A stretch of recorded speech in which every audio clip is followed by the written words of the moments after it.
Radio Raheem. Listen, man, you said that your people have been fighting for 400 years. And your people too. So I just want you to explain what you mean by that. You know what I'm talking about. Y'all all know what I'm talking about, man. Don't sit up here and try to bait and not know what I'm talking about. Y'all know what the fuck I talk about when I say these things. Y'all people too. Explain it. Not everybody knows what you're talking about. Radio Raheem, I don't have to explain what's understood, man. You know what I mean by that. You know what I say about it. I ain't gotta go farther. And if anybody don't understand that, then God be with them. Go look up the history. Go look up the history. Shit, don't everybody believe in Google? Go Google that shit. See what I'm talking about. You know what I'm talking about, man. You know what. I dare you to sit up there and say, explain. You know what I'm talking about, man. Just fighting people. You know we've been fighting 400 and still fighting to this day. To this day. To this day. You just sit here, you don't know what I'm talking about? Man, I'm out of here, bro. Let's go. Let's get to the friend in trouble. I hope you know he's in trouble. I hope you know he's in trouble. He's in trouble. He's in trouble. I want you to feel for him because he's in trouble. Okay, we gotta move. We gotta move it down. We gotta move it down.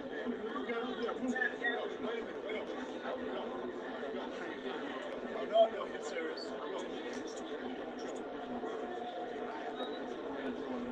That's it, come on now. Right there, because he brings a story out about mental illness and drinking water and losing weight. That's every day. He chose to do that to himself. Nobody made him do that. So don't come to this country trying to sell that. Because if it was me, I'd be called a drug addict and everything else. All right. And we gotta go. We gotta go.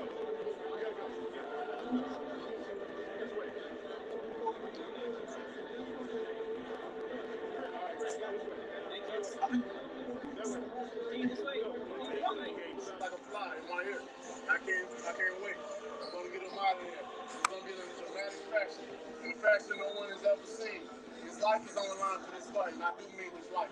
I'm still trying to get me a body on my record. Hey, Dominique Brazil asked for this. I didn't go seek him, he seeked me.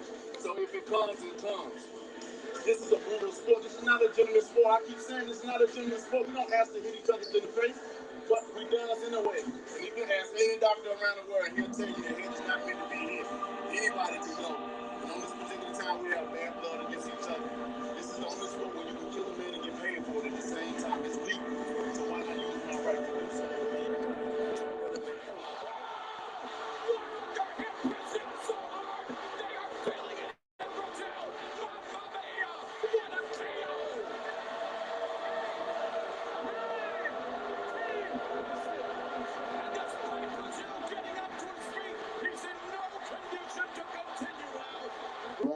I want a body, and he's gonna be the body.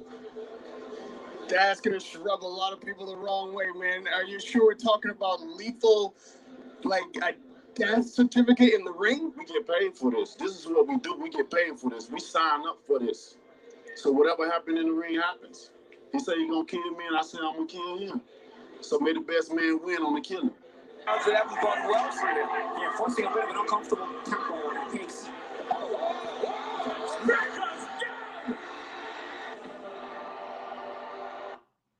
Let's go, man. We're going to cook to all my peoples all over the world, to all the ladies and gentlemen who love boxing. This is your guy, Wrapstar Boxing Knowledge, coming with that energy in the middle of the hours from all the way from London, England. We got to cook. Deontay Wilder. Deontay Wilder, it seems, is he ready? Is he ready to come back after the arbitration, after the mediation? After all the narratives, after all the accusations?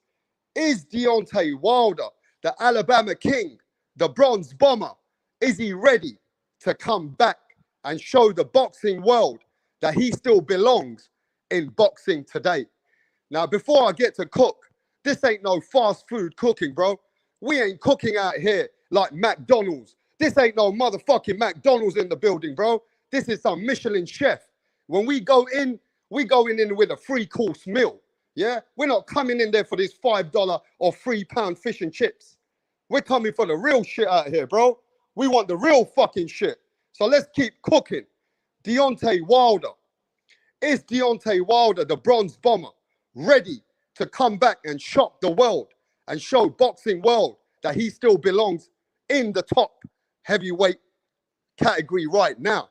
Is Deontay Wilder ready to show everybody he's done with the demons? He's done with the accusations. He's done with all these fucking excuses. He's done with the egg weights. He's done with the water. He's done with accusations of fucking blaming Mark Breeland. He's done with blaming fucking the referee. He's done with blaming the federation. I think now is Deontay Wilder mentally ready to show us that he can come back? That's the very big question and the biggest question in boxing right now. But before I get to cook and I'll start cooking, I want to get to everybody in the chat, everybody who shows Wrapstar the support. I get a lot of support from all over the world. So I want to make sure I am looking at who's in the building. So let's start with Tycho TV. Tycho TV, you a real OG, bro. You giving the man support every time. So Tycho TV, all respect coming to you, bro, from London. Let's keep cooking. We've got in the building, we have Elazia Felicino. I hope that's how you pronounce your name, bro. Elazia, thanks for coming to the building. You seem like a new subscriber, so I'm going to send you a wrench. Thanks for coming to my building, bro. Let's go. We got Shelton. Shelton, a very knowledgeable guy. He's a master chef in boxing. Shelton, thanks for coming over here, bro. Yeah, we got MMA champ. We got Chris Court. We've got Milo Grogan, worldwide rap star in the building. Yes, Milo, you tell him, bro. We got Chris Court, we got Johnny Blaze, we got MMA, we got Demeter. Demeter, what's happening, D? You all right there, Demeter? Everything good? We got Jay Blues in the building. What's up, Jay Blues? Everything good, bro? Yeah, man. Let's go. We got Greenmont Avenue. Greenmont Avenue says, Wilder Mania is over. It's a wrap, Wrapstar. Wilder Mania is over. It's a wrap. We're going to cook about that. I don't know if Wilder can ever come back, but I'm going to start laying this shit out. And I'm going to start breaking this down objectively. And listen, we got to keep this shit real out here. Right, let's keep going. We got Speak Your Mind Sports. D. Jefferson in the building. What up, D. Jefferson? I hope everything's going good with you. Everyone go subscribe to everybody out here, bro. Yeah, we got Dragon Leg. What you saying, my brother? Let's get ready to cook, bro. We got Toby Bartlett, the real one. Toby Bartlett always supports boxing. He will support everywhere. Wherever you go, you will see Toby Bartlett. And if you're not on the YTBC, you don't know fucking Toby Bartlett. Yeah? Let's go. We got Jashawn Brown, the real one. Yes, Jashawn, what's happening, bro? Thanks for coming over, bro. But let's get cooking. Have I forgotten anyone? Pound for pound boxing news. What up, my brother? Everything good with you? But let's cook. Jeff, what's happening, Jeff? Everything good with you, Jeff? But let's cook. Deontay Wilder, right? Is Deontay Wilder ever going to be able to come back? Is Deontay Wilder going to show us that he still belongs? He's the warrior that showed everybody 10 title defenses. I mean, Deontay Wilder was a bronze medalist, right? He was a bronze fucking medalist, the bronze bomber. Bomb squad! That's Deontay Wilder, bro. So has Deontay Wilder got it in him to come back and show the boxing world that he still belongs in the top heavyweight scene? What up, B? I hope you're doing good out there, B. Salute to Wrapstar, my English brother. Salute to you, B. But look, Deontay Wilder, right? Let's be honest. After the mediation and everything else what's going on, now you guys know that he's calling for a fight with a fighter that nobody's heard of. There's been reports in the last 15, 25 minutes, go check it on Google, that Deontay Wilder's considering retirement. Deontay Wilder said if he doesn't get the big fight, he might consider to retire. But we got to make it sure that we know what's going on. Look, Deontay Wilder had 10 title defenses. But against who, bro? Against who? Let me just mention to you guys, before you start getting hard with Deontay Wilder, before you start cooking Deontay Wilder, before you start calling him all kinds of names. Let's not be that hard on the man. Let's remember we got to follow the history of boxing. There's been boxers better than Deontay Wilder. We know Deontay Wilder is not a great boxer. He's a fighter. He can fight. But boxers who had more attributes, more foundation, better than Deontay Wilder, right? Let me mention some names that after a loss, they could never come back.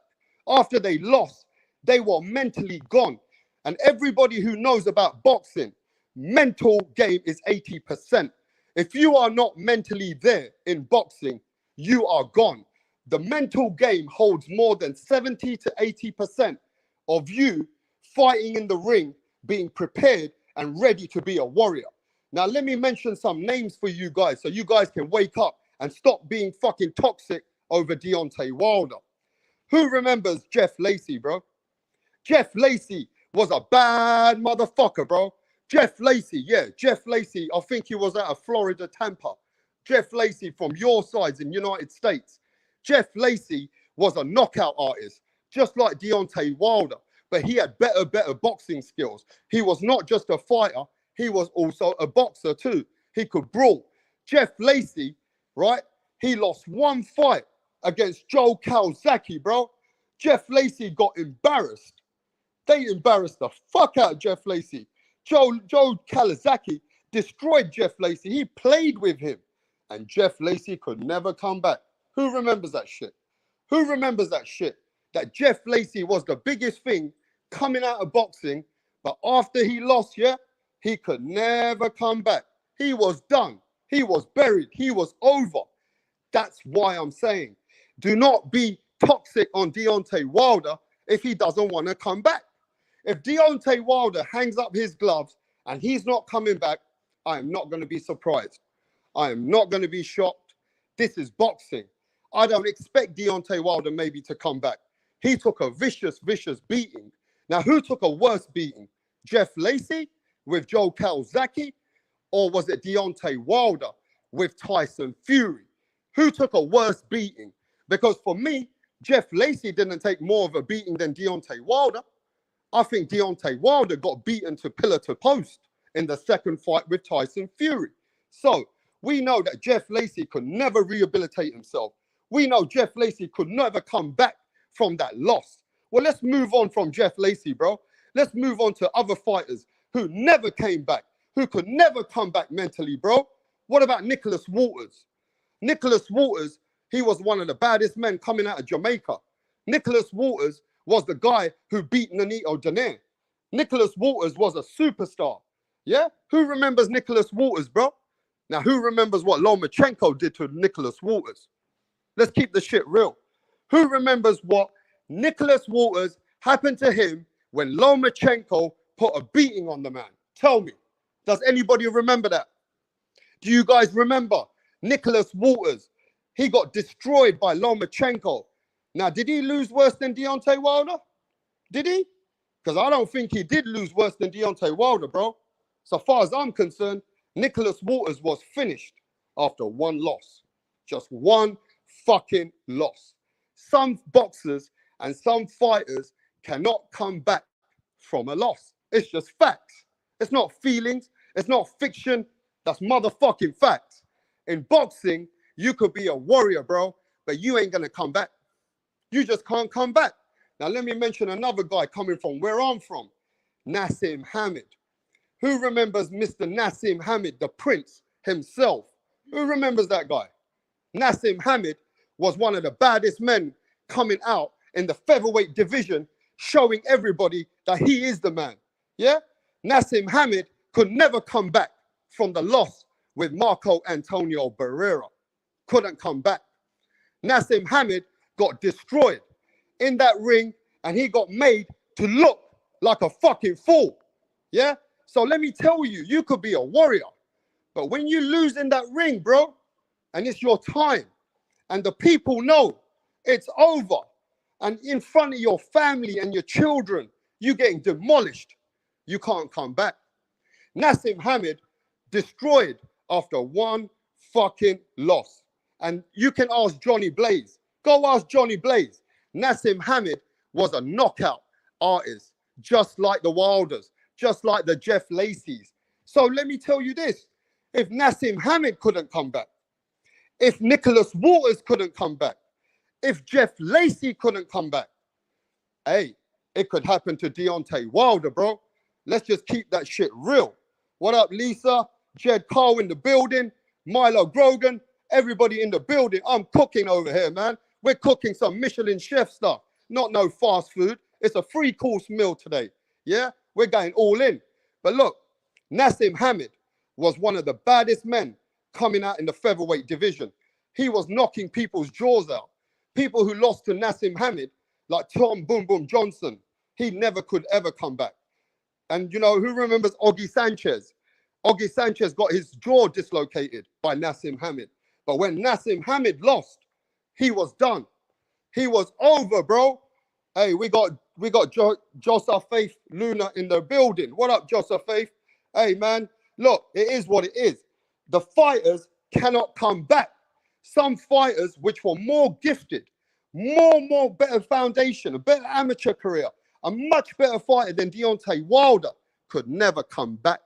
So do you think Deontay Wilder could be in the same mental bracket? When you are mentally done and you take a loss in that ring, you can't come back. Some of those boxers just don't have the warrior spirit. They just can't come back anymore because they have took a loss. And some people, when they lose, they can't come back. So this is something that we got to remember, yeah? How many more fighters that I want you to tell me, and I want people to tell me, how many more fighters, what up, Lance? Everything good, Lance? Tell me more fighters that after they lost, they could never come back. Tell me some fighters that after they lost, they were done. Their spirit was done. They were mentally gone. They were finished. Their heart had done, bro. It's over, bro. Let me tell you another fighter, Ricky Hatton. When Ricky Hatton lost to Floyd Mayweather, he was done. He was mentally checked out, bro. Hey, let me send the link anyway. If somebody wants to cook, you're more than welcome to cook, but we're going to cook this, right? Deontay Wilder, how do you expect him to come back? Because most of those fighters that I just gave you in history, give me some names that in history, after taking a loss, you just can't come back. You know what I mean? There's not many fighters out there who could ever come back. Now, let's see. Wilder's got more in the tank.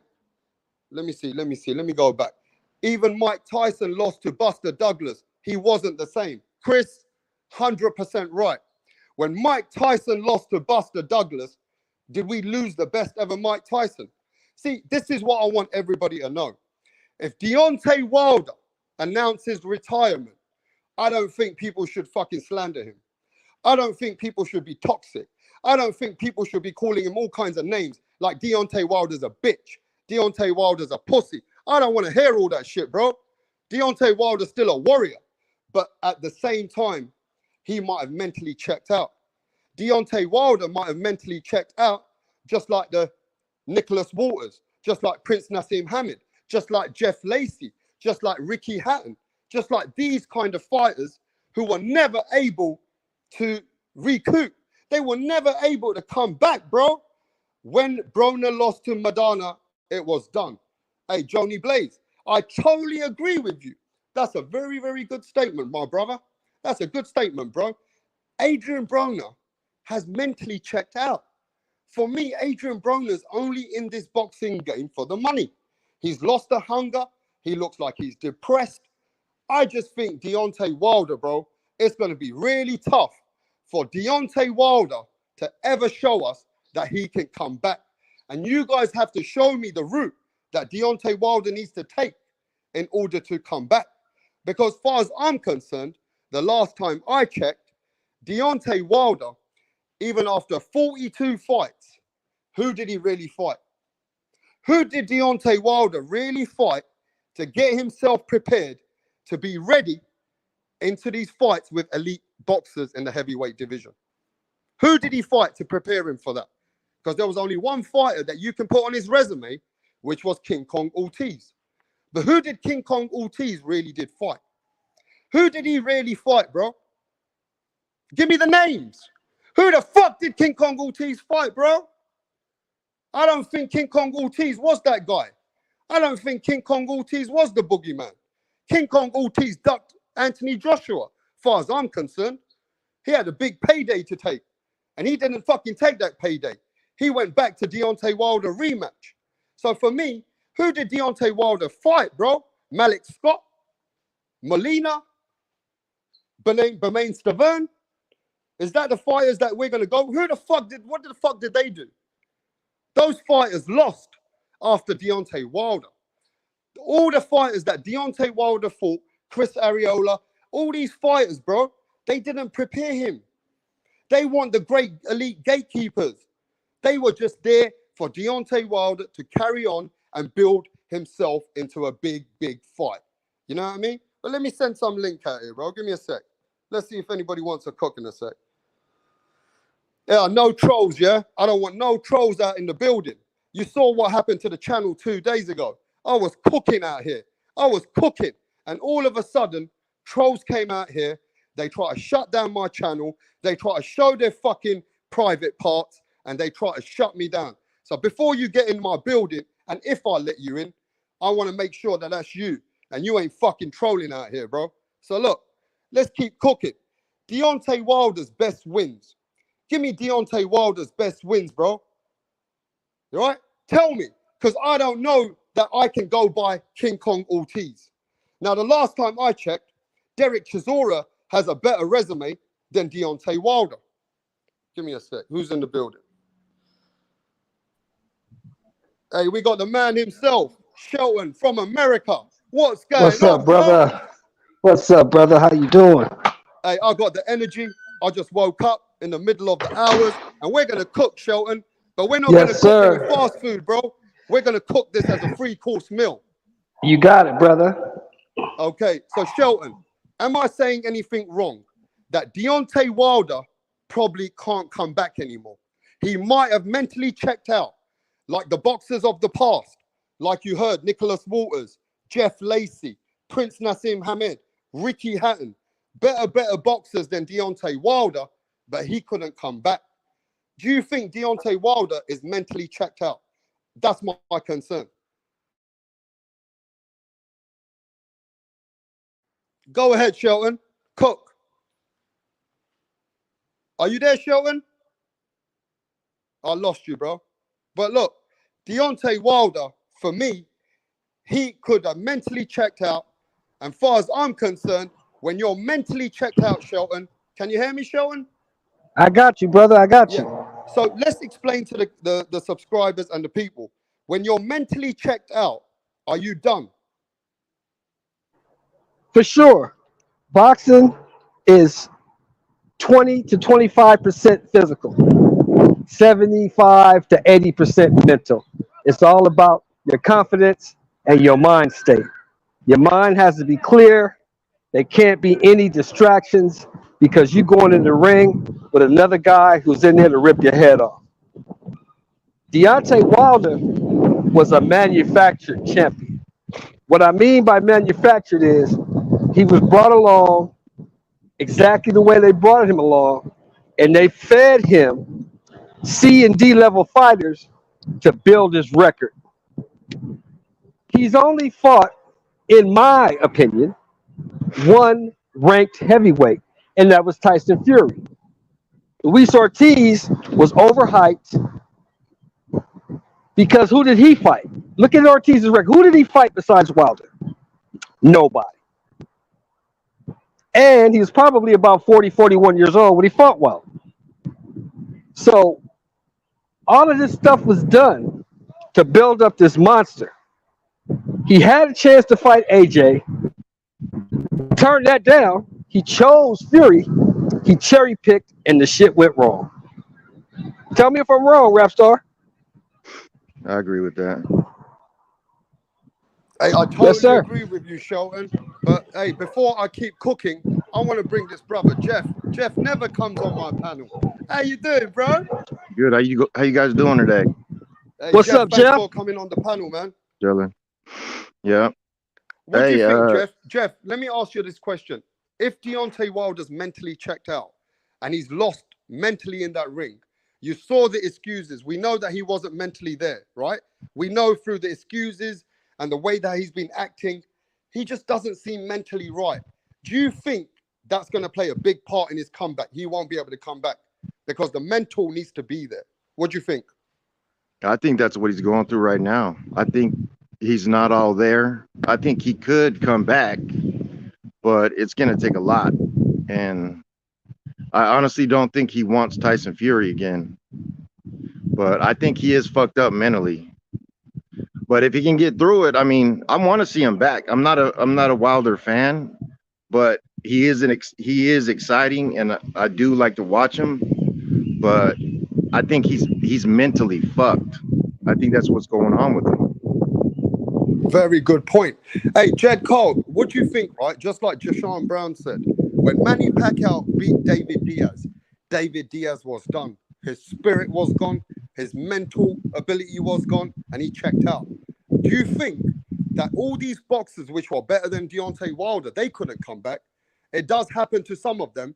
Not everybody's Manny Pacquiao or Roberto Duran or everybody else. What do you think about that, Jed Cole? 100%, and especially if you don't see when you take a loss like Wilder and all you do is blame it on cheating or egg weight or your costume or getting poisoned or whatever, that's a bad sign.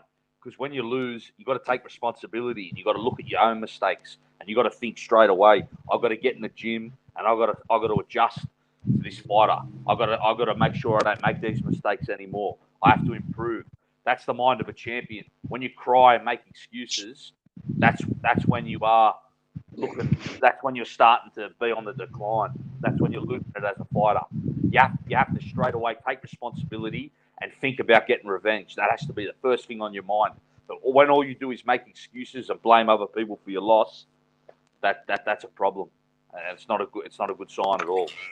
So would you say, Jed Cole, right, you need to own the responsibility first. If you're going to come back, go out on public and say, you know what, I don't give a fuck. Tyson Fury's a better man. I'm going to own this shit. I lost. Do you think by doing that, he'll get more in a mental better stability than coming back than just denying all the shit? Is that what you're saying? Yeah, 100%. You just got to say, I lost to that fighter that night, but I'm coming back to smash his fucking face in when we get back in the ring. I'm knocking him the fuck out. I'm making the improvements, and I'm getting my revenge. Can you give us some fighters, right, Jed Cole, which lost drastically, like Deontay Wilder, but they came back? Like Manny Pacquiao's one of them.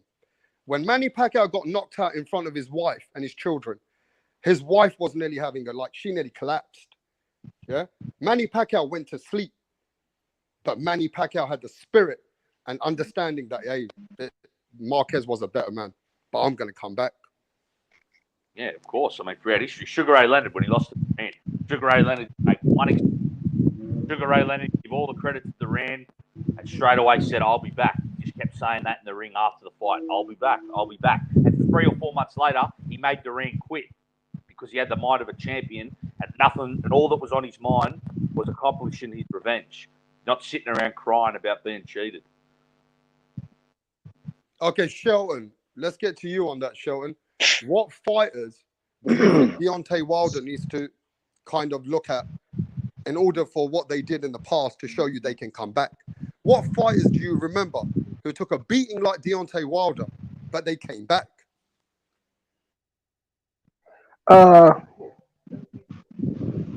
Lennox Lewis, perfect example.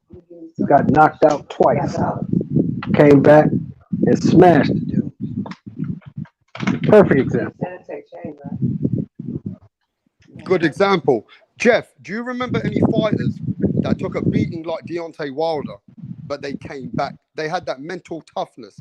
You know, just like you look at what the chat says, you need to have mental toughness before you think that you're going to come back in that ring.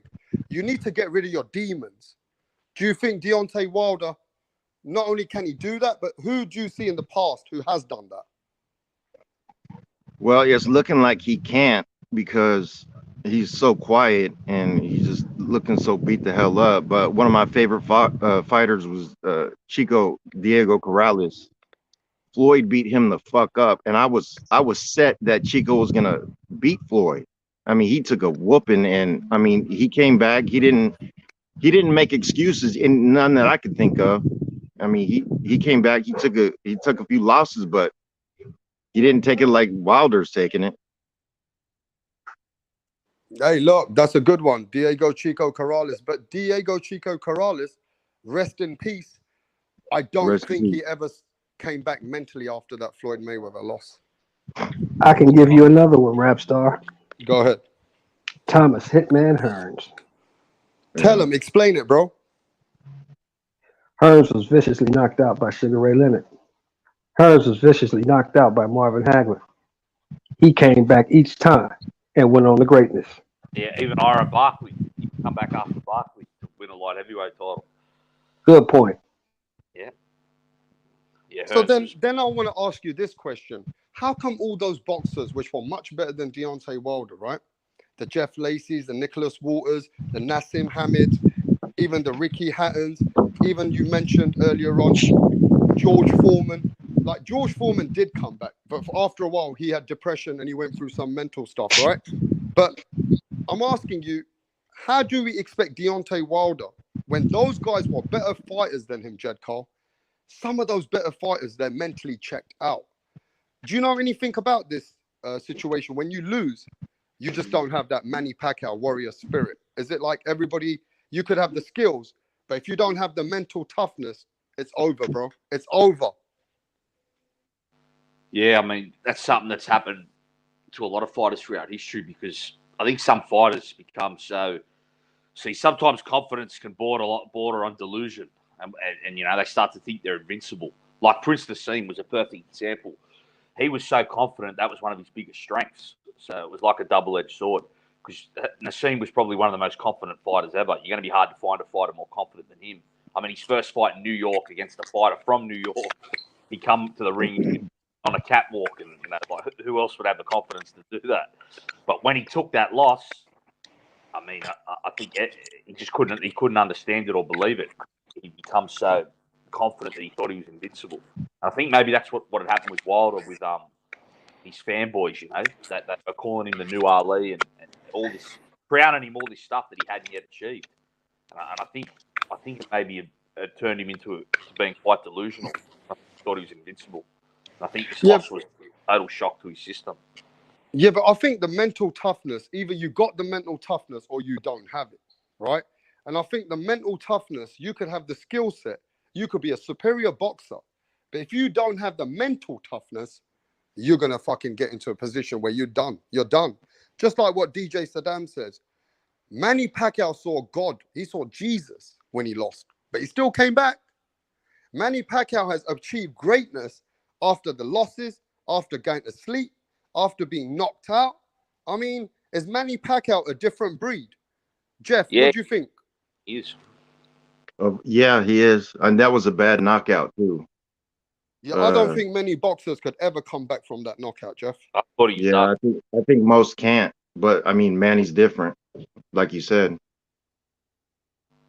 Yeah. Shelton, what do you think about that, Shelton? That some people took a worse loss than Deontay Wilder, but they never made no excuses and they came back. Shelton, are you there, bro? He's on mute. Okay. Well, look, my thing I'm on mute, bro. I'm sorry about that. Okay, Shelton. Sorry about that. What do you think about that, Shelton? Some people went to sleep. Some people got damaged. Some people, you know, they got knocked out so bad that even the boxing world said this guy can't come back, but he came back. He came back. I can give you another example. Roberto Duran. Thomas Hearns dead. I thought he was dead. Mm-hmm. Yeah, I thought he was dead. Thomas Hearns smacked him. Yeah. Came right back and won 3 world titles after that.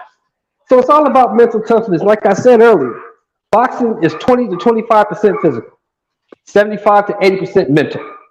It's how you feel, how you think, and your amount of confidence. If you're confident going to that ring and you're confident in your skill set, you're going to have great results. Yep. I mean, Duran even beat the guy that knocked out Hearns after. Duran beat Barkley, who knocked out Hearns. You know, who would exactly. Yeah. So I think basically what the biggest thing is, as a boxer and a warrior, when you lose, if you know you just mentally have checked out, or you just kind of want to deny the way you lost, I think it kind of puts you in a bad situation. So with Deontay Wilder denying that he lost fair and square, and denying that, Tyson Fury beat him because of egg weights and all that stuff, do you think that's going to fuck him up mentally? Let's go to you, Jed. Of course. Jed, do you think Deontay Wilder, He's by the never going way to come that you back from that believe until him he that accepts high, the fact that he lost. yeah, but the fangirls he's got all those fake channels pushing it. You know how the fangirls are. They've been pushing Deontay Wilder's fucking excuses. They've been babysitting this man. Do you think Deontay Wilder is mentally just not that guy anymore, Jed? I mean, I don't know for sure. I mean, I think we won't know till he maybe comes back or announces it, but it's not looking good at the moment. And them fanboys, I could just say, they're a cancer. They've been a cancer to Wilder's career. And they're definitely a cancer at the moment because they're not making him look at himself at the mistakes he made, and they're not making him improve as a fighter. If he's believing what they're saying, he's not going to improve. He's just going to believe he was hard done by him and that he's the victim. He won't look at his own mistakes in the ring and look to improve as a fighter on them flaws. So that's a big problem if he's buying into what they're saying, which all the evidence seems that he does. Could this be the end of him? I mean, I still think we don't know for sure, but we'll just have to wait and see. But it's not looking good at the moment. Well, on that note, let's get the facts now. Deontay Wilder's, let's go to Shelton. Deontay Wilder's best win. He has 10 title defenses, right, Shelton? He's got 10 title defenses against who? Malik Scott. I have no idea. Well, Malik Scott, Chris Arreola, Bermain Stavern after he won the title from him. Jed Cole, help me with that quickly. We got Malik Scott, Chris Arreola. We've got Molina, the legendary Molina, the legendary Arthur Spilker, the Polish legendary, yeah. The legendary Gerald Washington. Yeah, Gerald Washington. Now, all these guys that Wilder actually fought, he fought them after 34 or 35 fights. If you look at Wilder's resume, everybody he fought had 18 losses, 12 losses, 10 losses. So finally, when he was fighting guys which were after the top 10, top 20, he was fighting those guys. Now, excuse me. Somebody tell me in boxing. All right, how you doing? There's too much noise in the background. Yo, can somebody tell me in boxing? There's a noise again in the background. All right. Can somebody tell me who's got a better resume in heavyweight right now than Deontay Wilder? I've got Dylan White and Derek Chisora. Yeah, I agree. Obviously, Fury Joshua as well. Yeah. Who else? Well, what about Joseph Parker? Joseph Parker beat Andy Ruiz. Yeah, Povetkin as well. Povetkin definitely has a better resume. Yeah. Yeah, Povetkin But let's stop that. Let's stop that, fellas, because we all know, all of us been around boxing for a while. Resumes don't win fights. I agree. Yeah, that's that again, bro. Resumes don't win fights. So let's not talk about the resume. Let's talk about what we see from the eye test. And I agree with that, Sheldon. Yeah, and you can see that Ruiz is better than him. Dillian White, I don't know because he has mental lapses. That's the only thing I don't like about Dillian White. He gets complacent and he has lapses. You can't do that against Wilder because he's quick. And if you're sleeping, he's going to catch you. Yeah.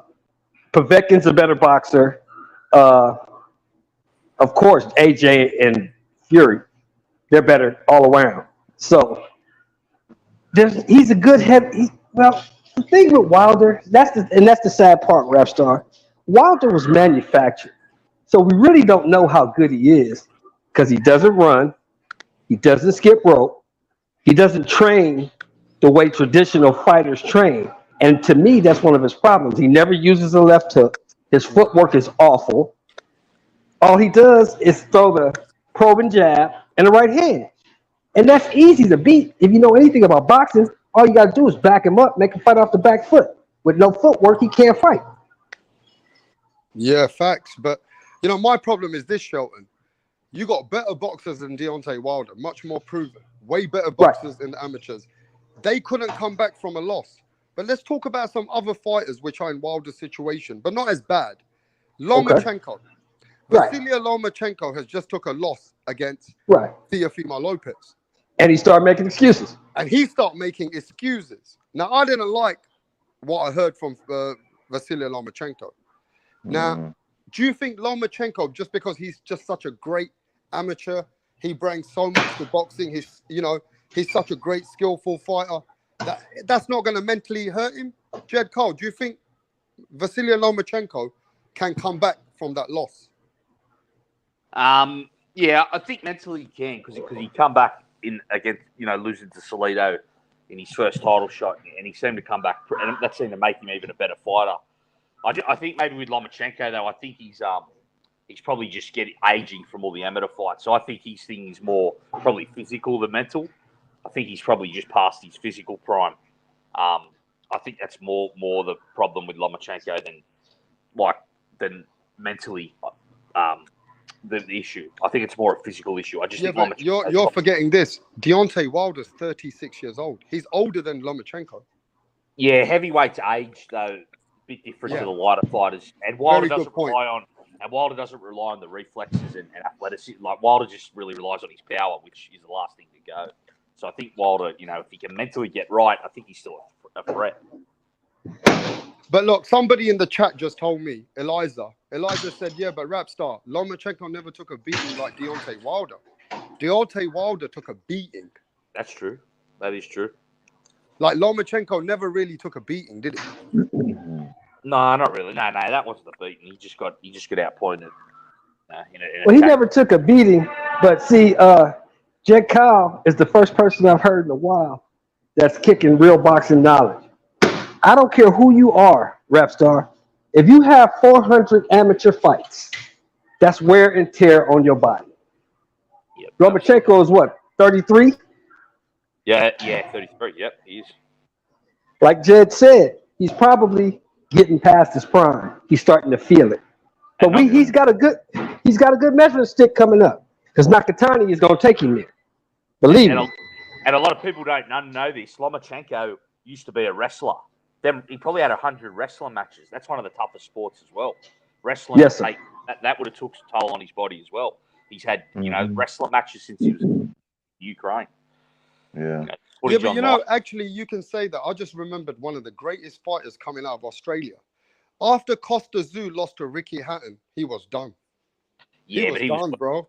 He was mentally checked out. And you could see Costa Tszyu mentally checked out in the ring. Have a look at that. Yeah, but he was finished. Like that was more just he was done as a fighter, I think, because earlier in his career he got knocked out by Vince Phillips, fighter from Florida, really underrated boxer puncher, and he knocked Costa out in America, and Costa Tszyu come back from that. So he showed there that he didn't get mentally broken. I think with the Hatton fight, that was the end of his career anyway. I think he was win, lose or draw. I think he didn't have many fights after the Hatton fight. He was coming to the end of his career. Yeah, I mean, it's very, very hard, Jed Cole, Shelton, Jeff. You could be the greatest boxer in history, bro. If you're mentally checked out, you're mentally gone, bro. It's done. And the one thing I get worried about, Jeff, before you touch on this, I just don't like where Deontay Wilder is mentally, bro. I don't like it. I can't see how Deontay Wilder was ready for a trilogy.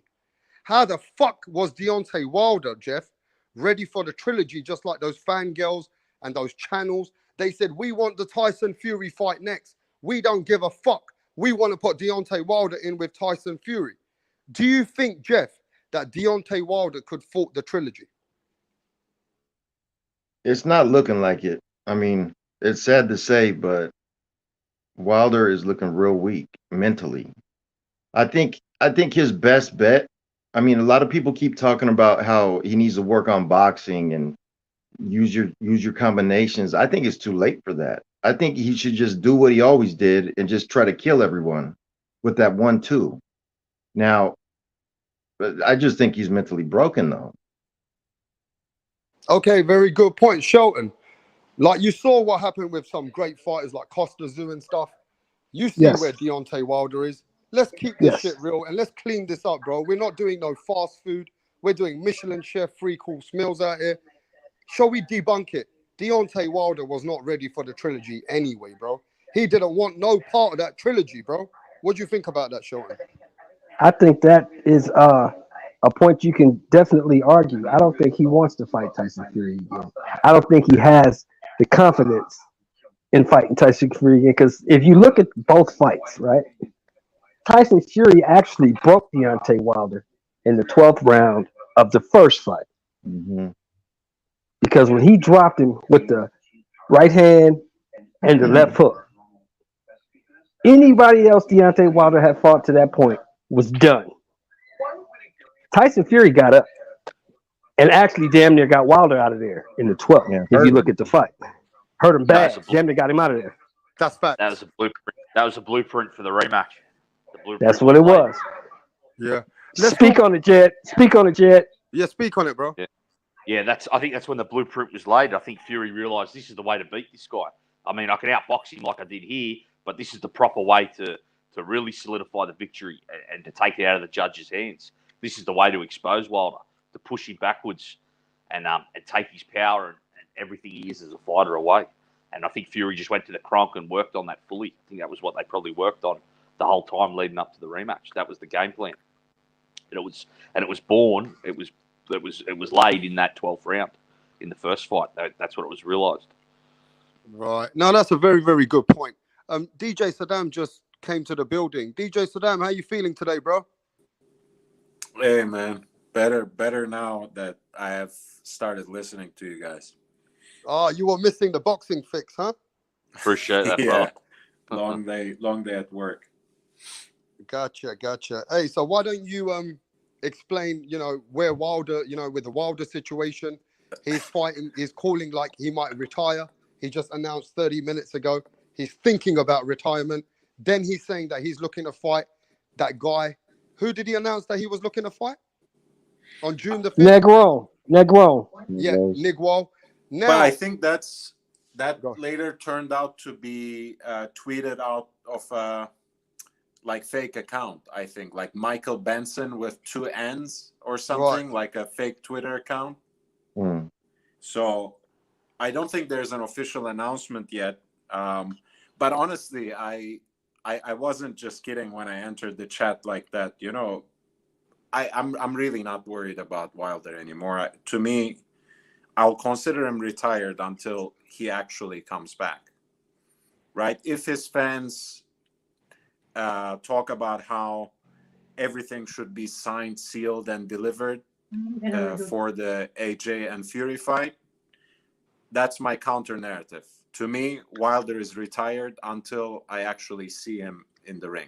So let me ask a simple question before we go to OG. Do you think Wilder is mentally not prepared? I think Wilder has never been mentally prepared for boxing. Explain that. You can't say that and not explain it. Explain it. Well, I think Shelton touched on this a few times already. I don't think he ever really trained like a boxer. I think he disregarded many different aspects of training. And of course, it's easy to say now, Breeland exposed him, revealed this information after he was kicked out of the camp, but that's not true. Breeland had already given interviews, especially after the first Fury fight, about how Wilder doesn't listen to him, how he neglects fundamentals of boxing and of training, and how he failed to improve in certain ways over the course of his career. So it's even hard to liken him to all these other fighters, especially in the heavyweight division, who have fallen in love with their power, because a lot of those fighters still built off certain fundamentals. I mean, I don't need to add again to my usual dose of hatred. I think it just doesn't. It's not there when it comes to Wilder. He doesn't even have a jab, right? When I say a fighter has a jab, I really mean that they have something consistent that they use to break the opponent's rhythm, that they used to sometimes even punish the opponent, in terms of a power jab, like a telephone pole that you drilled through the opponent's head, that you use on the body, downstairs to distract, to set up other shots. None of this is there. He has like a windshield wiper, once every so often, that he uses to blind the opponent so he can then bring out the two. But that's like only one use of dozens of different ways you should be using your jab as a professional fighter. And I understand, yes, heavyweight division is different. They have a different set of skills. But Wilder doesn't have a set. He has one. Hey, I It's like way the way too you've been sporadic. breaking it down, DJ Saddam. That was good fucking points. But let's get to OG. What happening, OG? Yo, Wrapstar, salute, man. Hey, what do you think about this, OG?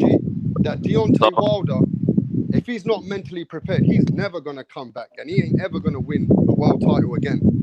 This time where Deontay Wilder is, it's going to be very hard to get him back in the mix. Do you agree with that?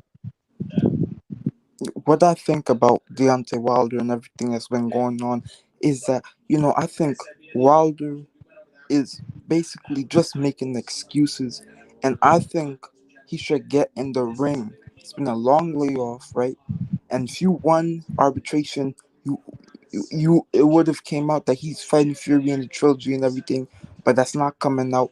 Nothing's coming out.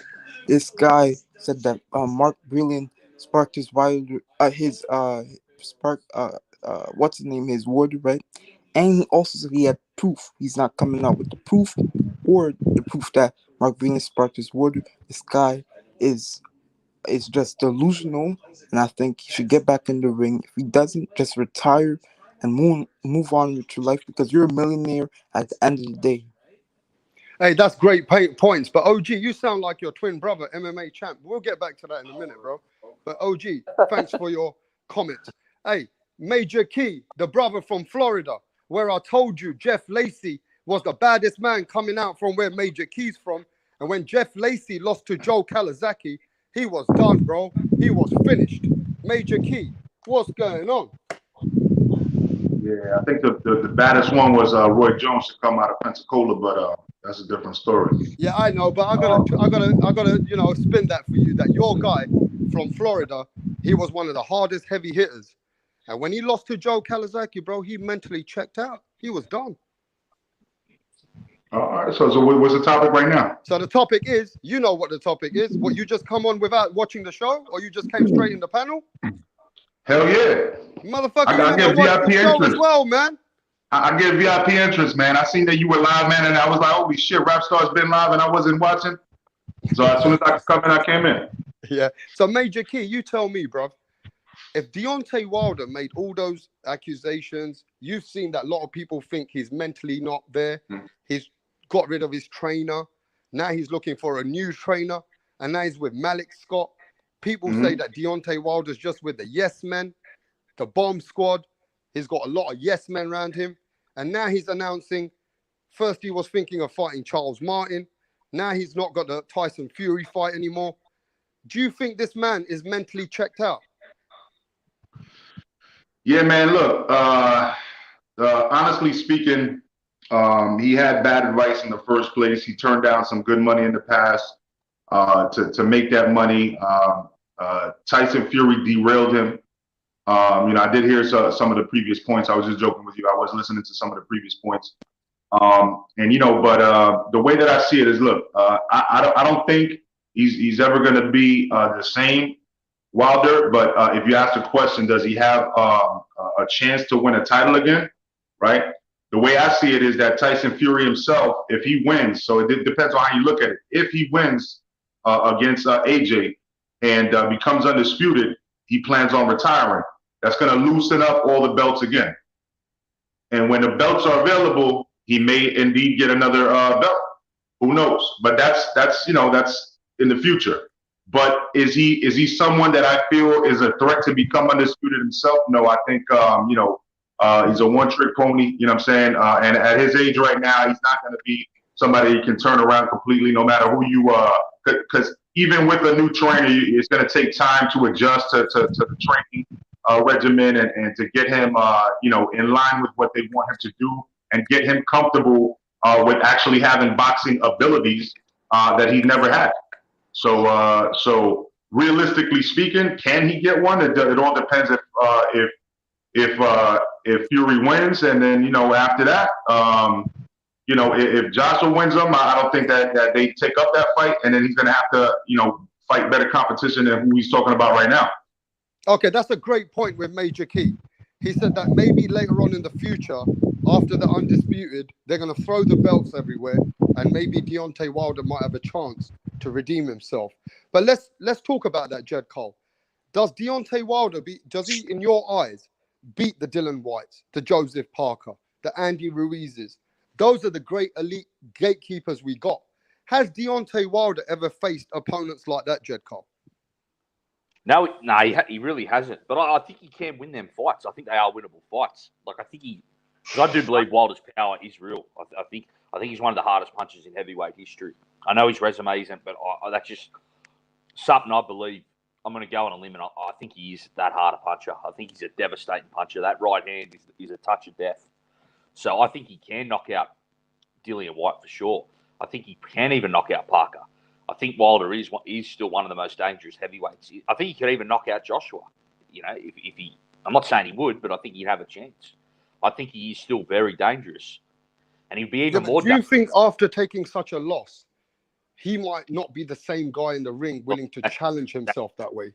Like, that's what. Let me ask you this, because your dad has a boxing gym, and I know you speak about boxing in a depth way. Me and my father have a gym. So have you had any fighters with your dad that after they lost, they were like, man, your dad could never bring them back? No. I'll give you an example. My brother lost his fight. Me and my dad were in the corner, and with another trainer. And my brother lost a fight the other week. Straight away, though, after the fight, my brother said, I'm back in the gym tomorrow, and I want to fight this motherfucker again. That's all he would talk about, wanting to get a rematch with this guy and getting back in the gym and working. And he's already in the gym now every day working on getting better and fixing the flaws that he has that cost him that fight.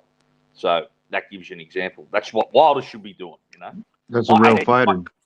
My 18-year-old brother, who's 18, can already think like that. Why can't Wilder? Yeah. Somebody wants to know about the dent in the head. Somebody said that. Now, somebody in the chat, right? I think his name is Jonathan Ramirez. He says, what about the dent in the head? They said they got some documents. They said that the doctor said there was a dent in the head. You mean the autopsy? Does anybody know anything about this fucking dent in the head that they got 3 doctor reports, but they never brought any proof? They never check the autopsy. No proof to the table. Check the autopsy, Wrapstar. Check the autopsy. What autopsy? That's what it said. That's what he said. They did an autopsy.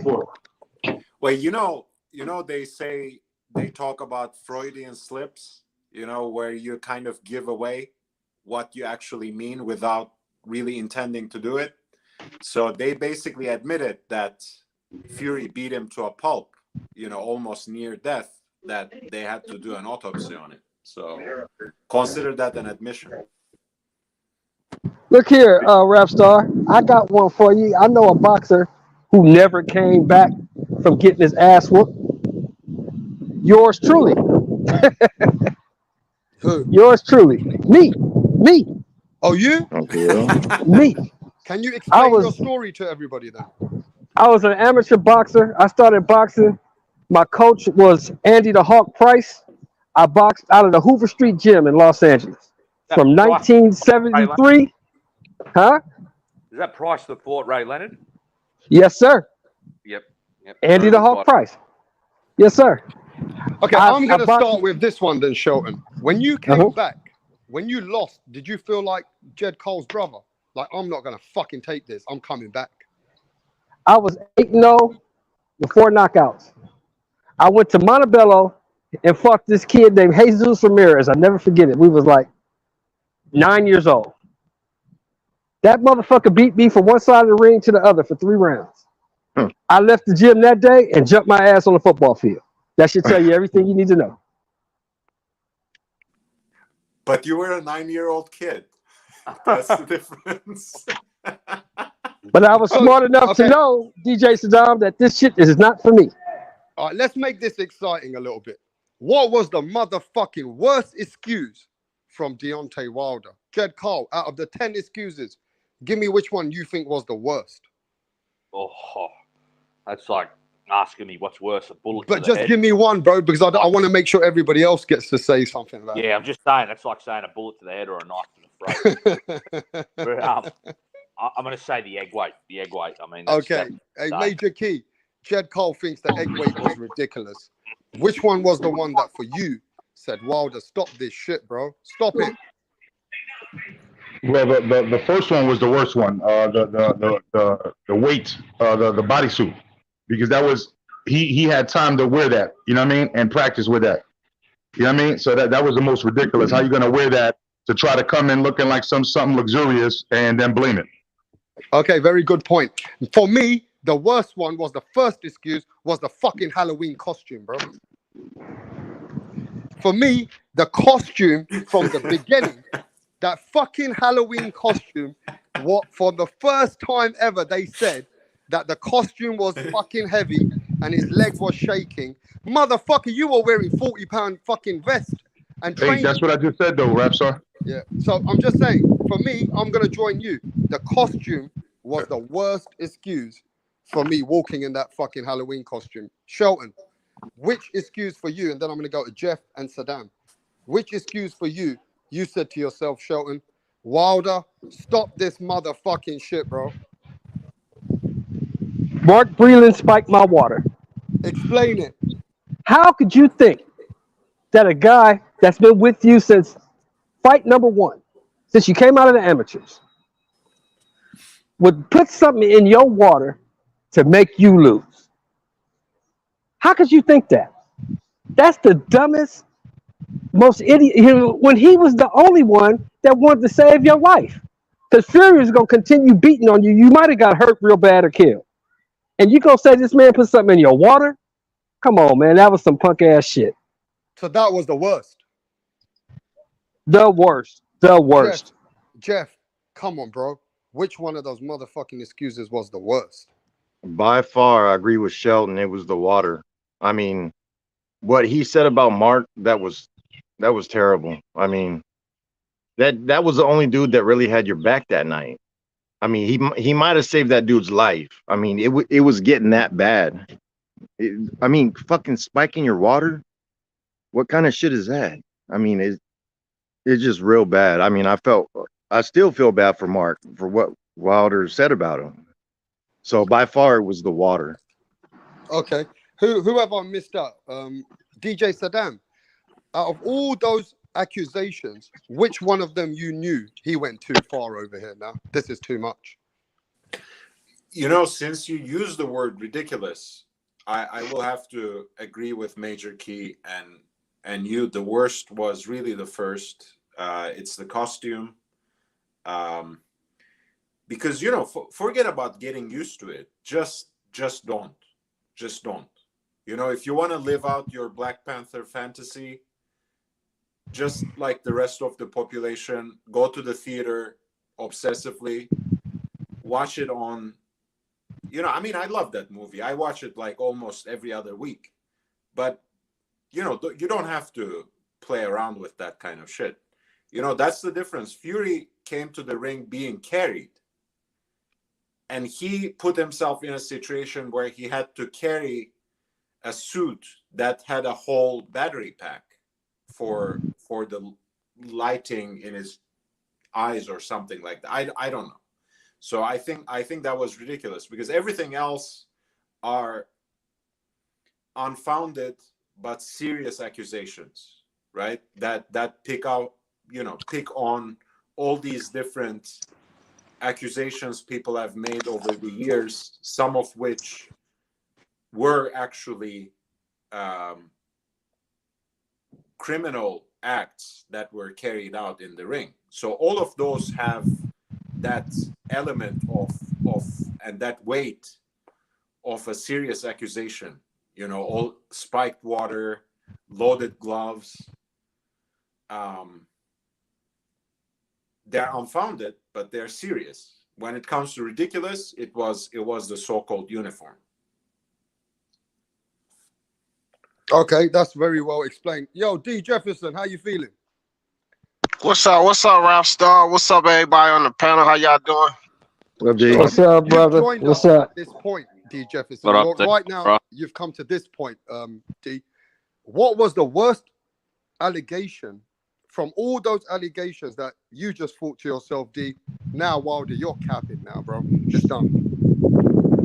Yeah, it's like my man who was just speaking there before. I don't know his name, but like if I look at what's the worst or DJ what's Saddam. DJ Saddam, like I agree with him on a lot of levels. Like when we say ridiculous, I think the most ridiculous was the damn suit. That was the most ridiculous excuse because, bro, you work out in a 45-pound vest. Like the suit was 40 pounds. The vest that you work out in is 45 pounds. Like, come on, bro. So that was the most ridiculous. But the worst, by far, the worst was Breeland, fam. Because, like, come on, bro. This is a stand-up guy, and everybody knows. Not only did he probably was one of the few in that camp that actually gave a shit about Wilder, but he gives a shit about the sport of boxing. That's what's wrong with a lot of these fighters and fans alike.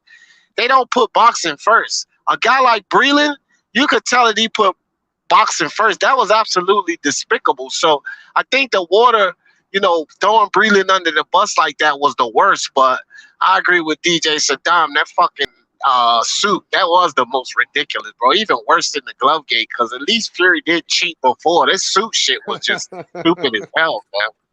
So I think the suit, even if you look at the chat, there's two excuses they didn't like. Was the suit and Mark Breeland with the water. A lot of people in the chat think the water was fucking well below the belt. Now let's go to Shelton on that one. Shelton, when he slandered Mark Breeland, was that the worst thing he could have done out of all those allegations, bro? Shelton, are you there, bro? Again, I keep losing you, Shelton, bro. Okay, DJ Saddam, do you think by him accusing Mark Breeland, that was the worst thing he could ever do, that he has to live with that until he apologizes to Mark Breeland in front of everyone? Look, again, on the night of the fight, right after the stoppage, when he was interviewed,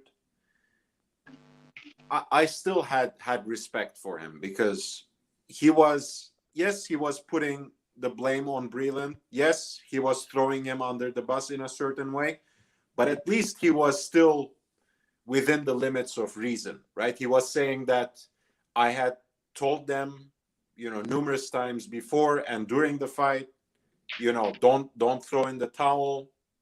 I'm betting on myself. I'm counting on my right hand. I can turn the fight around, blah, blah, blah, blah. Whatever it is, I understand that. I respect that. And even I would have respected even him parting ways with Breeland, again, within even, not even due to this particular loss, but he might have said, I've learned as much as I could. I respect what he has brought into my game, how he has supported me through these years, but I want to carve a different path. I want to add this or that to my skill set. I want to learn this other aspect of the boxing game. Whatever. I respect all of that. But the way these rumors started, branching off to how he came from the Kronk gym and how they conspired together with the Dirrell brothers and Sugar Hill to take the heavyweight championship belt away from him, right? Because they were jealous of him. They also spiked his water, and Breeland especially spiked his water and gave him the spiked bottle, whichever it was. So the way they built on that particular narrative as an excuse for losing the fight, and not even losing as an excuse for his birthright being stolen from him. Literally, I mean, this is how he understands that WBC belt. I think it was just insulting to the sport, especially that the fact that he called Breeland as a jealous person. So I've got a very, very educated question, and I'm going to go to I was trying to send you a Cash App, Wrapstar. I just couldn't figure it out. Hey, I really appreciate you, Shelton, for sending a Cash App. I was trying. You got to send me your info. You are brother to this channel. You are always welcome. But look, let's keep cooking, Shelton, because this ain't no fast food. This is Michelin chef stuff. Hey, D. Jefferson hasn't been here for a while, so let's ask him this question. D, this is an educated question. If this was in George Foreman's time, and there was no social media grabbing Wilder and trying to be more toxic, do you think Wilder wouldn't have been slandered or shamed if this was in 30 years ago? There was no social media.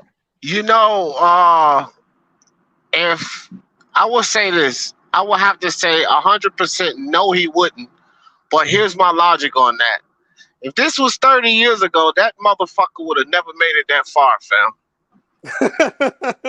Like, I'm being serious. If this was 30 years ago, he would have never made it that far. Never. He would have never touched the damn title 30 years ago. Not fighting the level of competition he faced. They would have beat the living shit out of that dude. But even still, you know, to stick to the script as far as social media versus the newspaper and word of mouth, basically, that's how we had it back then. Man, look, one thing about it is that men were men back then, bro. What? A lot of these George Foreman did something similar, D. Jefferson. He said the same thing. He said his water was spiked. He said the same thing.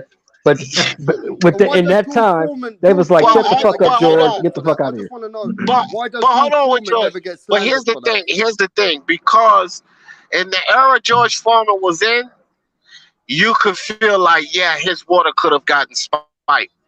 This shit that Wilder's with, come on, like, we know all of the crooked shit. Forget about making it a black thing. I'm just talking about the mafia was involved. All of the crooked shit going on back then in boxing, it held weight. That type of thing held weight. Right now in this atmosphere, and especially the guy who this shit don't hold no weight. It don't hold no weight at all. It was believable in George Foreman's era. Not even just for George Foreman, but for a lot of boxers. You know, kids used to be held hostage and shit like that back then. You know what I mean? So spiking water, that was believable.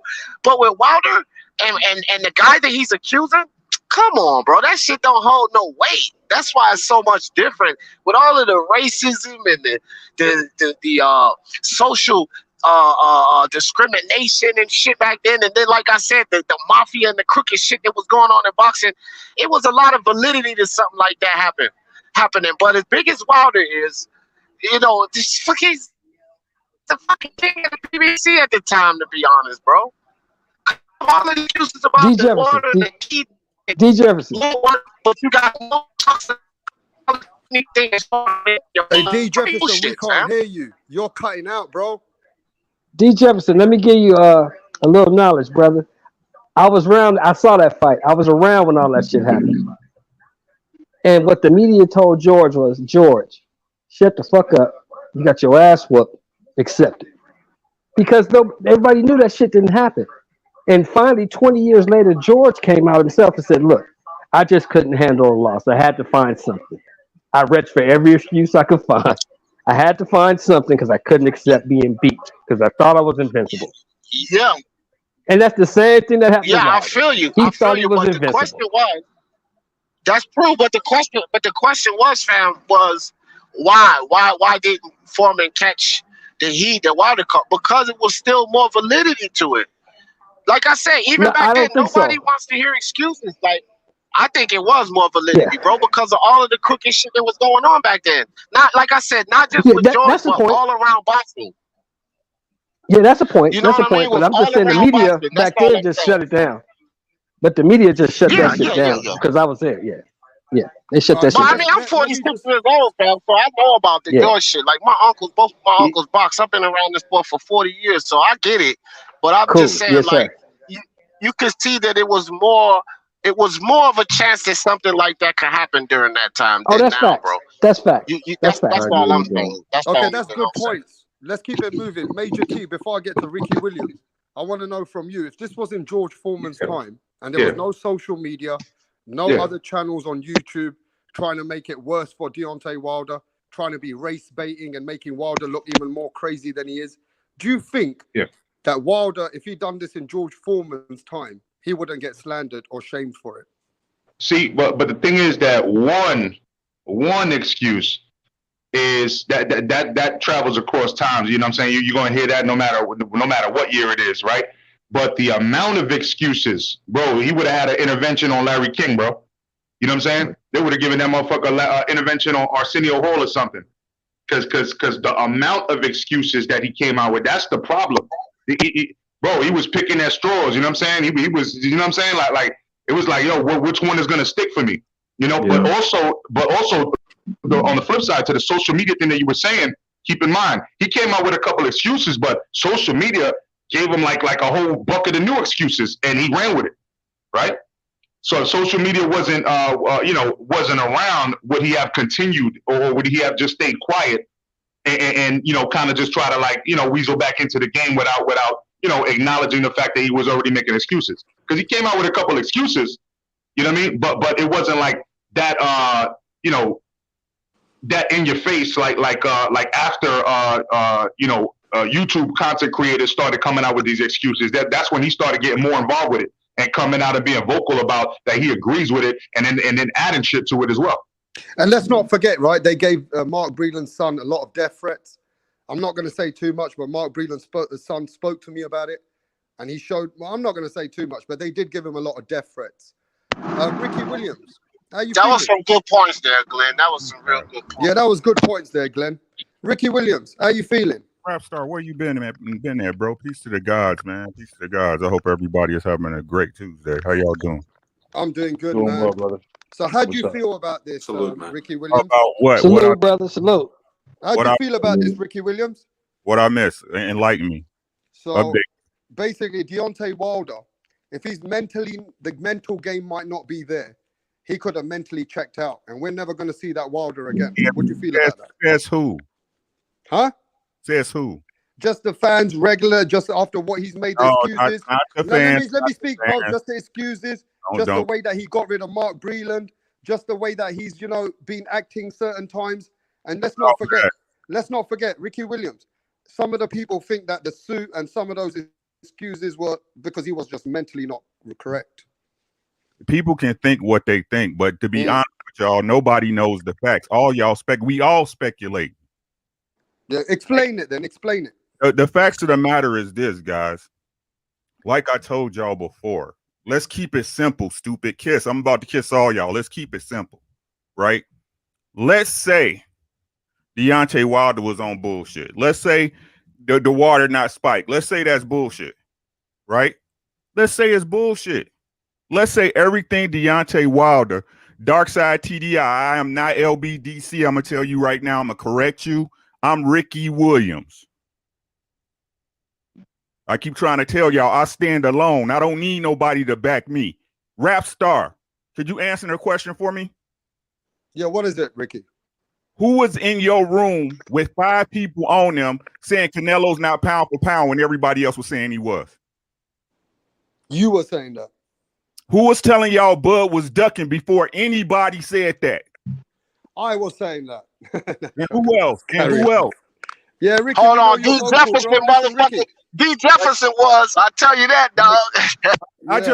I want to let these fans know. I don't love no fighter. I like fighters, but this is just the way it go. It's so not which one for you was this the worst? Okay, let me ask you this then. Which allegation out of all allegations for you? Which allegation for you, Ricky, you thought, man, Wilder, stop fucking talking, bro? None of them. Because explain yourself. I'm about to because y'all wasn't in the ring with that man. Stop it. That's the whole thing. It don't matter what this man says. Y'all gonna rip him for it. The same way if Canelo came out with some bullshit, we gonna at least the real boxing fans, man fans, right? The real boxing fans gonna rip him for it. The same way Bud, when he coming out with bullshit, real boxing fans gonna rip him for it. The same way if Errol Spence came out with some bullshit, real boxing fans gonna rip him for it, right? The thing is this. I'm gonna tell y'all again, this is the thing about Deontay Wilder. Say it's all the excuses. Who gives a fuck? Let's say it's an excuse. Let's say Mark Breeland did the right thing. Who gives a fuck, right? He owed this man a third fight. Does anybody want to challenge what Ricky Williams is saying? Yeah, well, first and foremost, you know what I mean? Me personally, I've never called DBC. I've never said this or this or that. And when it comes to Canelo Alvarez, you know, hold on. Any fighter, I'm saying I'm a boxing fan first. You know what I'm saying? So I'll shit on whoever it is that you see. If Canelo Alvarez came out with 20 million excuses for something, you know what I mean, for a loss where he got his ass whooped, you know what I'm saying? Then I would be saying the same thing. So my point is not that who gives a fuck that he deserves a third fight because obviously the time lapsed. You know what I'm saying? So we can't forget that the time lapsed on that. You know what I'm saying? Apparently he had an injury and the time lapsed along with COVID. You know what I'm saying? The injury and COVID, the time lapsed. And then he started with all these allegations. They did the same thing that Mayweather did with Pacquiao when he said, you know what? You talking shit that I had an IV? You know what I'm saying? I got a you know what I'm saying? Or so guess what? Now you don't deserve a second fight. That's what he said, right? Basically, that's what Tyson Fury did. Y'all believe what the white man tell y'all. Stop with the bullshit. I don't believe the white man, brother. I'm my own man. So I don't know who you're trying to categorize me with, but you got me fucked up because that's not at all what I'm saying. I'm so sick of y'all, man. If you were telling me right now what these white people told you when they definitely in arbitration, you believe what the white man tell you, nigga. What is wrong with y'all? Tell me which white man was saying that so I can tell you that I never heard that from that. Bob Arum. Hey, Bob Arum. You saying he ain't say that? We talking about the expiration of why do you think that they're signing these contracts over here with AJ and Fury? Why do you think?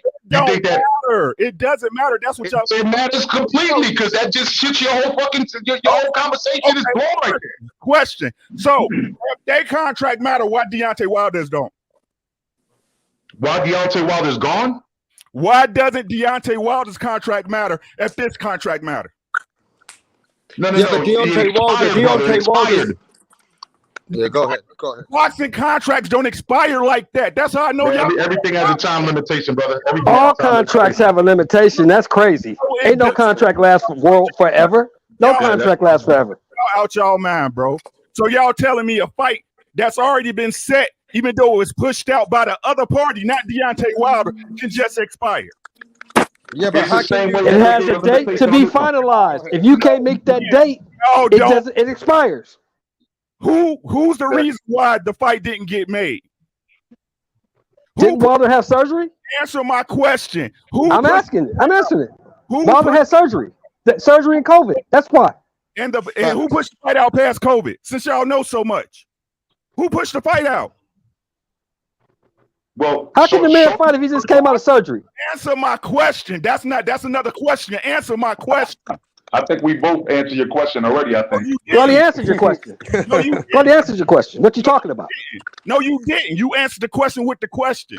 Who pushed the fight out? Because after he got out of surgery, the fight was scheduled, and then who pushed it out because they want to ask the seats? Answer the question. Who pushed it out? You answer it. I don't know. Okay. Who pushed it out? I'm done with you, whoever you are. Let's move on to the next question. Okay, well, I can say this. Let me just say this then, because if nobody's going to speak, Shelley Finkel and Al Heyman is one of the most powerful people in boxing. If Al Heyman wanted to put that ground on him, it is all on Shelley Finkel and Al Heyman. You got to put the blame on them too. You cannot just blame Tyson Fury for everything. Tyson Fury doesn't own the contract. Shelley Finkel, okay, let me ask this. What is Shelley Finkel and Al Heyman doing? What is Al Heyman doing, bro? They're in arbitration. What is y'all talking about? So Al Heyman and fucking Shelley Finkel shouldn't have let Tyson Fury slip out of that contract. But like I said, like I keep trying to tell y'all don't understand because people don't understand honor. Y'all don't understand what honor is. If these people come in to work with you in good faith and another person shit on you, whose fault is that? Y'all want to say it's the man that moved honorable, the man that who's got motherfucking honor, Ricky Williams? The motherfucking shit on Breeland. Let me ain't ask about the honor. Let me dog. just speak, and then you can speak, bro. You Who the fuck That has ain't got any Wilder. honor, bro? Mark That ain't- Breeland, That ain't he Wilder. never showed any honor to Mark Breeland. He didn't Bro, show any honor to Tyson Fury. He didn't let's- show any honor to the referee. He let's didn't talk show. about Mark Deontay Breeland. Wilder doesn't have any honor either. Let me know when you're ready to talk about Mark Breeland. No, but I'm asking you. You're saying about You honor. know when you're ready. But let me ask about the honor. Let me ask about this honor. Ricky, you know so much about boxing, though. And I me do. and you are friends behind the scenes. I understand. I get it. No, but look. Let me ask you this question. Didn't Deontay Wilder, he did not honor his contract with Eddie Hearn and Anthony Joshua. He ducked that fight and he took less money with Tyson Fury. No. You see, but like I said, y'all don't understand honor. That's not honor either, bro. Let me know Where's when you Deontay ready. Wilder's honor? Let me know when you're ready. Okay, go ahead. The reason why he didn't fight AJ when he could have, because one, he had already, like I keep telling y'all, signed a fight with Tyson Fury. So if I sign a fight with you, then I go take this other fight with big money. I'm dishonoring my contract. You know what Tyson Fury trying to do right now with AJ?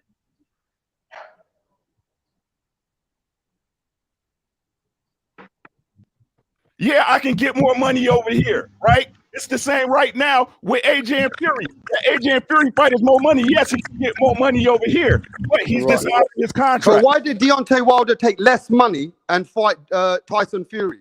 Did you just hear what I said? Yeah, but I'm asking you. You talk about the honor. Honoring a contract. Y'all don't know what honor is. Y'all don't Well, want some honor. other Listen, men. the honor about this is that they said that he picked the weakest champion. They said that he's been cherry picking his fights. They This said is that like- Kelly Finkel has been cherry picking Deontay Wilder's fights. Gardner, rocket science. Okay. Well, I think there's no rocket science to see that Wilder never really has had those hard opponents, and he never planned to get into that position thinking that Tyson Fury's going to beat him. That's a lie. You knew that. How's You that lie? Okay, explain to me. Why AJ turned down 50 million? Y'all slow. No, but they offered the contract back to Deontay Wilder. But he already had a fight signed with fucking Tyson Fury. No, he agreed himself. Listen, go read his Instagram. So, listen, Deontay Wilder Who the came out fuck on turns down Instagram, less money and for more money? You ain't following the fucking you're Instagram. lying, bro. Go look at what Deontay Wilder said on his Instagram. He said that he got offered the fight with Anthony Joshua. He didn't take that fight. And I just told you because so he did not have another fight signed, bro. He's already locked. You a lie, bro. Look it up. Okay, look, he already said that he had a fight with Anthony Joshua and he refused to fight. You're a liar. Hey, hold on. No, you can't say that, Ricky. We're going by what we're seeing. You're lying then, bro. No, that's not. You're fucking lying, bro.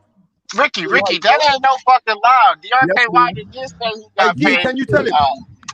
Yeah, this ain't no lie, bro. This is something that multiple people heard. Okay, well, if it's a lie, Ricky, then Wilder the fucking lie. You heard? You going? I'm just saying, if it's a lie, it's Wilder lying. Y'all crazy. Who the fuck turns down less money, more money for less money? Who turns down less money for more money? That makes no sense. No. If it's a lie, Wilder's telling it. Understand honor? I keep trying to tell y'all. Nah. If it's a lie, that means Wilder telling the lie. That means Wilder's the one telling the lie, man. And that's facts. He told on himself. And that's facts, Ricky. Wilder be lying as well. What are you talking about? That's fucking facts. You can call it a lie, but Wilder the one telling the lie. So what the fuck? Let me know when y'all done. I'm just telling you. I'm done. Okay, if it's a lie, Wilder's the one let's keep telling it it. moving. Let's keep it What moving. the fuck? Shelton. Let me know when y'all done. Shelton. Hey, Ricky, y'all- we'll get back to you, Rick. Shelton. I don't know how to move amongst men. Let me just Yes, we'll sir. get back Yes, to you, sir. Rick. Shelton. What do you think Yes, about sir. this? That Deontay Wilder's contradicted himself more than 3-4 times. Deontay Wilder had a contract on the table, like D. Jefferson said, and he never took that contract. He moved for the easier champion. So how can we believe what Deontay Wilder keeps saying? After when Deontay Wilder blaming the suit, the egg weights, he's blaming the fucking referee. Then he's blaming fucking Mark Breeland. How can you think he's not lying, bro? Shelton, can you explain? Well, the man's just been talking about honor the whole time. Honor would have been admitting the fact that I got my ass whooped.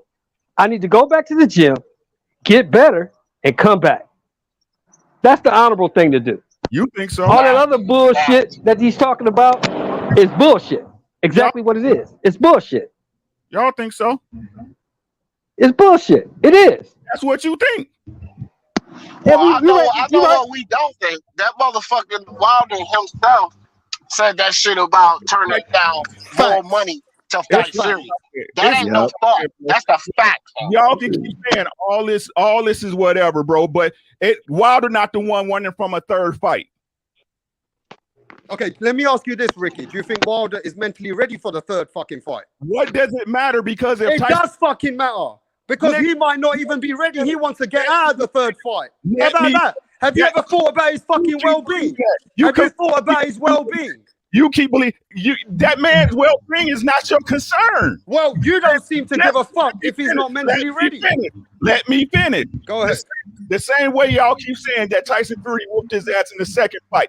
Okay, great. If that's what it is, it's legit. And y'all got a third contract. Fight the man and beat him. Fight the man and beat him. AJ versus Fury. When we getting that fight? When we getting it? We getting at the end of this week? Hey, look, we're talking about Deontay Wilder here. Deontay Wilder's trying to fight Charles Martin.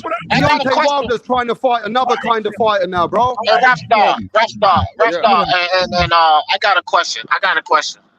So when Deontay Wilder, when all of that happened back when the $100 million offer from the Zone, two fight deal with Joshua, $20 million for Dominic Brazil.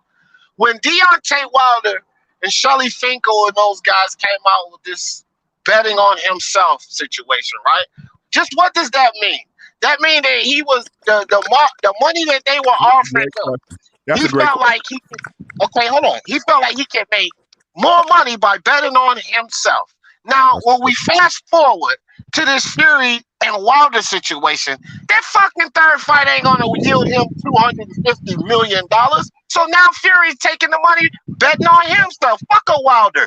But Wilder fans don't want to accept that. Wilder turned down more money, even though I don't know if it worked out for him, but he turned it down because he felt like he could get more. Well, now that Fury feel like he could do more with Joshua, it's a goddamn problem. Wilder is just mad because he lost his fucking title and he ain't got his destiny. The motherfucker don't have nowhere else to run. That's the goddamn problem. Have a look at the fucking. Let me say this, D. Let me say this, bro. Hey, let me speak. Ricky, you look at the chat. Look at what Punch Drunk saying. Wilder openly said, no, but you gotta fucking listen to others, Ricky. You can't just be arrogant, bro. You can't come to this panel with an arrogant attitude. You gotta listen to people, Rick. Listen to this, Rick. Ricky, let me tell you. Look at what Wilder said. And this is what he's confirming what D. Jefferson said. That Wilder said, I'm going to bet on myself. I don't give a fuck about the money. I'm going to bet on myself. And he said that he ain't going to take the Anthony Joshua fight because he feels like Fury was the easier fucking fight. Go on, get out your feelings. Just like this brother that just said. I said, what he said is perfectly acceptable. I ain't mad at that. I'm not mad at that. He's totally correct because that's what's happening. That's what's happening. Fucking Fury's like, yo, fuck you, I'm about to get this money. We got another brother coming in, which is very big. I'm not mad at that. But what the problem is like I said, man, no matter what Let me get you in, Andrew. I can see you. No matter what people, whatever you believe, Major Key, Shelton, Wrapstar, Wilder ain't shit. Yada. Okay. Nobody said that. Nobody never said Wilder ain't shit, bro. Never said that, bro. I didn't say that shit. Nobody ever said that on this channel. Get out your feelings, bro. I'm generalizing, right? Wilder did this. He got us. We're not in our feelings, bro. We're loud out here. We're loud on this panel, bro. Great. This is what I'm saying. We don't fuck about over here, Ricky. We keep this shit real out here. You're a Wilder fan, but Wilder got pummeled and destroyed by Tyson Fury. Boxing fan, bro. All right, hey, Ricky, I'm gonna get back to you. Let me get to Andrew Tucker because Andrew's gonna be busy. Andrew's gonna leave in a minute. Let me speak to fucking Andrew Tucker now, bro. Let me get around the panel, bro. Andrew Tucker, how you feeling? Y'all don't know me like that. It was good. What's good with you, Wrapstar? Well, appreciate you inviting me on the onto the live stream, man, and having me on the panel, man. I appreciate it. And I see y'all. You got a lot of great brothers, man. Speak Your Mind Sports Talk. I see you, my brother. Major Key Boxing. I see you, my brother. And much respect to all the other brothers on the panel. I got a question for the brother right here with the white headphones. I got a question for you, man. This Andrew Tucker world. I don't know if you're familiar with me, but I'm one of the generals in this YouTube boxing community. But I just want to say this, man. You feel that who you want to see Wilder fight, in a comeback fight, you know what I mean? Because you know that he's not getting that. He's not getting the the third Bro, fight with Tyson Fury. That's good. That's a great point. If it does happen, but the truth of the matter is this, bro. The thing is, people don't want to admit that they're in arbitration, bro. Whether people want to believe it, no one knows. People got Bob saying it's going to be okay, that Eddie Hearn's going to be. Nobody knows. None of us knows what's going to happen until that arbitration is complete. But you, I feel you what you're saying, but you know that's not for a third fight. If anything, it's going to be for damages. You know, if I don't know if you read that. That's no doubt, but that's what I'm saying. How people keep talking about this fight when nobody knows what's happening. They keep announcing it like it got announced and supposed to be made last year in November, and it's still not no fight. I understand everybody's view, but what I'm saying is this, bro. If Tyson Fury is walking around here saying he need a fight, he got a fight lined up. The part, like I said, the part I hate is that people try to put, because Bob Arum and Eddie Hearn come out and speak like shit is gospel, then everybody want to come pop off with videos like it's insane, like it's true, when they known and proven a lot of y'all. They known and been proving a lot of everybody, us as boxing fans, everybody. What I'm saying is this. If everybody want to keep putting the blame on Deontay Wilder, if Deontay Wilder is such an A, B, C, D, E, F fighter, if it was all excuses, Tyson Fury, y'all got a contract. Y'all want to call it expired or not? Fight that man for your warm-up if it's such easy. But we're telling you, we don't think Deontay Wilder wants to fight Fury anymore, bro. Nah, bro. That's a lie, because why isn't... But that's different opinions, bro. We got fucking different opinions then, bro. That's right.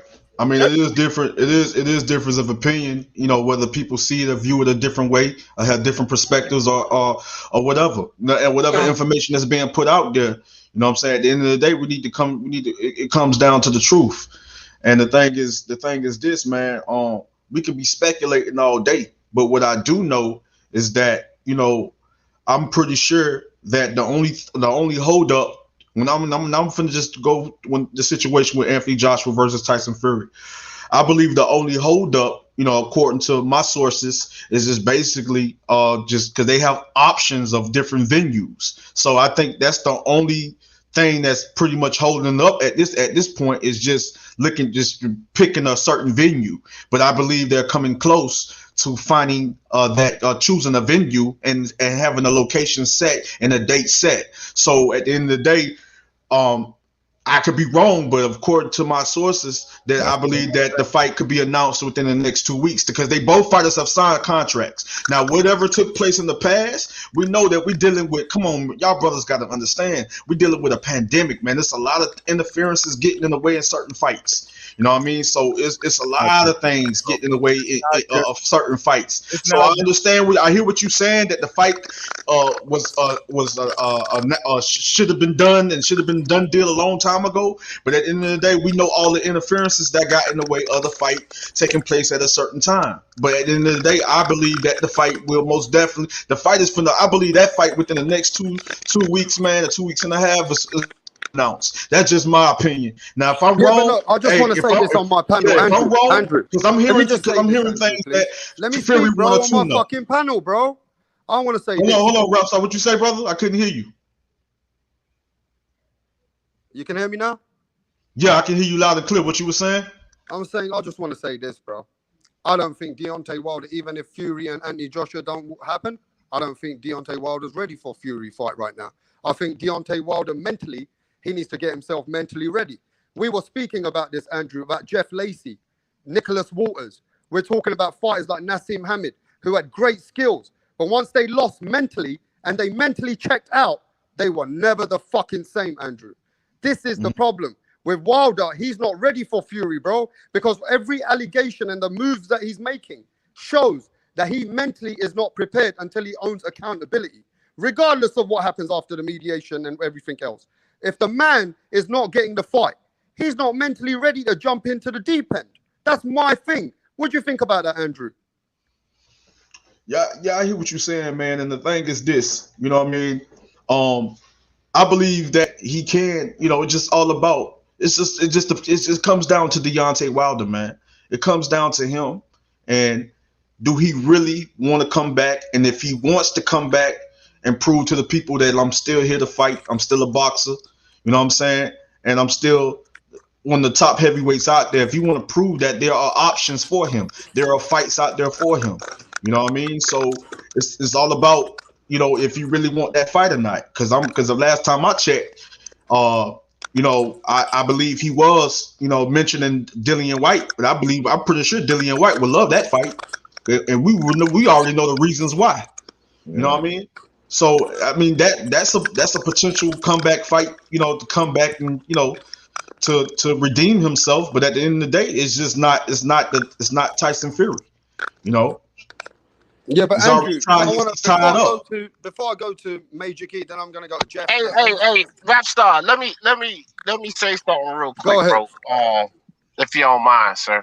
Look, it's that like it's a whole lot of fucking Wilder. Look, on my channel, man, I'm pretty sure a couple of you guys have seen it. Like I had to throw up a couple of lives actually defending Deontay Wilder, because here's the problem with fucking boxing fans. They take it too far, bro. Like, even when a motherfucker is wrong or in the wrong or whatever, boxing fans take shit too far. This is one thing that I said about Wilder. I don't think none of these motherfuckers not named Tyson Fury or Anthony Joshua can fuck with this man. That's number one. Now, everybody know I'm a Fury fan all day. This is not about Wilder loving. But personally, I'm going to keep it a buck. I think everybody else not named Fury or Joshua gets sparked, knocked the fuck out. That's number one. And I think that when we talk about Teofimo Lopez's or Devin Haney, Tank Davis, Errol Spence, Crawford, and these guys, it's always this idea that, hey, it's just one loss. How come everybody want to throw somebody in the trash after one loss? Well, what the fuck are they doing with Wilder? The dude lost one to a guy who is arguably the best heavyweight between, and everybody's throwing him in the fucking trash now? Like, bro, get the fuck out of here, bro. He knocked out most of these motherfuckers. And the thing is, the thing is, like, it's like this here, man. I said it plenty of times, and I don't know if you heard me. I don't know if you ever heard me mention this in videos, but I said it plenty of times that Wilder can bounce back, and that there's certain fighters that he can bounce back and fight against. You know what I mean? So I'm not saying that he's done and he's finished. You know, people have difference of opinion, but I'm not saying he's done and finished. I believe he wants to come back and fight. You know what I mean? And I believe that he's not focusing. His mind is not his concentration is not on retiring. I believe his concentration is figuring out how to come back and against the right opponent. So the thing is, you got options out there. You got fighters out there that you can fight. That you can come back. You can come back and like I said, redeem yourself, prove that you still a dangerous, a big puncher, a dangerous fighter. Come step back in the ring and prove a lot of people that may feel a certain way or saying certain things that you've done. You finish off. Go step back in the ring and prove all these people wrong. You know what I'm saying? Because I believe honestly. You know, and I can agree with you to a certain extent. I believe style make fights, and it's a lot of tough fights in the heavyweight division, and a lot of guys that can challenge each other in the heavyweight division. You know what I'm saying? Right. It can be sometimes it can be our favorite fighter can probably end up losing. So at the end of the day, the heavyweight is full of surprises. That's one thing I always said, and I'm gonna keep saying it. But at the end of the day, it's all about how Wilder comes back, bro. You know what I mean? It's all about how he comes. It's all about how he come back. But at the end of the day, you know, he got options. It's fights for him. It's fights for him out there. You know what I mean? And the thing is, I said this myself. Stylistically, him and a Dillian White, that's a great fight. I see how Dillian White wins that fight. I see how Wilder wins that fight as well. So that's a fight right there. You know what I'm saying? I'm not too sure. You know. Yeah, but do you think Wilder will leave America? Because Eddie Hearn says if he wants the WBC interim title, we'll give Wilder the fight, but he has to come to England or Saudi Arabia. Do you think he'll leave America to fight out of comfort zone? I think he shouldn't have to be honest. His name. Yeah, but Tyson Fury left the country. Anthony Joshua left his comfort zone. Y'all know why Tyson Fury leaving the country, bro. But you know that Tyson Fury can reinstate his license in England in time. Wrapstar, I got a question. Didn't Wilder had? I think it probably was one fight he did fight outside of the States. I'm trying to think. Yeah, which fight did Wilder fight away from America? Yeah, I'm trying to. Was it Duhaupas? It wasn't Duhaupas, was it? No, I'm probably got to go back and look. I I don't remember, but I'll say this real quick. Go, I'm gonna let you jump in, MMA champ. This ain't even long. Yeah.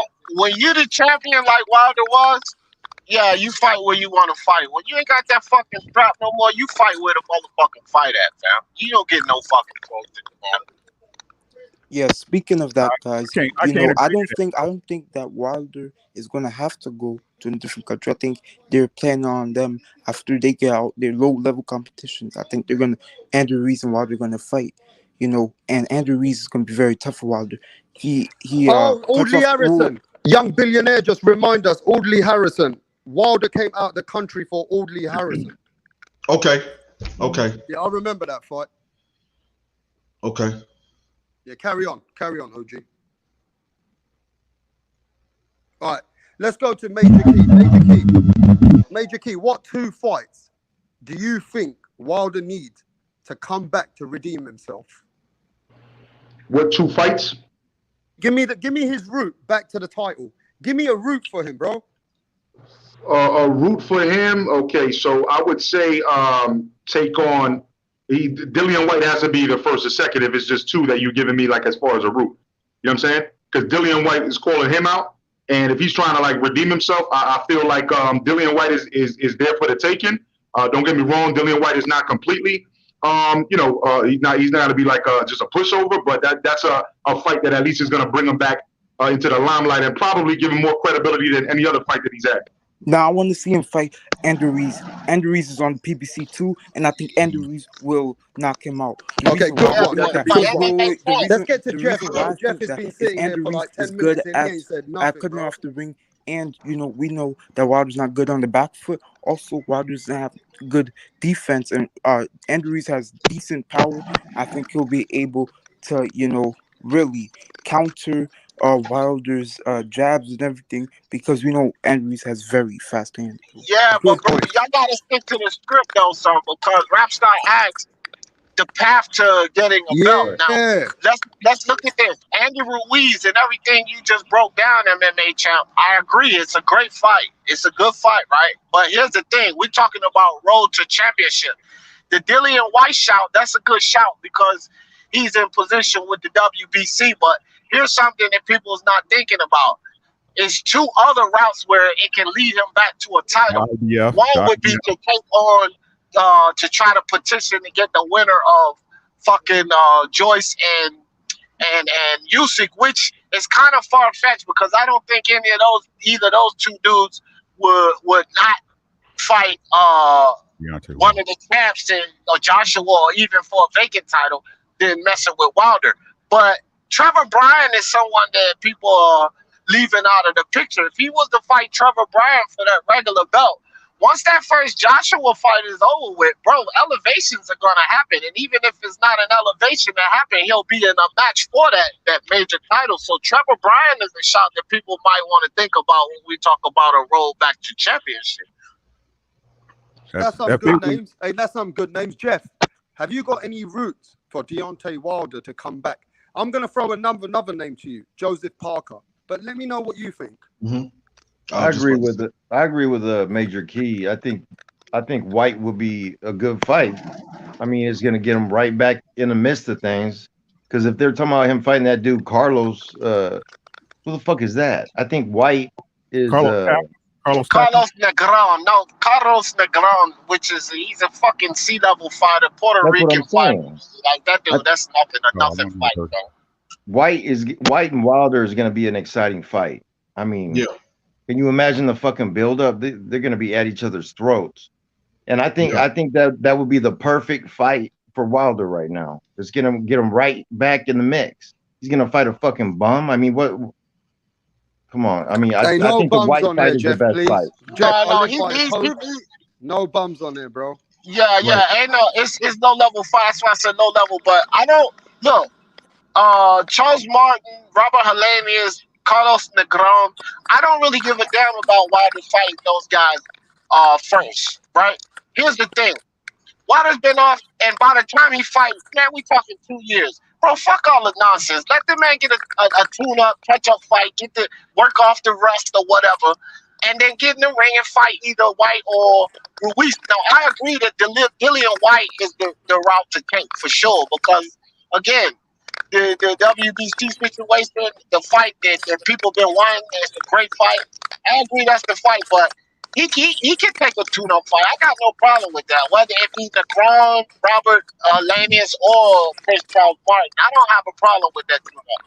Yeah, that's what Okay. I I would haven't say, heard nothing from Shelton for a while. Shelton, are you still over here, bro? Yeah, I'm here, brother. So, Shelton, give me 2 names for Deontay Wilder to come back and get rid of those demons. Well, the 2 names I could think of are Dillian White and Andy Ruiz, and here's why. Wilder been off for damn near 2 years by the time he get back in the ring. Now, I kind of agree with D. Jefferson. I think he needs a tune-up, but they may not see it that way. He may want to just jump right back in the fight. If he wants to jump back in the fight, he needs to fight Dillian White. If he can get that out the way, his next step should be Andy Ruiz. Because Fury already beat him, and Andy Ruiz already beat Joshua. So go fight the guy that beat Joshua. Then whoever wins the Joshua Fury fight can't deny you. I beat this guy, the interim champ. I beat the guy, say Joshua wins the fight, that beat you. I need my shot at that belt. And with Wilder's name and his recognition, they'll give him that shot because that fight will make a lot of money. But the WBC got to take a back seat to the WBO, fam, because the WBO has already stepped aside twice for the Kubrat Pulev and then for this first 4-belt undisputed match. And not to mention, Mauricio Sulaiman already pushed back the mandatory for the WBC. He did that. He pushed that back when Dillian White lost to Alexander Povetkin. So they're going to have to take second seat to the WBO, and you'll have to check, I guess, Joey Joyce or the winner of that fight. That's how that will have to go. Let me ask Ricky Williams this. So Ricky Williams, I know a lot of Wilder fans and everything. Somebody got some noise. Yeah, we're saying that Fury's using dirty tactics, but doesn't Wilder is known to slap at the wrist and slap in the back of the head? Bro. Man, people cry about dirty tactics, bro. Thank you. Yeah, that's not what I'm saying, bro. That's not what I'm saying, bro. So, Ricky, let me ask you the same question, Ricky. Ricky, let me ask Ricky the same question, bro. Ricky, what 2 fights? Ricky, if he doesn't get the Fury fight, what 2 fights for you can Wilder redeem himself and rebuild himself? Thank you, because I was trying to get that question answered for you, and that's a great question. If it doesn't go Wilder's way, which is possible, guys, it's court. Shit happens, right? But let's say he wants to come back. He's got 1 or 2 routes. The easiest route, to me, if he wanted to get back in the mix, just like y'all said, Dillian White. That shit been brewing for, 4 years now? You know what I'm saying? Go ahead and get it out the way, right? Go ahead and get it out the way, right? That's going to get his name popping. If you do stretch Dillian White, everybody going to be like, okay, he still got the hammer guy, right? Let's move forward. WBC, they're going to have to move him up in the rankings. Plain and simple, short and sweet. After that, Charles Martin. You know what I'm saying? He's number 1 in IBF. You know what I'm saying? It's a vacant title, so they can do that as an eliminator for that title. And then at that point, he's back at the top. AJ or Fury, whoever's number 1, number 2, it's time to rumble at that point. Yeah, bro, but I still think everybody's sleeping on that Trevor Bryan work because, look, Trevor Bryan, to me, that's a tune-up fight for real. Trevor Bryan ain't going to cause Wilder no motherfucking problem. When he beats Trevor Bryan, he's sitting there with fucking interim title. Not disrespecting what you're saying, but I'm just saying a regular belt is going to be way more official than an interim title, fam. Like, and that puts him. You know what I mean? He can use that for the tune-up, then fight either White or. No doubt. Even though I agree with you on your logic, right? What you're trying to say as far as like strategically, the thing is, Trevor Bryan's name, I don't feel brings him enough recognition to put him back in the limelight like that. You know what I'm saying? But it's a 2-fight. But Glenn, it's a 2-fight. His question was a 2-fight. Which 2 fights? You fight Trevor Bryan, you get that belt, and then you take Dillian White. If you sitting there with a fucking WBA regular belt and you beat Dillian White, man, you in the fucking mix, my nigga. You No, I right got in the what you're saying. I Hey, got what D you're saying. Jefferson, I've got a question for you, D Jefferson. You know the fighters that he's going to fight, they're going to probably be in the Al Heyman PBC situation. Can you name some heavyweights which are with the PBC right now? Who All we they got as got. heavyweights with the PBC right now? I got Charles Martin.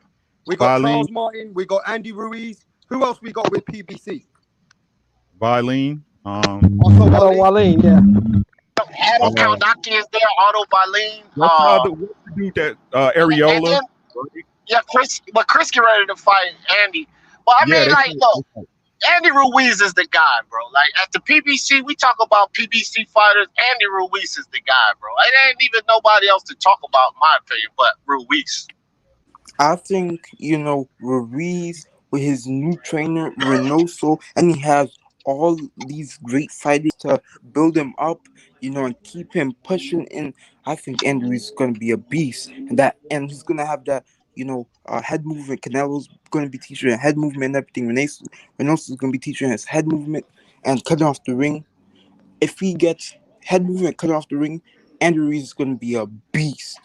I want to say this about Andy Ruiz, and I like Andy Ruiz, bros, but I can't. He's still shaky to me. Y'all know what I'm saying? It's like, especially after the Wilder 2 fight when he was, at the buffet. You mean the Anthony Joshua fight?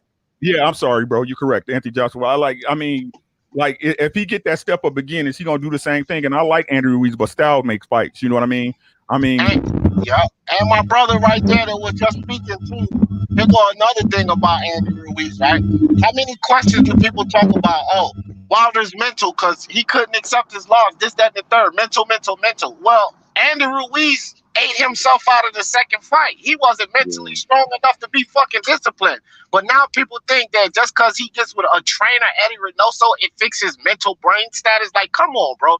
Like, we got to start being honest about this. Reynoso's a fucking trainer, Dr. Phil. Yeah, I mean, come on. Like, he need Dr. Phil. We don't know where Andy mental gonna be. Like, man, Andy ain't 6'9" like Tyson Fury either. That's another thing. Because just because Tyson Fury beat him don't mean Andy little fat short ass can come in there and beat Wilder. I feel like Wilder knocks Andy Ruiz out and he knocked Dillian White out too. Wrapstar. Yeah. Let me ask the panel a question. Well, I'm gonna tell you like this. Major Key. Okay, Let me just tell Major Key, my brother. Can you take somebody for 5 minutes? Somebody got some noise, man. Yo, Major Key, are you there? Yeah, I'm here. What's good? Can you take over the platform for 5 minutes, or you, or even Andrew, one of you? Yeah, go ahead, bro. I think Shelton was about to ask a question, right? Who was about to ask a question? Yeah, that was me. Go ahead, that was Shelton. I got a question for the whole panel. Was Wilder manufactured? Yes.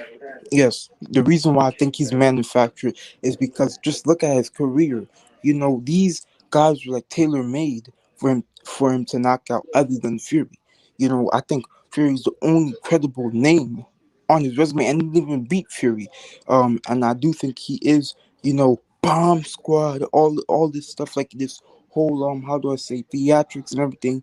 I think it's manufactured, bro. I know a lot of people are gonna disagree with me, but that's my opinion, man. He's not manufactured, bro. And then I'm just saying. This is just my opinion, guys.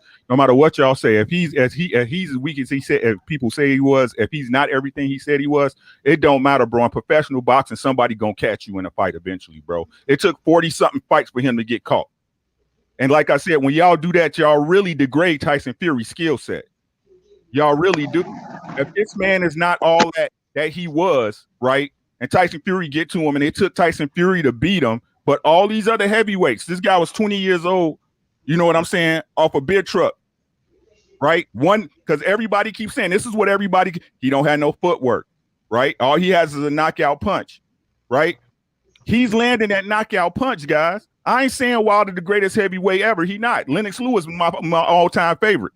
Lennox Lewis, to me, is one of the most underrated heavyweights all time. Everybody that beat him, he came back and beat him, and he did his thing, right? But for y'all to keep saying that Wilder's not, when it's heavyweights that train, they heavyweight boxers, professional fighters that get up from the age of 8, 13, 14, 15, all they life, right? They're coming in, get knocked out, something that's coming. Everybody know the right hand coming. Exactly, bro. I'm with my man 100%, and which is why I say if the see, here's the thing, they call Wilder a one-trick pony, right? I say this all the time. They call Wilder a one-trick pony.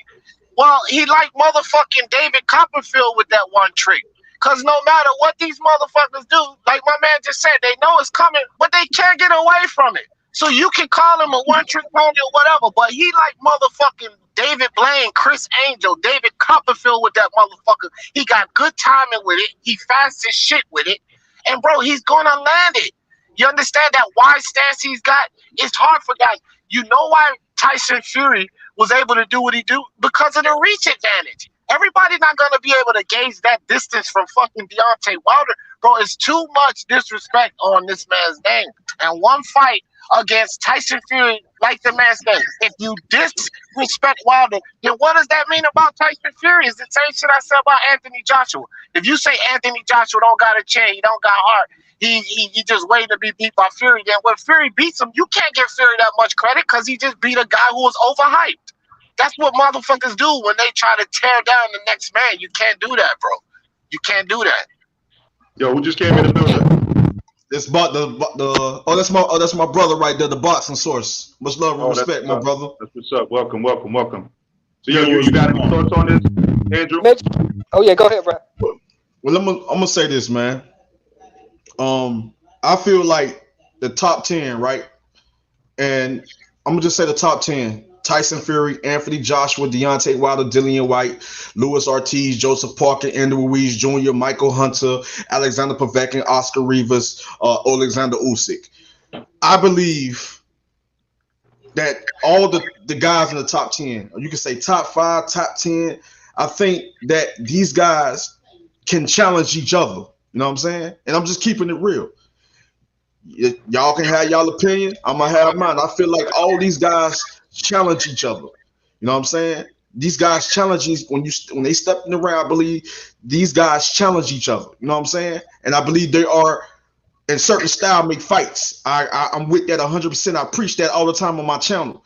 So certain styles make even better fights because certain styles connect well, and you get an entertaining ass fight. And we've been seeing that. We've been witnessing that, right? So at the end of the day, you know, a lot of these heavyweights are dangerous. Wilder not the only one. I just have to keep reminding y'all that he's not the only one. So do you feel like Anthony Joshua not the only dangerous heavyweight? Dillian White not the only dangerous. Dillian White not the only dangerous heavyweight. Joseph Parker is dangerous. Luis King Kong Ortiz is dangerous. Andrew Ruiz Jr. is dangerous. Alexander Povetkin is dangerous. You know what I mean? So at the end of the day, I just feel like this here. You know, you may see one fighter might be one step above when it comes to skill. You know, when you look at skill, what you see from a fighter, and then going up against certain fighters on a certain level, you can see what a fighter is made of and what he's all about, and to see where he's at. You know, as far as skill. So at the end of the day, I just that you gotta love the heavyweight division, man. You gotta love it. You know what I mean? You gotta appreciate the heavyweight division. But I'm gonna say this. Wilder can most definitely bounce back. He have the base. He knows the basic. Maybe not too proper with throwing certain punches, but the right hand is very lethal. I said it all the time. He that's the equalizer. He has that weapon. You know what I mean? But at the end of the day, I just feel like, you know, sharpen up your fundamentals a little bit more, and Wilder can be a problem. You know, he can be a problem. You know what I mean? He can be a problem. I take nothing away from him, but at the end of the day, I just feel like the two better skilled fighters to me, when you look at the top, I'm gonna just say the top 5. The better skilled fighters fundamentally to me is Tyson Fury and Anthony Joshua when it comes to the top 5. And you can say slightly in the way Dillian White. You know what I mean? But no, y'all can will be over White. He might not be. I'm saying top 5. I'm just saying top 5. I ain't say top 10. Usyk probably way down there, number 9 or number 10. But we already know Usyk is probably one of the most skilled. You know, if anything. So I agree with you 100% on D. I agree with you 100% on that, D. I ain't say he wasn't. Trust me, I know he is. Trust me. Yeah, go ahead. I'm gonna give my answer, but first I would just want to clarify. So, do you feel like his style is manufactured? Do I feel like his style is manufactured? It's hard for me to say, man. It's really hard for me to say. You know what I mean? I can say this. Wilder became professional at the age of what? 21? 21, right? Yeah. 20 years old. 20 years old. So he still was young. You know, at the end of the day, however you want to look at it, however you view it, he still was a young fighter. You know what I mean? So when he became professional at 20, he still was a young fighter. That's a baby. That's a damn Andrew, baby. I'll just come back to the panel because I see another brother, TBS, the boxing source is in the building. Yeah, my brother's in the building. Yeah. How you doing, boxing source? I'm doing good, man. Doing good. Just seeing this question here in reference to Deontay Wilder as far as like a style being manufactured. I think the problem with Wilder is he got too reliant on that right hand.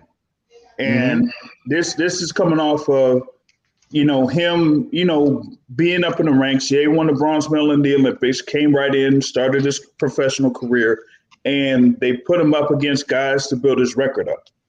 Then when they, became a contender, they gave him like a little bit tougher competition. The fight that really saw what his real potential could have been was his first fight against Brahman Stavern, because there he used his height, he used his reach, he used like his jab, relied on that jab, and then every time Brahman Stavern got to the inside, he made him pay, right? But then after that, it seemed like that KO streak started to build his confidence, and he got too reliant on that instead of developing on his skills more. And for me, I thought that was a problem. And I felt like if he fought somebody that had the equal amount of skills, that would actually be more disciplined than he is, he would have a problem. It ended up being Tyson Fury. Now, here we got to wait and see what's going to be next for him, because as of right now, I really don't know what's next for him. I really don't. Whether it's a fight against Tyson Fury or a fight against somebody else. And the thing about it is if it's not Fury, I really don't know who it could be, because from a business standpoint, his price tag is really high, like 8 figures. So they got to figure out how to come up with around that range in order to put up a fight that'll have Deontay Wilder as a headliner. And right now, I don't know. Yeah, I can honestly say, like what some of the guys were saying, man. I can honestly say, the two fights most definitely is a Dillian White or Andrew Ruiz Jr. To be honest with you, those the two fights, or maybe even a Joseph Parker. You know what I mean? So if I can respond to Shelton's question, because I'm about to bounce in a minute anyway. As far as his style being manufactured, what I feel is not that it's manufactured. Similar to what the boxing source was just saying right now, is they allowed him to get away with his lack of skill to the point where it's at, right? Because he was reliant on that 1-2. You see what I'm saying? And he did a great job with it. Don't get me wrong, because I was hyping up. That's why I was surprised when the brother came in and he was like, "Yo, people hating." Like I'll tell you right now, bro. Like I was telling everybody about Deontay Wilder when I found out about him. I'm like, "Yo, you need to watch this guy. This guy's crazy. Like he's knocking out everybody." You know what I'm saying? I was telling everybody about that. You know what I mean? So part of the hype, people like me going around telling people, casuals that didn't know about boxing, I'm telling them before he even got popular, you know what I'm saying? When he was on undercards, and I'm telling them, "Yo, watch this dude. So anyway, so my point being, it was great. It was exciting. You know what I'm saying? But at this stage, when you're dealing with a Tyson Fury or AJ, you're going to need some skills. You see what I'm saying? You're going to need some skills, because the thing is, even with Tyson Fury, what makes it intriguing, look, he was able to do what he did in the last fight, right? Maybe a third fight turns out a little different. But, with AJ, the thing that's funny about AJ is that AJ actually throws combinations, not just a 1-2. See what I'm saying? He can move. He can move side to side. He can move on his back foot. But when he throws combinations, and with bad intentions. So that's what I'm trying to say. So he's going to need a little more skill, and he's 35, right? So I mean, capable of getting that in enough time to where, you know, his body is not just completely slowed down because he already took almost 2 years off. Or I mean, you know, by the time he fights, you know what I'm saying, gonna be like a year and a half, stuff like that. So I'm thinking about all of that, you know, realistically. So I don't think that it was manufactured. I think that that it was more where he got to a specific thing where he was comfortable. You know what I'm saying? Which was that 1-2, knocking people out, and they allowed him to get away with it. That's what I think it was. And I can agree with you 100%, Major Key. And I think one thing people got to take into consideration is also is this: is Wilder is very athletic. You know what I mean? I most definitely give him credit for that. He's very athletic, and I just feel like if he would have been more focused, like pretty much like what you were saying, more focused and more dedicated, taking it 100% to a whole nother level, more dedicated and more focused on his craft to polish up, you know, on fundamentals, right? Because I know he know the basics. He know the basics. He do, you know, because he showed me that he know the basics when he went up against Bermain Stabern in that first fight. You know, I seen some things that Wilder was doing, you know what I mean? And I seen some things he got a little better at in the Lewis King Kong Ortiz first fight, and the second fight, I'm sorry. But I saw he's got very patient at using the jab to set up the right hand. So at the end of the day, Wilder could be, trust me, he made some adjustments in a way. But I'm saying to become more fundamentally, it would have been a different fight with him and Tyson Fury if he would have been 100% focused on perfecting his craft to the point, to the fact that, you know, he's gotten a whole lot sharper, better, you know what I mean, and throwing the combinations, working off the jab and things of that nature. And, you know, just like somebody got some noise, man. Let me make sure it ain't me. Yo, can y'all hear me? Yeah, it's good now, bro. It's good now. Yeah, we can hear you, Okay. Andrew. Keep cooking, bro. Okay. Keep cooking. Yeah. So that's all it was. You know what I mean? But at the end of the day, he most definitely had the basics, and I just felt like it just taking it to a whole nother level, man. Making adjustments and adding on to his game, and just becoming more fundamentally sound, man. In a way that he could have been a beast and a problem, and it could have been a different story going up against the fight. I believe Lewis King Kong Ortiz was the first one, and then Tyson Fury was the second one. You know what I'm saying? As far as guys that can actually box, you know what I mean? As far as skilled fighters, you know what I mean? To really push him and to really challenge him. You know what I mean? Let me say this right quick. Somebody noise. Somebody. Let me say this right quick. Can you guys hear me? Yeah, I can. Hey, Andrew, I've got a question for you. Somebody in the chat said, can you hear me, bro? I can hear you good, man. It's just like some staticky noise. Yeah. I'm sorry, but it's the S. It's the S. So I don't know if you want to go on mute when he's not talking, but it's the S dude with the feedback. I might have to do that. But look, Shelton, Mr. Shelton. Oh, okay. Joe Kawasaki in the chat says that Tyson Fury had one game plan, and they noticed the game plan in the fight of the 12th round. When Sugar Hill told Tyson Fury, we're going to go textbook on Deontay Wilder. We're going to go bring it to him. And we're going to bring it to Deontay Wilder, and he's not going to be able to take it on the back foot. Now, can I ask you this, Andrew? Because you're a boxing pugilist, so is Ricky. Has he shown the blueprint for other people to beat Deontay Wilder? I need an answer for that. And then I'm going to Ricky after you, Andrew. And then I'm going to Major Key and then Boxing Source and Shelton. Okay, making those adjustments, right? Making those adjustments, adding that to his game, right? Adding that to his game plan, right? You know, taking on that crunk style, right? And then also he pretty much I believe they did some film study, and I believe Sugar Hill most definitely saw Wilder weakness, one of Wilder weaknesses, and he really implemented that into Fury's game plan and made those adjustments to that style that he came in the ring with. And I just think that Wilder doesn't like when a fighter, and you can see it in previous fights, Wilder doesn't like when a fighter apply pressure, come forward. You know what I mean? So that it can be a little uncomfortable for him at you know. So I just feel that Fury kind of knew that, and Sugar Hill knew that. But at the end of the day, when you're coming forward, be smart coming forward. Be smart. You know what I mean? Just basically be more like a technical boxer puncher. You know what I mean? So come forward, be smart, make the necessary adjustments, apply pressure, and kind of break them down in a way. You know what I mean? And it's kind of similar. It's kind of similar to like how AJ fights. You look at AJ, front foot dominant, very smart, going to the body, boom, head, body. You know, mixing up his punches very well, being accurate majority of the time, and just breaking this opponent down. And I think Fury similar style, and and just adding that, making those necessary adjustments, and coming with that type of style, kind of threw Wilder off. I mean, like Wilder wasn't expecting that at all. You know what I mean? And I just think that Sugar Hill saw that, and you know they really came with the right game plan to really throw Wilder off in a way.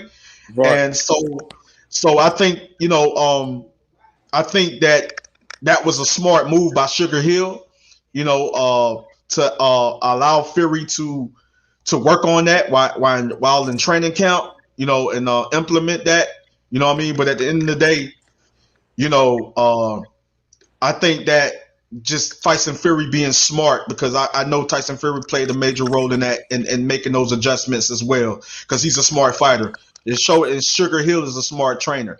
So that combination just made it so interesting, you know, when Fury stepped in the ring and did what he did, you know what I mean? Most definitely. Facts. Hey, listen, before I get to Ricky, I'm just going to say this.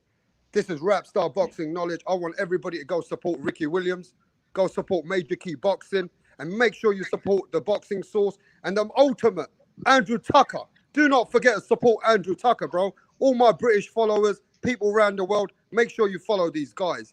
Let's keep cooking. Hey, Ricky, what do you think about that, Ricky, bro? That's a great question. Tyson Fury has showed the blueprint to beat Deontay Wilder. What do you think?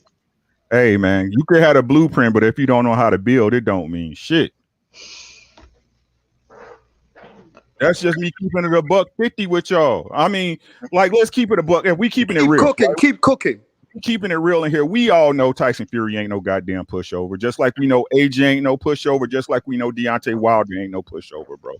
Let's keep it a $150. You know, if you like them or not, right? Make sure y'all subscribe to my channel, even if you hate. It's cool. Dislike. You know what I'm saying? But the thing is this, right? Tyson Fury has the size, the strength, and the know-how to be able to walk up on Deontay Wilder like he did. If it was clean. I got to throw that in there. If it was clean, no matter what y'all believe, if it was clean, right? That's why I want to see the third fight so bad. I want to see if it was legit. I want to see if it's legit. And y'all, and just to say this, man, like I said, it doesn't matter if everybody thought they had the blueprint to Money May, right? He got in there with Maidana. Ooh, this is the way you beat him. No, it ain't. Right? You got in there with Castillo. This is the way you beat him. No, it ain't. Right? You got to be styles make fights, not fighters. Styles make fights. So you got to be able to. For one, you got to be able to get close to Deontay Wilder, and Tyson Fury's the only fighter that's been able to do that. So no matter what y'all say, y'all keep saying. I got to keep reiterating this, guys. Yeah. Y'all keep calling this guy a bum when he beat. Nobody calls anybody a bum on this panel. No, just stay Ricky. Not y'all, bro. I'm talking about the chat. I but my brother Ricky, I just want to say this. No, Tyson Fury wasn't the first one to get to Deontay Wilder. Now, I give credit to Deontay Wilder for knocking out these guys and finishing these guys, but he wasn't the first one to get to Deontay Wilder. Ortiz. Yeah. So, you know, you had certain fighters that most definitely was giving Wilder a hard time, but he ended up knocking those guys out. So it was guys that were really, it was guys winning rounds against Wilder, and he was able to come back.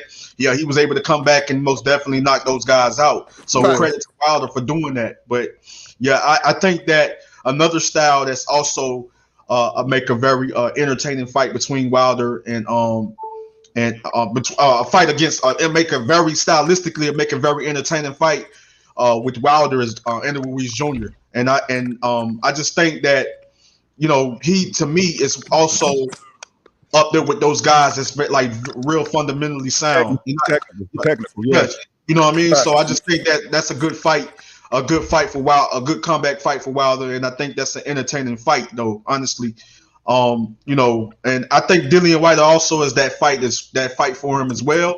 But I just, for some reason, man, I'm gonna just keep it real and be honest with y'all. You know what I mean? I just think for some reason I just feel that Wilder knocks him out. You know All what right, I mean? let's go to the next Not fight. too Wait, well. Can I finish my thought though? Can I finish my thought though? Can I finish my thought though? For Yeah, real? bro. Right. And to agree with y'all wholeheartedly, right? Deontay Wilder, when he was early, he stayed on the jab. He utilized that jab to get range and to keep you away. He had a left hook. He went to the body. And what happened is, let's be honest, he got comfortable. He got comfortable. He ain't stop people. You know what I'm saying? That's just what it is. And you are, and like I always say on my channel, guys, I say this to everybody, you got to do the things that make you uncomfortable in the gym. It's not the things that you do well. It's the things that you don't do well that you got to drill and work on. Go ahead, bro. Great points. Hey, listen, that's great points. I want to go to keep cooking. I want to go to the boxing source, then Shelton. Then we got another brother in here, Chain with Ice. Yo, the boxing source. Hey, yo, I'm out, yo. Have a great night, yo. Major Key, much love and respect, my brother. Have a great night. All right, Major Key, I'll catch you soon. Hey, listen, let me just say this, boxing source. Tyson Fury has shown people that Wilder can't fight on the back foot. Ricky Williams say, let me just speak. Ricky Williams says, you might have the blueprint, but it doesn't mean everyone can use it. Good points, right? Now, let me ask you this. If Tyson Fury showed everybody that this is the way to beat Deontay Wilder, what fighters do you think can mimic what Tyson Fury did to Deontay Wilder? And then I'm going to Chain, Andrew, and Ricky and Shelton. No, sorry, Chain and Shelton, Andrew and Ricky. Go ahead. As of right now, the only other one at this point that I see right off the bat is Anthony Joshua. When you talk about the original point for Tyson Fury, going to the first fight, right? Tyson Fury was, getting a little bit on Deontay Wilder, but then Deontay Wilder was able to get up close and, land the hook to knock down Tyson Fury in the 9th round. Tyson Fury got up, and the key thing was, and y'all were talking about it, was that he was able to get Deontay Wilder to, fight off his back foot. In the 9th round, Tyson Fury caught Wilder with a hard counter when Wilder was coming at him because Wilder was trying to finish him.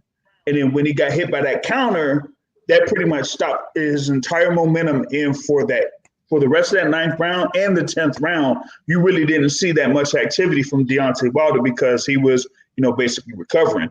Fast forward to that 12th round where he gets that combination in to knock down Tyson Fury. Same thing happens. Wilder tries to get aggressive. Wilder tries to jump on Fury, and then he gets caught once again with the right hand that kind of stops his momentum. So Fury just built off of that and said that, I could get to Wilder if I'm aggressive with the jab, if I, come in with feints and I try to have him thinking and have him fighting off his back foot. He really can't do that much. I know that, people will say that Wilder is athletic, but when he's in the ring, he kind of moves linear with his feet. 1, 2, 1, 2, whether it's forward or over to the side. And when you do that, you pretty much have a target that you could zero in on. So with Tyson Fury in the second fight, he was able to cut off the ring on him, and eventually break him down. And then he, ended up finishing him in the 7th round. But as mentioned, there may be a blueprint, but it's a whole different thing to execute it. And only a few people can really execute it on Deontay Wilder because Deontay Wilder is 6'7". There ain't really that many heavyweights that are that tall with that type of reach. So unless if you're going to be trying to get in on the inside and have great head movement, you won't have that type of success against Deontay Wilder. That's why I only said Tyson Fury and Anthony Joshua at this point right now can do it. That's it. Hey, let's go to Chain with Ice. How you feeling? Reese. Chain with Ice. How you feeling, bro? Good, bro. How it been? Hey, man, how do you feel? Tyson Fury might be the guy to show people how to beat Deontay Wilder, but other people might not be able to do what Tyson Fury can do. Oh, yeah, he made it look easy, but that don't mean anyone can do it. Explain People don't understand that. Explain it, bro. Huh? Explain it. Oh, for starters, Fury, genetic freak. You ever seen someone that big move that quick? Nope. S- So people are gonna be like, Reese, why would beat him? Nah, not everyone can escape that power. Not anyone could take that power. You ever seen a heavyweight get up from that shot in the first fight in the 12th round? Nope. Not many people have the type of heart Fury got. So you just think it's built on the athlete that Fury is, even though he showed everybody how to beat Deontay Wilder. You agree with Ricky Williams? Not everybody can do the blueprint. Oh yeah, there's a I got blueprint, you. but not anyone can pull it off. That's a good one. Shelton, what do you think about that, Shelton? Do you think Tyson Fury might show you the blueprint? Question? Go ahead. Tyson What was the Fury showed question? everybody the blueprint. But what fighters do you think can follow Tyson Fury and do the same to Deontay Wilder? In the heavyweight division, not many. Give me Let some me names. say Give me this. some names. Let me say this first. Let me give you some names. What Deontay Wilder did in only 13 years of boxing is extraordinary. Most people spend their whole life boxing to get to the point he got to. So let's just put that out there. That's true. Deontay Wilder is a hell of an athlete. The way to beat him is to push him back. But the problem is, to push him back, you got to stand up to that right hand. So like I said before, there ain't too many guys that can do it. Joe Joyce is slow as molasses in the wintertime, Yeah. but he's tough. I think he might be able to do it. I was just going to mention that. You beat me to it. I think he might be able to pull it off. Who? The only other person I can see pulling it off is AJ. Because of Yeah. what Andrew said. He punches in combination and he punches with bad intentions. Yeah. And he's big enough to push Wilder back. Besides Fury and those two guys, I don't see anybody else doing it. Following Fury. What about Joe blueprint? Joyce? Yeah. Have you guys been watching Joe Joyce? Yeah. He's too slow. Either way. Do you Yeah, think But he's it would too make slow for a to great push fight. Deontay Wilder back? Too slow, yeah, and his stance too slow. yeah, but It it's would make awkward. for a great But his fight. awkwardness, makes it an entertaining fight, though. It's awkwardness, As working long- off the jab. You know, it's people say slow, but he has people. I don't think people know he had good timing. He got good Yeah. timing, and it showed me that his timing has gotten better when he went up against the younger fighter, Daniel Dubois. That fight was a wash, bro. I don't put nothing into that fight. I told Wrapstar that Joe Joyce was gonna beat that boy, man. That boy, he just wasn't ready, bro. He wasn't consistent enough. I think that we all know that Joe Joyce. We all know that Joe Joyce was the more experienced fighter, had went up against better competition, and was the more experienced fighter. And I guess people kind of forgot about that. Forgot that he has seen certain styles to help prepare him, for certain fights. And I just feel like it's just the experience, and that's why he won that fight. And then working on, and then he had also. What's going on, my brother? For you, Andrew, from England. Okay. I got an email from a friend. They asked me to give this question to everyone who's from America. You guys saw Dylan White get sleep. He went to sleep with Povetkin. You saw that, right? Yeah. Yes, sir. But they said Dylan White came back. They said did. They said which beating was worse, the Dylan White knockout or the Deontay Wilder 8-round beating? This guy wants to know which was worse. Which Wilder, one was worse, because the Dylan White 8-round was actually beating winning. or Is Dylan worse. White going Beating to is sleep? always worse than a knockout, bro. A beating is always worse than a knockout, man. Can you explain it, Rick? Because a knockout, anybody can get stopped. You know what I'm saying? Anybody can get stopped. And that's what happened to Dillian White. I'm just being honest with you. He's like with Dillian White, even though what's that boy name that he fought? What's his name? Alexander Povetkin. Yeah, Povetkin. He trained for that shot. He just knew he was gonna do that and caught him. You know what I'm saying? Like people don't understand. You would rather get knocked out than get beat up because them beatings stay on you. You know what I'm saying? A knockout, you wake up and kind of like, oh, okay, he caught me. You know what I'm saying? But them beatings, you gotta question what happened. You know what I'm saying?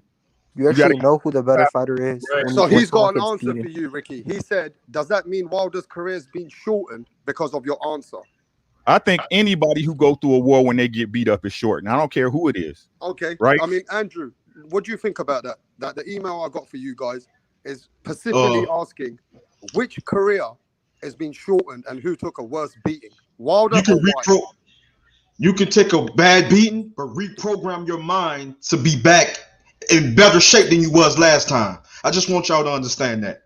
A lot of greats have bounced back and came back and to win in spectacular fashion.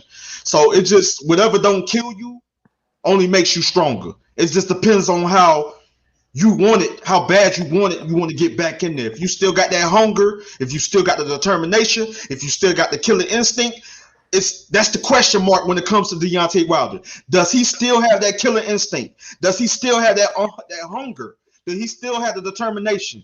Do he really want to come back and really prove himself once again and redeem himself and let people know that he's still one of the best fighters in the heavyweight division and he's still a problem?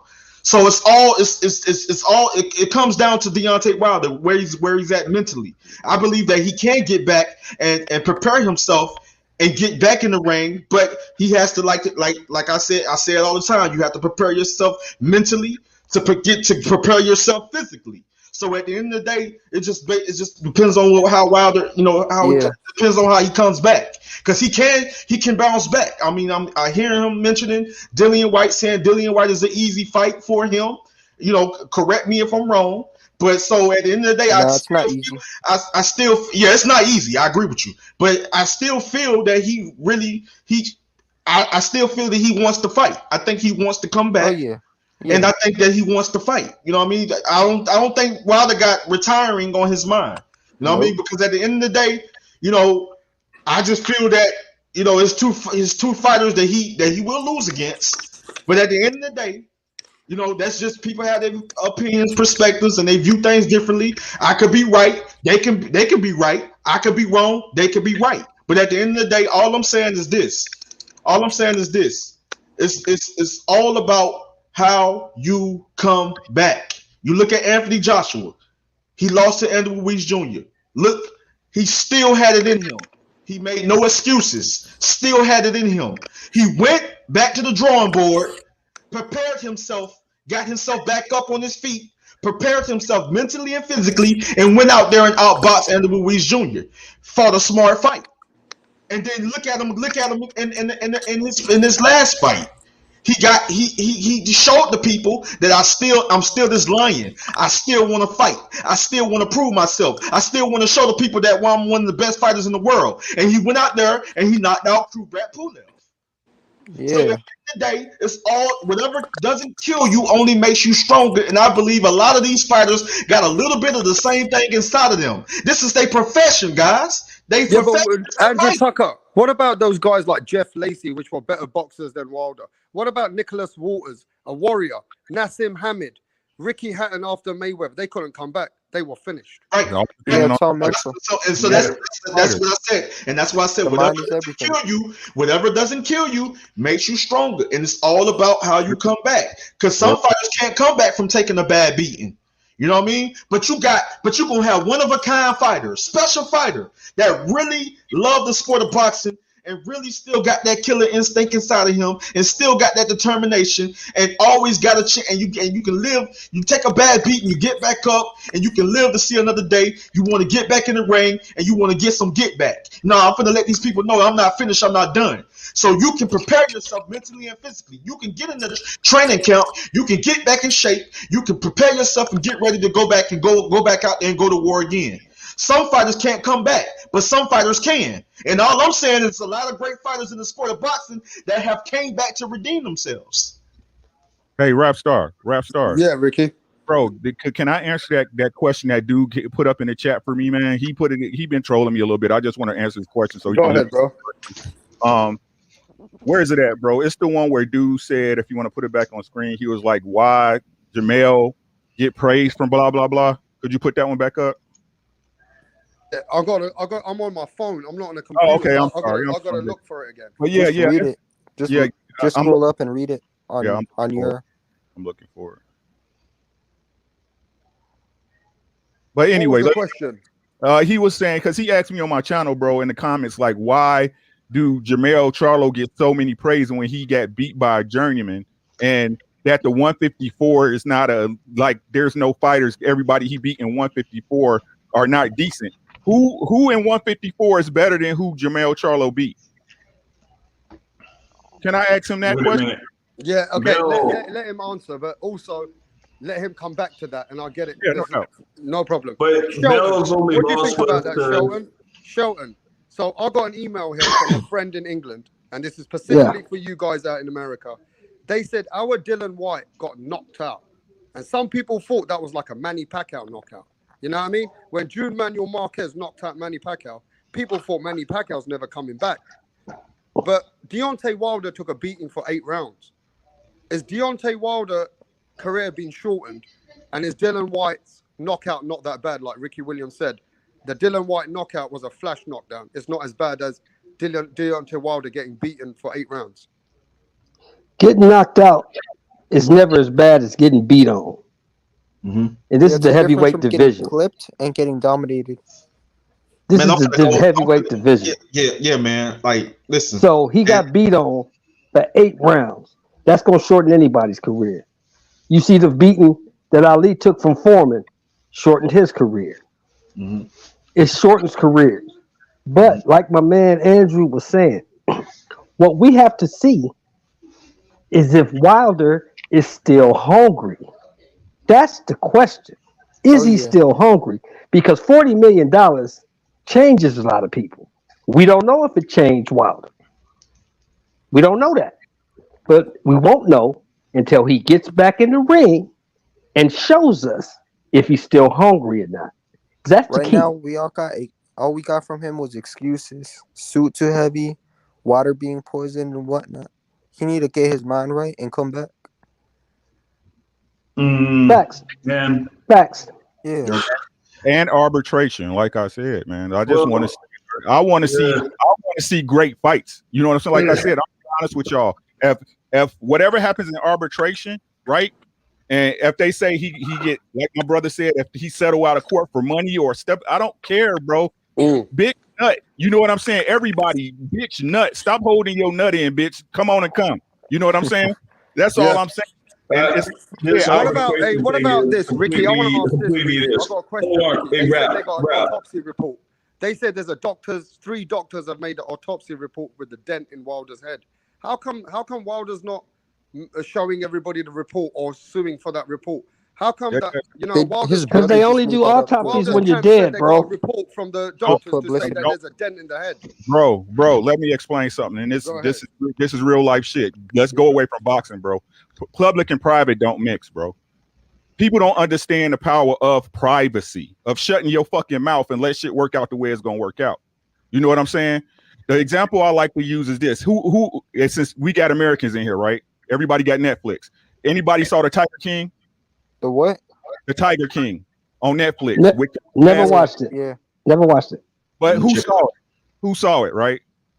Right? But why do they tell you when you do dirt by your lonesome, right? Because people can't keep secrets. People can't keep their mouth closed, right? And that's the whole thing why I keep telling people, bro, y'all don't understand.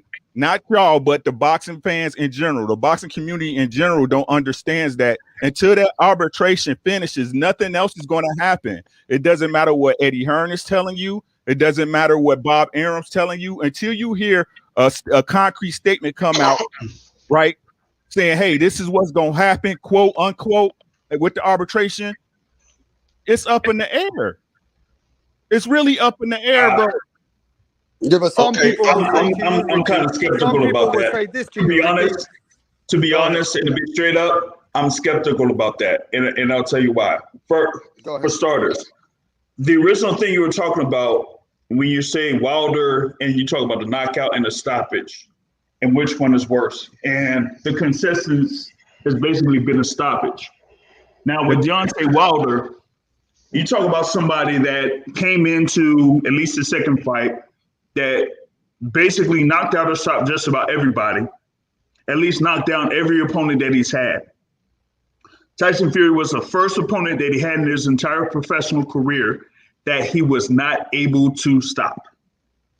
That's one thing that kind of like put a little bit of, brakes on his confidence, so to speak. But he still had confidence going into the second fight. Now, you're talking about somebody that was a WBC heavyweight champion for as long as he was, from 2015 into 2020, getting those string of wins that he got until he, fought Tyson Fury in 2018. And he goes into the second fight and he doesn't just lose, but he gets beat down. He has, blood coming out of his ear. He's kind of, not really there as far as like being in the ring. And taking that type of loss really hurts. Right. Physically and psychologically. But he got beat up, right? And that's what I'm saying. He got beat up, right? He got beat up. Never came back. Right. He got beat up. But think about bro, this is what I'm saying. Hold up, bro. This is what I'm saying. And it's not even a Deontay situation. This is a fighter situation, right? I like, y'all can't see through my eyes. I can't see through y'all eyes. There's no need for me explaining how I see things. But what I'm saying is this, bro. It's a lot easier for a fighter to rationalize getting caught than getting dominated. You see what I'm saying? When you dominate it, right, you got to question, why are you here? Right? No matter what you do, no matter what adjustments you try to make, right? This is what I do. This is what I do. I wake up every morning to do this, right? Every fighter can rationalize getting caught, right? You make a wrong move, like I said, Dillian White. He slipped up and got caught. You can rationalize that. That's why he popped up and was like, yo, I was doing everything right. You know what I'm saying? I was beating him down. I had knocked him down. You know what I'm saying? I should have beat him. He caught me, right? But let's say if it was flipped and Povetkin just beat him from pillar to post from 1 to 12, right? Body shots, head shots, defense on point. You can't do nothing, right? It's just like when y'all see Floyd. I think the best example. Floyd versus Gotti. Yep, Floyd versus Gotti and Floyd versus Guerrero, right? After 6 rounds, Guerrero knew he shouldn't even be in there, right? That's more on a fighter than me catching you, because anybody can get caught. It's boxing, right? Especially in the heavyweight division, right? You slip up, bomb. You wake up, it's over, right? Oh, shit, he caught me, bro.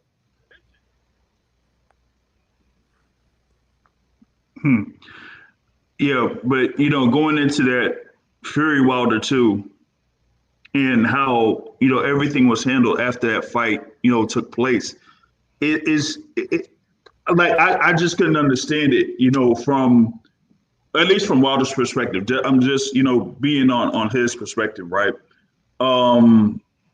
It's like months until you basically hear anything from him.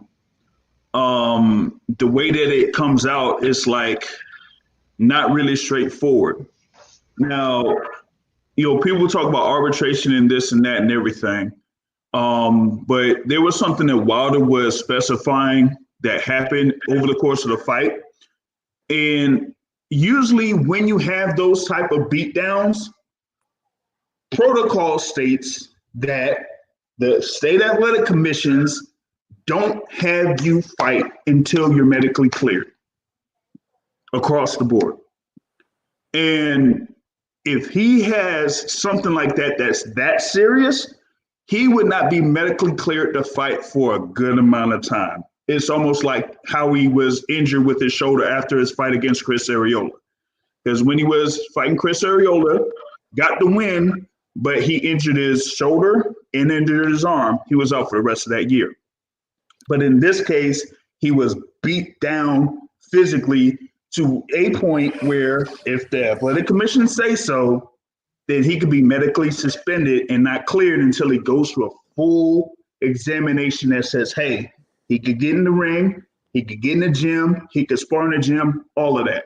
But until I find that out, whether it's in Birmingham or wherever he trains at, I don't see where Deontay Wilder is going to have another fight of that magnitude against the likes of a Tyson Fury yet. All of this is understandable. Like, we wouldn't have discussions if we didn't have two opinions. You know what I'm saying? I'm not taking that away from y'all, but what I'm saying is this: it's simple. To me, it's simple to me. I know everybody else want to see undisputed. Look. Yeah. Hey, Ricky, I got reports Biggest coming fight in right boxing, now. bro. Ricky, I got this reports coming on the channel. They're saying that Tyson Fury and Anthony Joshua, Saudi Arabia has already announcing it. The fight's going to be there. That's what they're saying.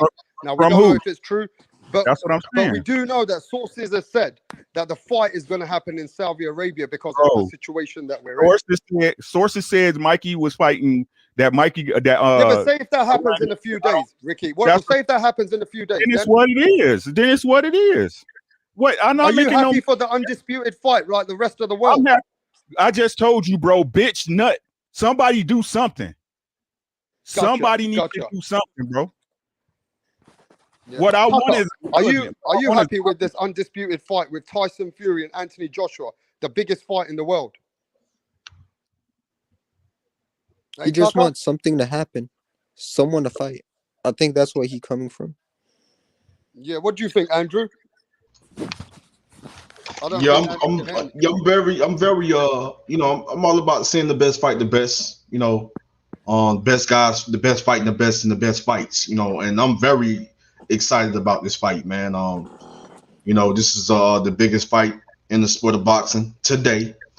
So yeah, it's a highly anticipated matchup, man, and I'm excited about it. And I hear what Ricky is saying, with the arbitration and things of that nature. You know what I mean? But all I'm saying is this, man. I'm pretty much if Wilder wins that case, it's basically, like I said, once again, for damages. It's not for another fight or nothing like that. So I don't see nothing interfering with the biggest fight in the sport today. You know what I mean? But yes, I'm excited about that fight. What about you, the boxing source? Are you happy that this is going to be an undisputed fight for all the belts? Anthony Joshua, Tyson Fury. How do you feel about that? Me, to be honest, I've been waiting for an undisputed fight in the heavyweight division for at least, 3 years? Yeah. It could have been happening for there was a point from like 2017 to 2019 that it could have happened, but it just didn't take place. Now it is, pretty close to happening. It say that they got the, financial set to host a fight in Saudi Arabia. It's just a site fee. The thing about arbitration, whether it's for, money or anything like that, it's whatever. But I just at least want to see a 4-belt undisputed heavyweight champion. Whatever happens after that first fight really doesn't matter to me. Thank you. And you're a hardcore boxing fan, just like what Punch Drunk says. He goes, in everybody in the boxing world wants the undisputed fight for heavyweight. And this is the fight that everybody wants in America when I speak to them as well now. And he says, can everybody answer that question on the panel? Now, I'm excited as fuck. For the undisputed fight in the heavyweight in my lifetime, I'm so excited about that. Andrew seems excited. Shelton, what do you think about that fight? The undisputed fight. Tyson Fury, the Gypsy King against Anthony Joshua. That's the biggest fight to be made in boxing right now. Explain it, bro. Cook. And that's the fight that fans really should want to see. The heavyweight division controls boxing. You got an undisputed heavyweight championship fight, which we haven't had since Lennox Lewis. That's the fight we want to see. That's the fight that should be made. There should be nothing in the way of making that fight. Okay, what about you, Chain with Ice? Is that the biggest fight that you're waiting for the undisputed between Tyson Fury and Tyson Anthony Fury Joshua? versus AJ? Yeah. Why wait? Why they talking about Usyk versus AJ? Why? Why get Fury versus Wilder? Those fights ain't on the level of anticipation of Fury versus AJ. Wilder already got 19 rounds, 1, 2, 3 of them. Yeah, we need a Fury versus AJ. Hey, Ricky, they're saying that you don't seem that enthusiastic about the undisputed. Is it because you want Deontay Wilder trilogy for Friday Fury? Right now, where I'm at with boxing in the world, man, I just want some fucking boxing with some venues so I can go spend my goddamn money. That's really where I'm at with boxing right now. But like I said, it doesn't matter to me. My opinion doesn't matter. My opinion doesn't matter in boxing. If AJ and Fury fight, that's great. If they got a two deal lined up, whatever, get it out the way so we can get the division moving and move the goddamn needle, right? If these guys fight, let's hurry up. And then, like I said, you can't keep pissing on my leg and tell me it's raining, bro. That's all I'm saying. Y'all, I don't care where everybody keeps saying these sources is until it's official. I don't care. I don't care. They've been pulling our leg for the last 9 months on this bullshit, and y'all keep reporting it like it's gospel when y'all know it's not. If it happened, great. Get these other heavyweights, these other, like my brother said with the cap on, right? It's other heavyweights down there that wanna move up and get their shot. Let's get to the fucking nut. Let's get to the fucking nut. But stop lying to people. That's all I'm saying. Stop lying, bro. Right? Wilder's not no bum. Fury's not no bum. AJ's not no bum. Ortiz is not no bum. Right? These guys get up and do what you. Yeah, but they want to know. They just in the panel. I mean, sorry, in the channel, in the questions, they want to know: are you excited about the undisputed fight? I want to see a good fight. But are you excited about? They want to know yes or no. Not really, because just be honest, Ricky. This is an open panel, so just be honest, bro. I just did. So tell me why you're not fucking excited, bro. Because y'all been pissing on my leg for 9 months, damn near a year. Stop pissing on my leg and tell me it's raining. Stop fucking getting me to the point that when I'm about to nut and then pull back. Oh no, not tonight. Stop, I'm not chasing no girl for 2 years, bro, for 9 months. No, bro, I don't do that. When it's hard, come back and ask me when it's announced for real. How about that? And then you'd be excited? When they announce it for real. Yeah, like we're excited like a motherfucker. Andrew's excited. Shelton's excited. The boxing source is excited. Cam with Ice is excited. Because of the sources. The sources that been lying for I don't know how long. That's all I'm saying, bro. Right. Well, the thing is whether a fight, is signed or announced. It's one thing to be signed. It's another thing to actually be financially secured to host the fight. There have been a lot of fights that have been announced but didn't have the financial backing, so it had to be tabled or it had to be scrapped altogether. Which is why I feel what Ricky is saying on that is that you need to have a date, and you need to have a venue. Once it's like that, then people could say, okay, yes, it's official, it's going down, it's gonna happen. Because from a boxing discussion standpoint, there have been a few times when a certain topic came up that they said when Wilder Fury 1 was originally announced, there was no date, there was no venue, because there was nothing secured for a site and a date to host that particular fight. Same case goes here. So until that actually happens, because this fight between Fury and AJ was announced around March 13th. That's been 3 or 4 weeks ago. So now the other thing is securing the date and the venue, because we're talking about $100 million for a purse total. So let me ask this. The way Ricky made it sound is that they've been speaking too much about it. Is it the same situation where Errol Spence and Terence Crawford were excited about the fight, but they're not fucking making it happen? No, because... Explain that, bro. Here's the thing. With Fury and Josh, they actually talked with each other. The promoters talked with each other, and they, went and they made the moves to make it happen. With the thing with Crawford and Spence, right? And I've said this for a while. If that fight hadn't happened by now, it's not going to happen unless Terence Crawford is not with Top Rank. And that's the way it is. Because it doesn't make any sense to me how you just had on February 22nd, 2020, Deontay Wilder, who's under the advisement of Al Heyman, go up against Tyson Fury, who signed under Top Rank, and they made a fight. They were able to make that fight. So you mean to tell me that they can't do it again? Then there must be a couple reasons for that. And because of that, I say, you know what? A fight of that magnitude, unless if they ain't willing to put up the money for both sides, then it's not going to happen unless Terence Crawford leaves Top Rank. Okay. Does anyone want to cook on that? Boxing Source, I got a question. How you what I mean, because I know you go deep and you get information just like a lot of us do. Um, so what do you feel about Eddie Hearn saying that um they have options, right? The only issue right now is just basically trying to basically pick and choose because they have options like different locations and venues and things of that nature. I don't know if you read that, but I came across this. I came across this on Boxing Scene that they were saying that the only issue was just basically trying to secure the location. You know what I mean? I mean the venue. They have options, so they have more than one venue to choose from. What you feel about that? Well, to me, it's pretty much like an auction, so to speak. You're presenting or proposing this fight, undisputed heavyweight title fight between the two top heavyweights in the division, and you got to get the timing right because people are talking about Saudi Arabia. Saudi Arabia. You mean to tell me that they were going to try to have a fight in Saudi Arabia in the summer? Like that has to be indoors if you're going to do it.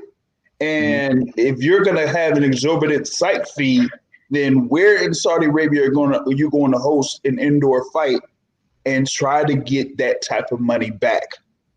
That's the business of it. It's like, yeah, you could want to have this fight, but that fight has to make money. That's the bottom line. So whether it could be for the undisputed heavyweight championship of the world, that really doesn't matter much unless if you're getting that money coming back. Because if people ain't interested overall, then shoot, you're still gonna lose money. Shit. Wilder Fury 2 lost money. And that was two top heavyweights. And they lost money. So here you have this undisputed title fight. If you're gonna put up that much money, you're gonna be like, hey, I want to make sure that I'm gonna be able to get this money back and more.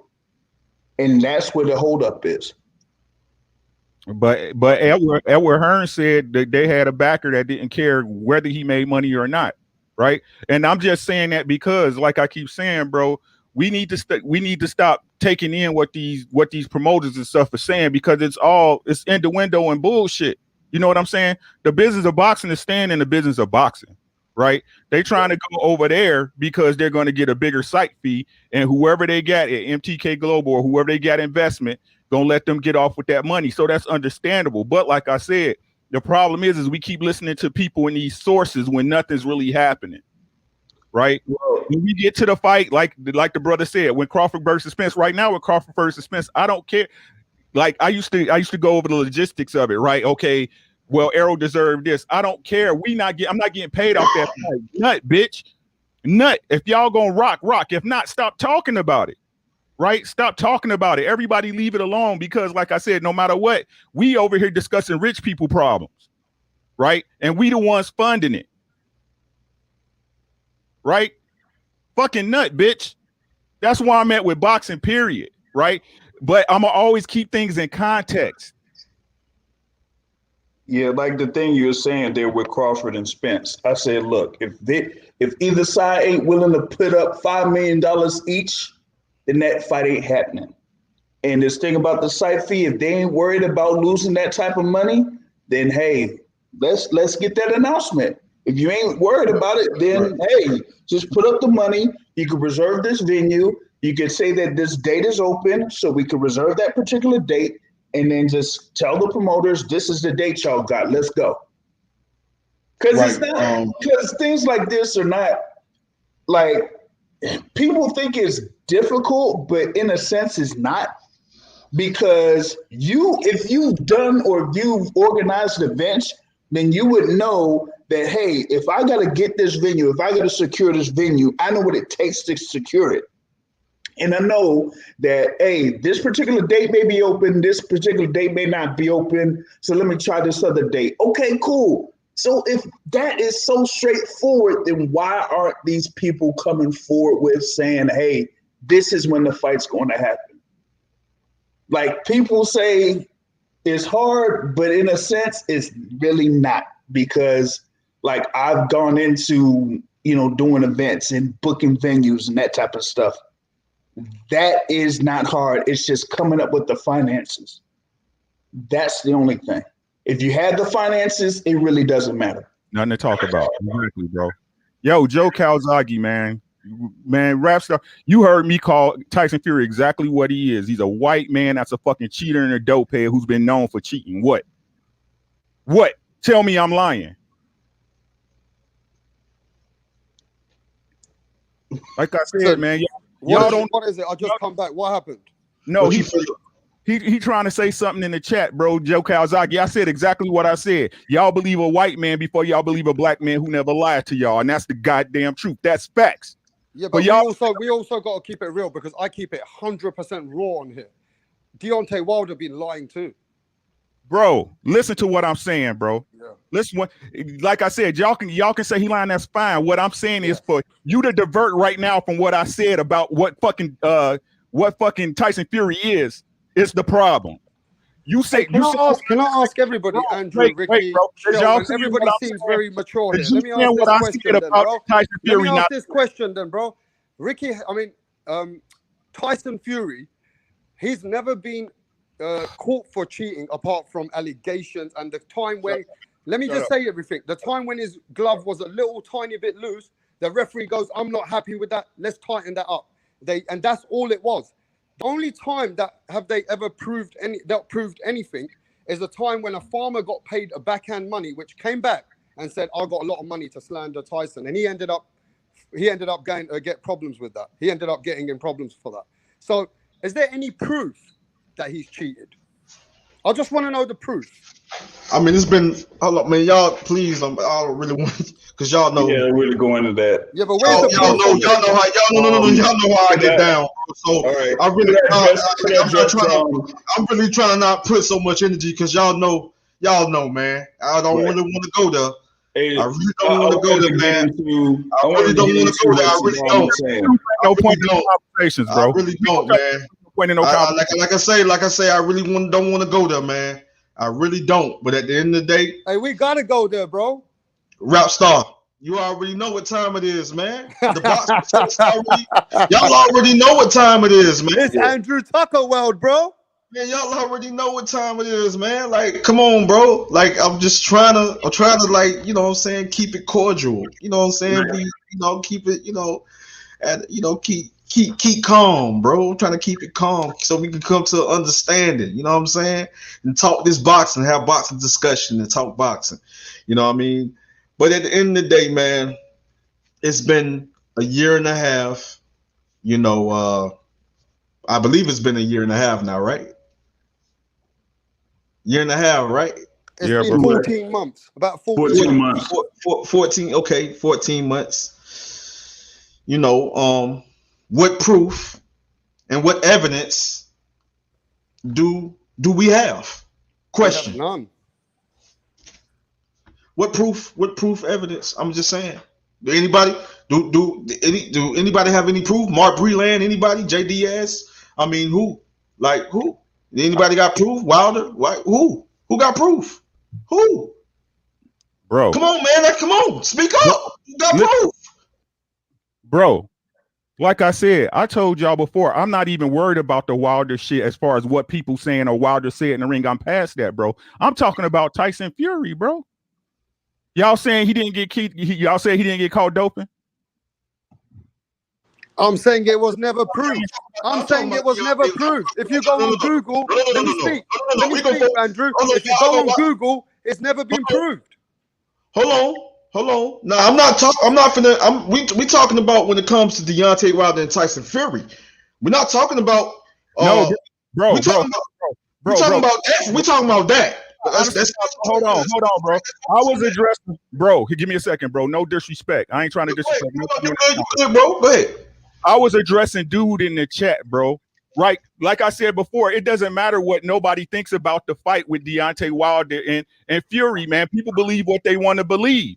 I'm just being honest. I'm not talking about that. Dude in the chat had left something for me saying I was racist. For one, okay, whatever the fuck ever, bro. But for you to sit up there and say that these things didn't happen with Tyson Fury, that he got caught doping, that he got caught trying to fuck with gloves and all this other shit before a fight, for you to say that didn't happen, you a liar. You're a liar. Everybody knows that happened. You just happened to leave Europe and drop your goddamn license when you was about to be under investigation. That's why he ain't got no license to fight over there now. Come on, bro. Okay, let me tell you that, Ricky. Let me debunk that. He left the license and he told England to go fuck themselves after all that shit. He goes, I'm gonna go fight for Bob Arum in Right, America. because they weren't And let me treating tell him you like this as well, Ricky. Before we get Come to on, Punch man. Drunk, Come on, I want to bro. say this, Ricky. He has also can reinstate his license in England anytime he wants.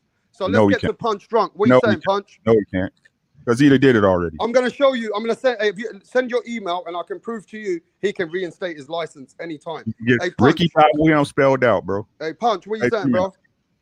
What's good? What's good? What's good? Wrapstar boxing knowledge. We're cooking out here, bro. Punch Drunk boxing in the What's building. up, Punch? What's What's good? up, Everybody Punch? on the Punch what's Drunk, good? what up? Everybody on the panel. Where we at? Where we at? Where you at? What So, section of this listen, Tyson are Fury you Deontay excited? Wilder? Are you excited for the undisputed fight? And forget everything else what's happened before that. If it comes through fruition, of course I'm excited. Every boxing fan should be excited. This is the undisputed heavyweight. Everybody should be excited. I will question you as a boxing fan if you're not excited about it. What they If should. it comes through fruition.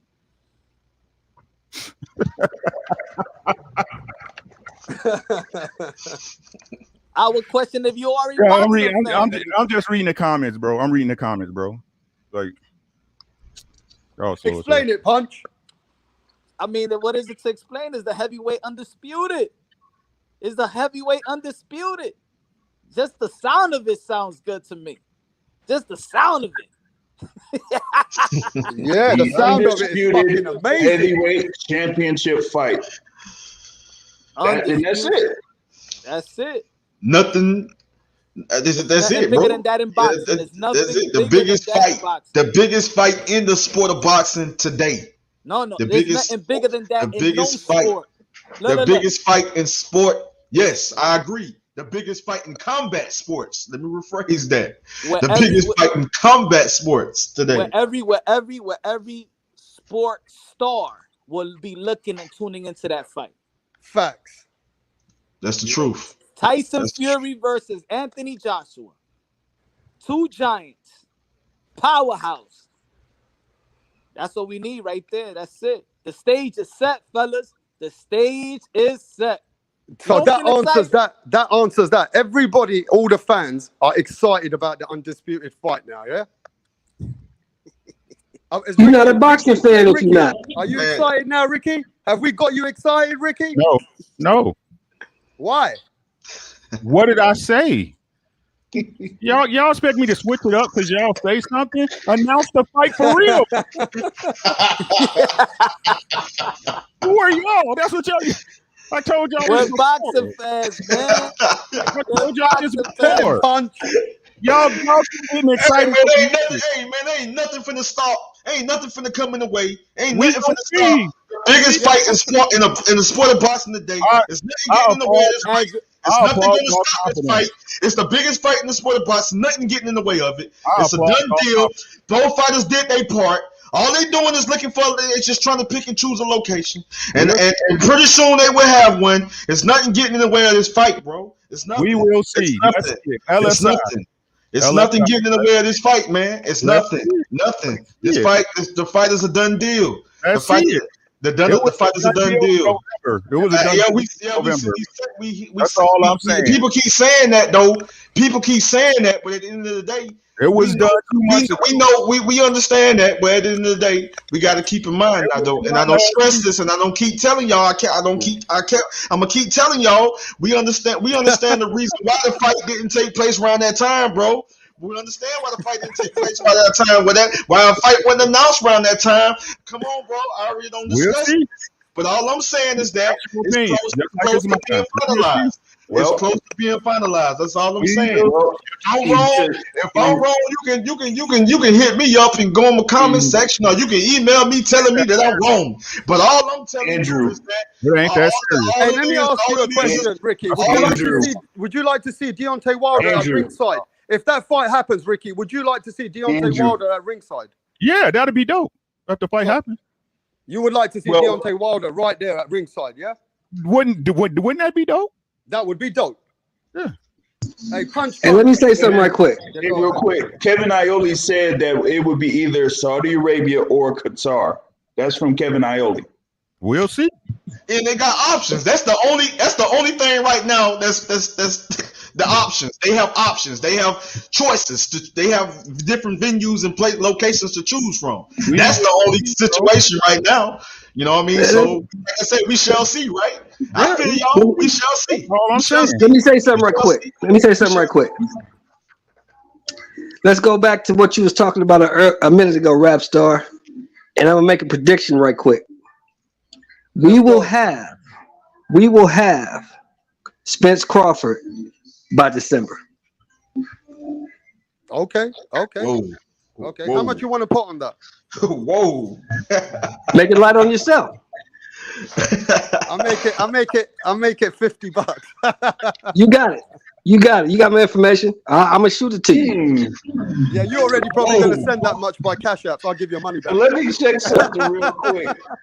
Because that could be a possibility. Hey, let me get this question to the brother Punch. He wasn't here earlier. Punch. Yeah. You've been speaking about the mentality and the mental side of boxing. I watched your show last week.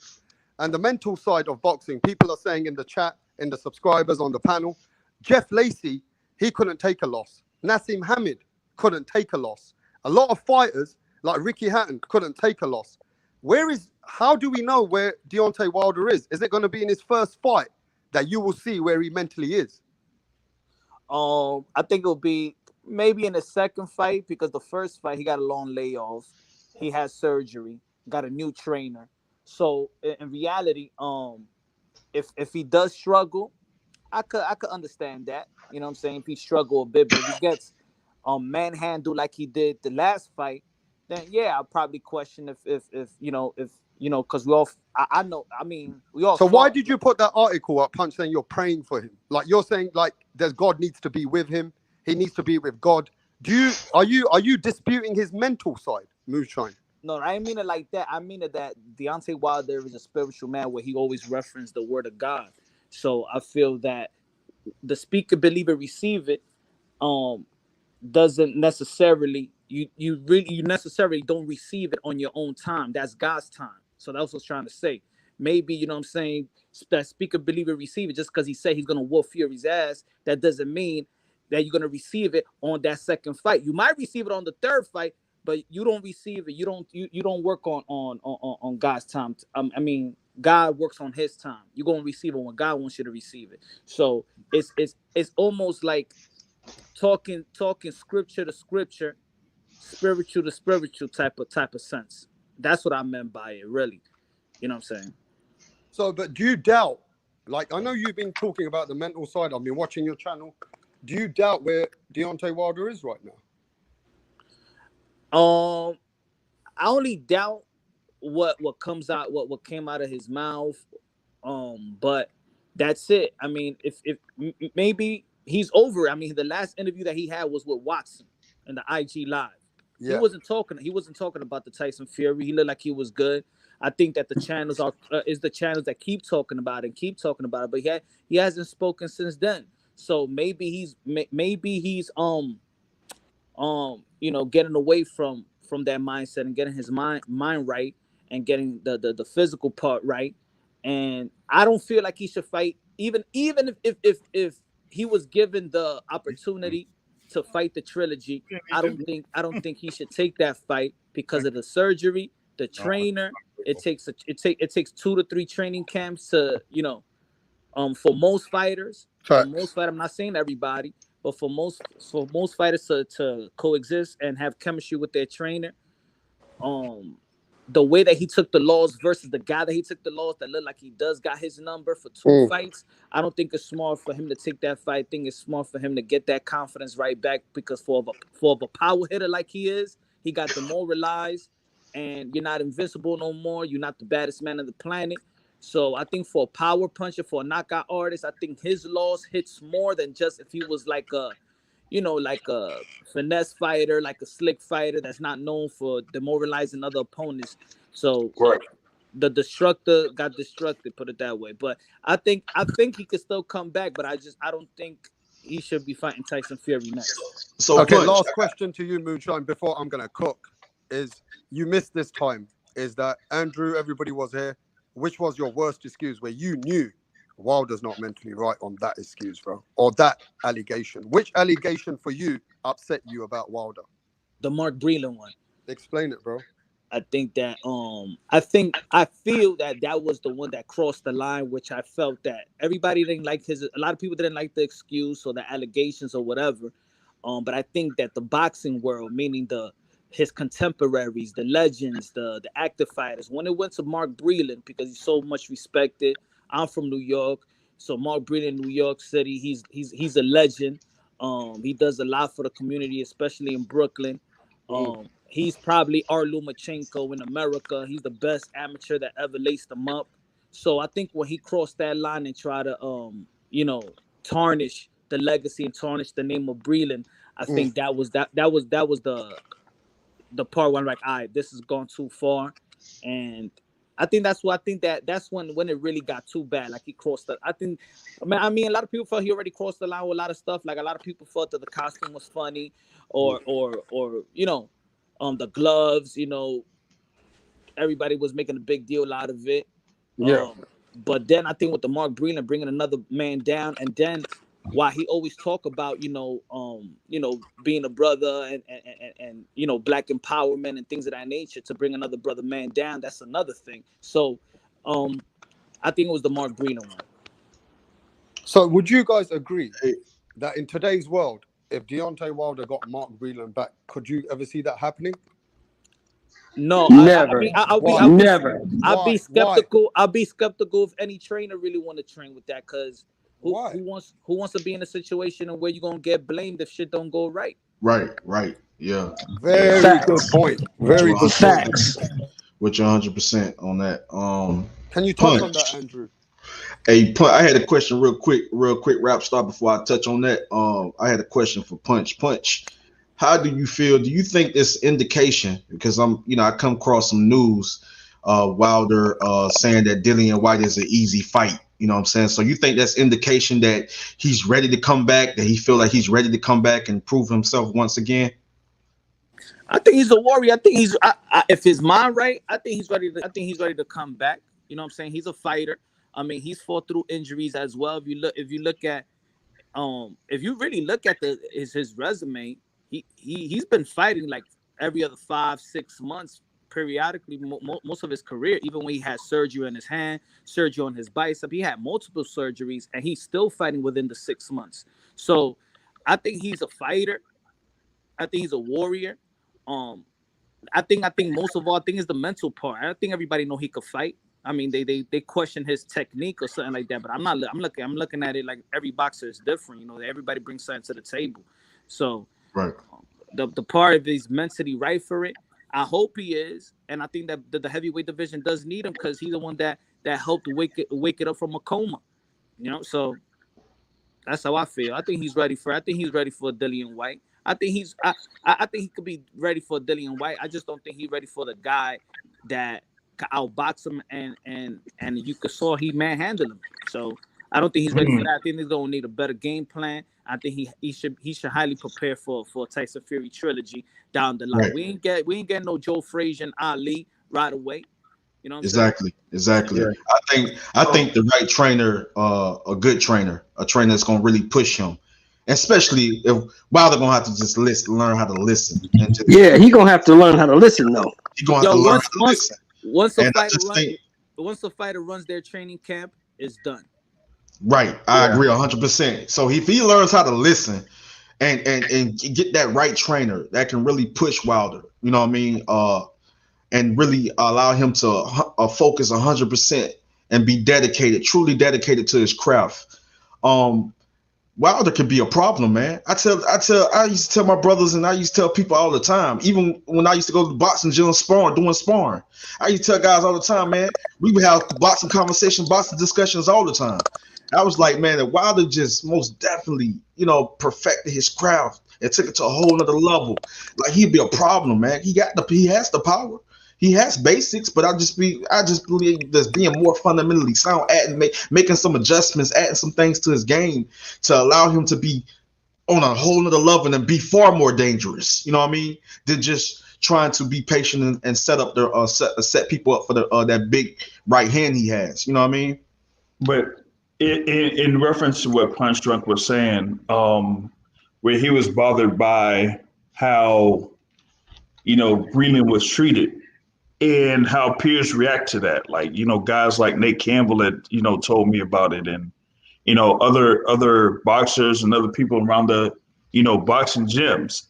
Like, who out there is going to take you on after you see something like that?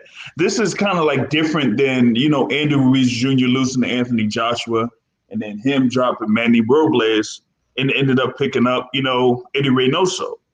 This is something that was like out in public, back and forth between both of those guys. And now you have somebody that's, 12 years in the pro game in Deontay Wilder looking for someone else that's going to train him. Is it going to be somebody like an Andre Rozier, a Freddie Roach, like, a Derek James maybe? Like, who would be a candidate that could step in and train Deontay Wilder at this particular point of his professional career? Yeah, I think I think it takes, a conversation, somebody willing and they look at me like, Deontay Wilder, man, you know what? I really want to work with this guy. I want to train him. What about Virgil Hunter? You guys never said Virgil Hunter.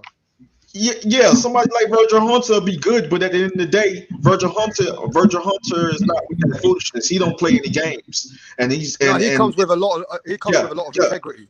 Yeah, he comes with a lot of integrity, and he's not gonna play with you. He's not gonna play with you at all. So at the end of the day, Wilder got to be willing to listen, man. He's gonna have to be willing. Everybody has to give me a name. The trainer that you think, and if we had to put money on it, what trainer's gonna step up? Let's say that you got money on it. You got to give us a name. Rozier is who I'm backing. Who? Andre Rozier. Who does he train at the moment?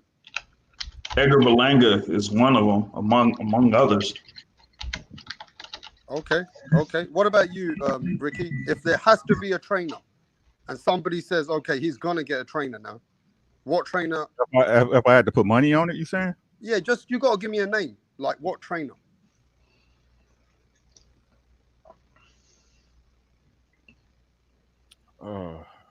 What trainer you think is going to step up? Come back to me, bro. I got to think on it.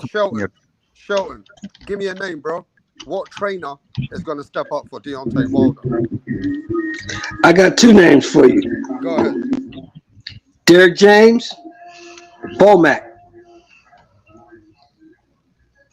But he got to listen. I got you, bro. Okay, if he don't listen. Let me get to Moonshine, and I'll get back to you, Ricky. If he don't listen, it doesn't matter. Okay. Punch, what trainer can help this man at 36 years old? What trainer do you think this man can respect? Who can he respect, bro? I mean, that's a tough question about who can you respect, because you can have the best trainer in the world. If you ain't trying to listen at that particular camp, particular time, then it's not really on the trainer. But at his age and his style, I would go with a trainer that has a game plan. You know what I'm saying? I just train, but who's gonna come up with a game plan? It's so much. It's too little time to actually put more tools in the toolbox and him perfect it.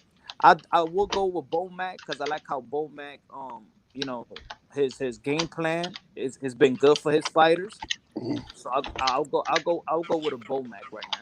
Yeah, but listen, before I go to Ricky, the chat saying, do you guys know that trainer's going to get slandered? He's going in there for the money. We don't give a fuck. The whole chat, thinks the trainer's going in for a paycheck. The consensus think what they think, bro. But if I was going to say what I think would be a good fit for him right now is Ronnie Shields. I think Ronnie Shields would be a great trainer. Very good name. Very good name. Right. Thank you. Shout out to the brother in the chat, man, Sneezy Foster. But this really comes down to who you believe, man. Trust and bonds. That's what life all about. Trust and bonds, man. It's all who you believe. Y'all fellas, y'all got your opinion. Y'all have great arguments. I want to first acknowledge that to y'all because I'm a real motherfucker. You know what I'm saying? But it really comes down to what you believe, right? And it's all like my wife say, what you do in the dark gonna come to the light. We'll see. That's all I'm saying, bro. And when we get to it, we all watching that shit. So let's keep it a buck, right? Yeah, facts. So look, I think a trainer who steps up. What about Teddy Atlas? Chris Court says Teddy Atlas is a Hell man. no. He's raw. Hell He doesn't give a fuck. He'll take the paycheck. Hell no. Teddy Atlas. We're gonna get in there and we're gonna get him and we're gonna go in like 5 minutes. Teddy Atlas. That shit ain't gonna work. Teddy Atlas, I think, in my opinion, is about him. Yeah, but Teddy Atlas don't give a fuck, Moonshine. He tells a fighter in the ring how it is. Mark Breeland didn't either. So what the fuck? Yeah, but Teddy Atlas Nah, I is think. raw, bro. Let me ask y'all on the panel. Do y'all think that Deontay Wilder is too loyal for his own good? Maybe. Yeah, maybe. That's a good question. Yeah, that's it. A lot of people are loyal to who, Punch? Loyal to who? Right. A lot of people are loyal to if Mark Breeland wasn't doing that, he was just being there to help him out because of his health. Was he too loyal for his own good? To JD as well, was he too loyal for his own good? With two guys, because he was running his corner. He was running his corner like a football team. Like he had coordinators. Maybe. They asked him who's the voice. Maybe. He says both of them. Maybe. Right, but again, like I said, bro, this is the last time I'm gonna address this, bro. I'm gonna be honest with y'all with the Mark Breeland situation. I keep trying to tell people it don't matter what you think happened to happen. It's who you believe. That's what this all about. Is who you believe, right? If you believe Mark Breeland as great, that's fine. You a man. You entitled to your own opinion, right? If you believe what Deontay says, that's your right. You a man. You entitled to your own opinion. But none of us was there. None of us was there in that camp. None of us, right? So it's all who you believe. It's all who you believe.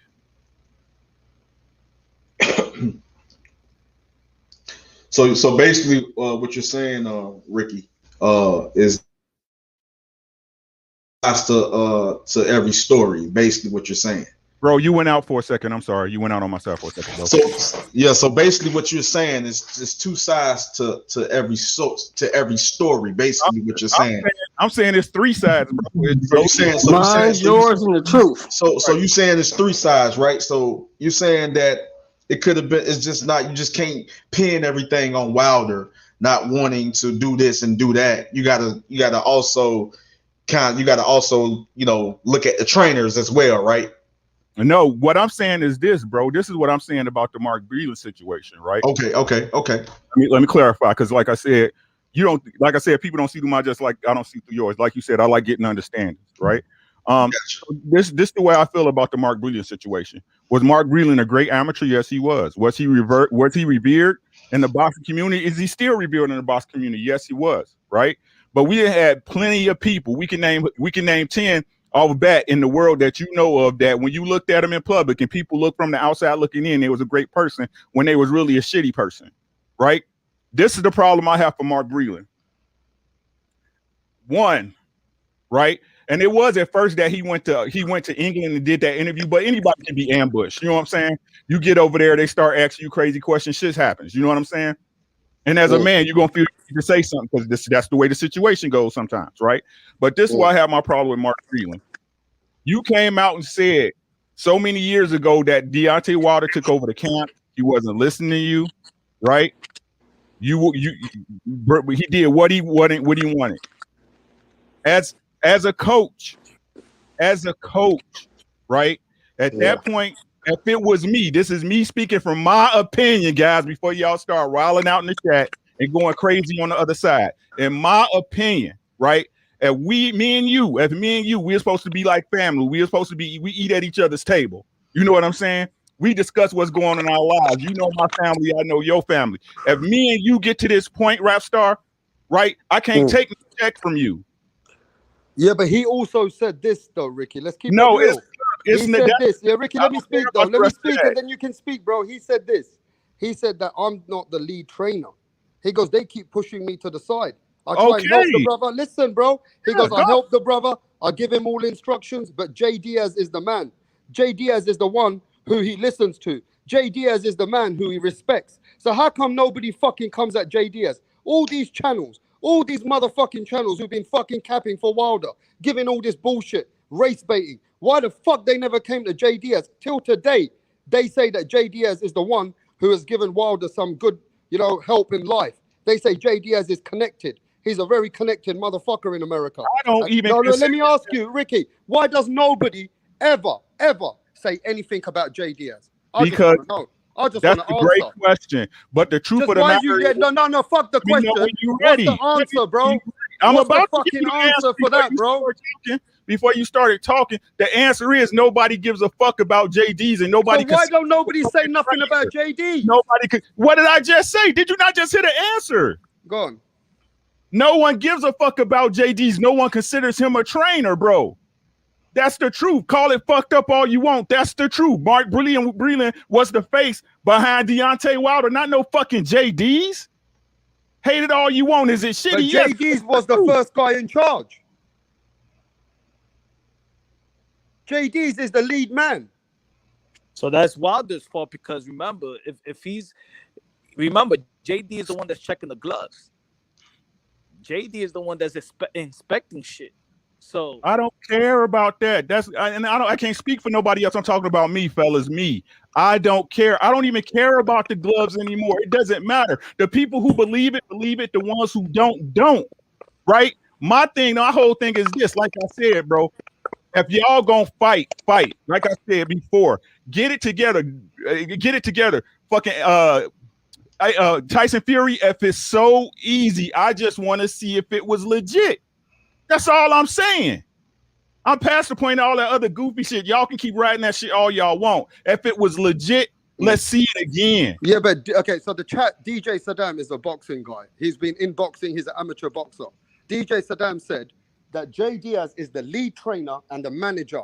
And he can't. That's Mark great. Breeland, he said that's Deontay Wilder's. He goes, that's Deontay Wilder's camp, how it goes. So Mark Breeland can push what he wants. But they're going to go by what Jay Diaz and Deontay Wilder want to do. Yeah, but bro, and Ace Rothstein was in charge of drinks at the casino.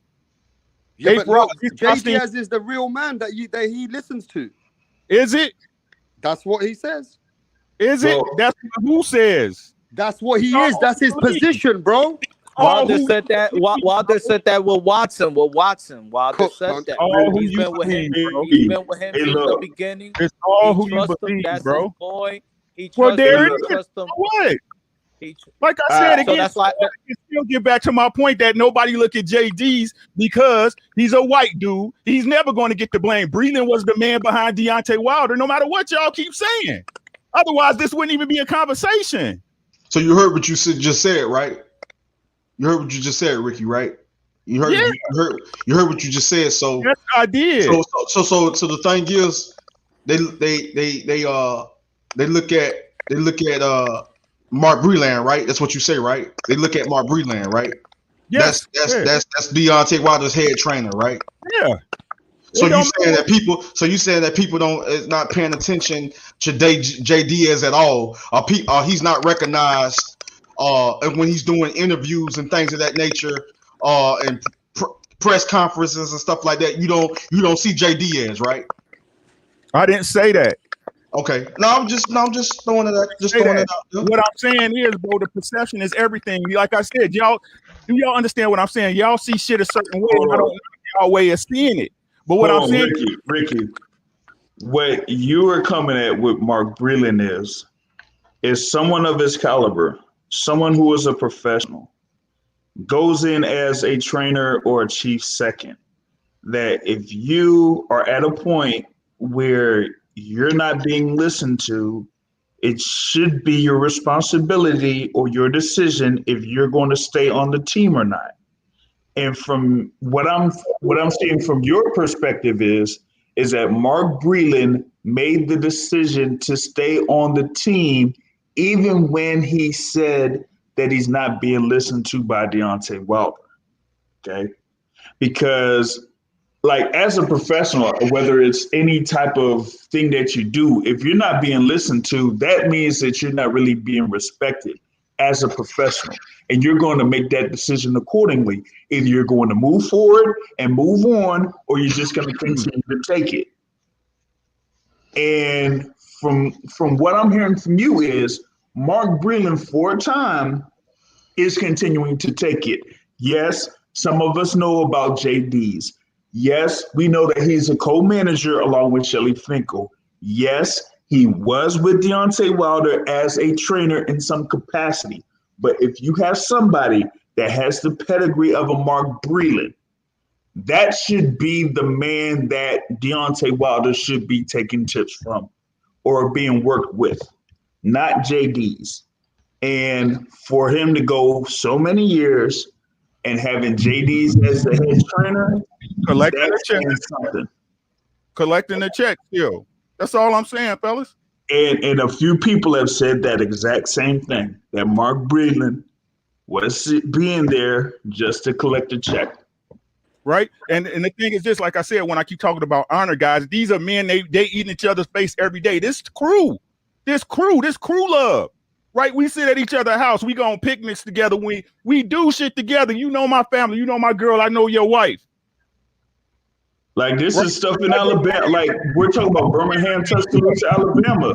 Like that. Those aren't big cities at all. Like people will know. I think JD convinced Wilder to frame Mark Breeland. He threw him under the bus right after the fight. Can you explain how? When he said that he was telling Mark Breeland not to throw in, that wasn't my decision. That was Mark Breeland. When he was throwing him under the bus in a post-fight interview. Oh, okay. So they already. Here's the problem I have with Mark Breeland. This is the only problem I have with Breeland. We listened to all this stuff that was said. If 2, 3, 4 fights prior, Mark Breeland said, Deontay Wilder, don't listen to me. He's not listening to what I'm trying to teach him. Mark Breeland, as a man, should have got the fuck out of there.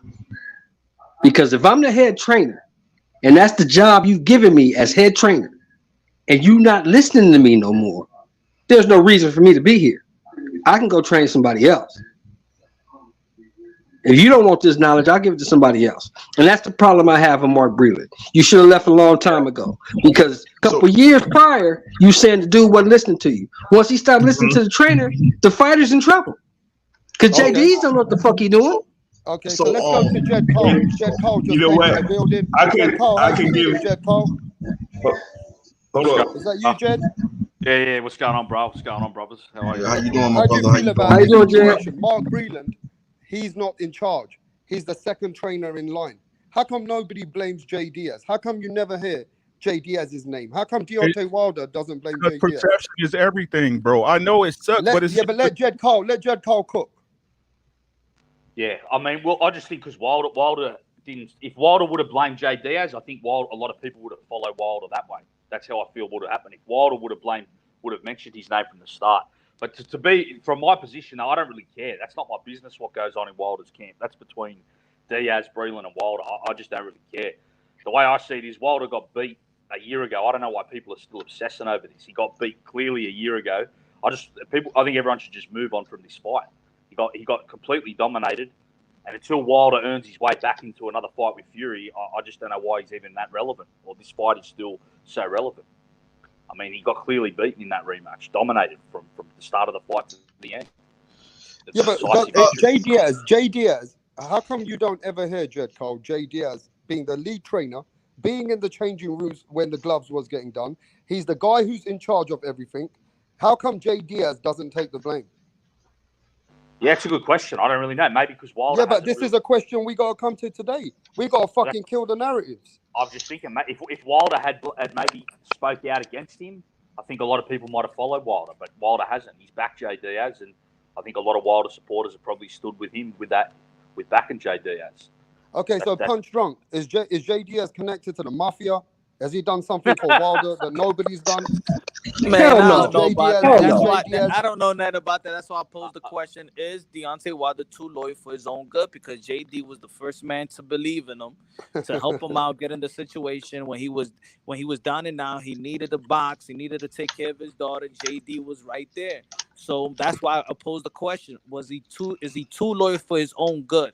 Does he know how to say, you know what, JD, you could still be in my camp, you could still be my co-manager. I just can't have you in the corner. I need somebody else in the corner. But he couldn't call those shots for himself. He couldn't tell Mark Breeland, you know what, I'm not learning things from you and things of that nature. We're not connecting that way, but you're my boy, and I know you got some health issues. I want to get you paid. And he wasn't looking out for himself. And that's when I wrote that piece also, that Deontay Wilder is always looking out for other people's health. But he wasn't looking out for his own health. He looked out for his daughter's health. He fought Luis Ortiz for his daughter's health. He fought Tyson Fury because he wanted to get him back. Remember, 4 years ago in that TMZ interview where he's willing to help out Tyson Fury while he was rehabbing his arm, and he said, I'm willing to stop everything I'm doing to help Tyson Fury. Deontay Wilder's always out there trying to look out for anybody else's health instead of his. So my question was he too loyal for his own good? Is Deontay Wilder, his heart is too good for others, but then he don't look out for himself? And that's fact. Oh, and I hear you punch, man, and that's real. That was beautiful, man. That's real right there, man. And I'm gonna say, that's real right there. But I'm gonna say this, man. But I'm gonna say this though. Somebody got some background noise. Okay, I don't hear it no more. Cool. But I'm gonna say this, you know, I've seen, observed. Yeah, Wilder do has a good heart, man. That's one thing I can honestly say. But the reason why I'm gonna tell you why I respect Mark Breeland, because people can say that he was just there for a check, but at the end of the day, what he showed me the night that he threw in that towel,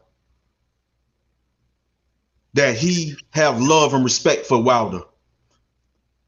Because if you didn't have love and respect for your fighter, you would have sat up there and continued to sit up there and watch this man take the beating that he took.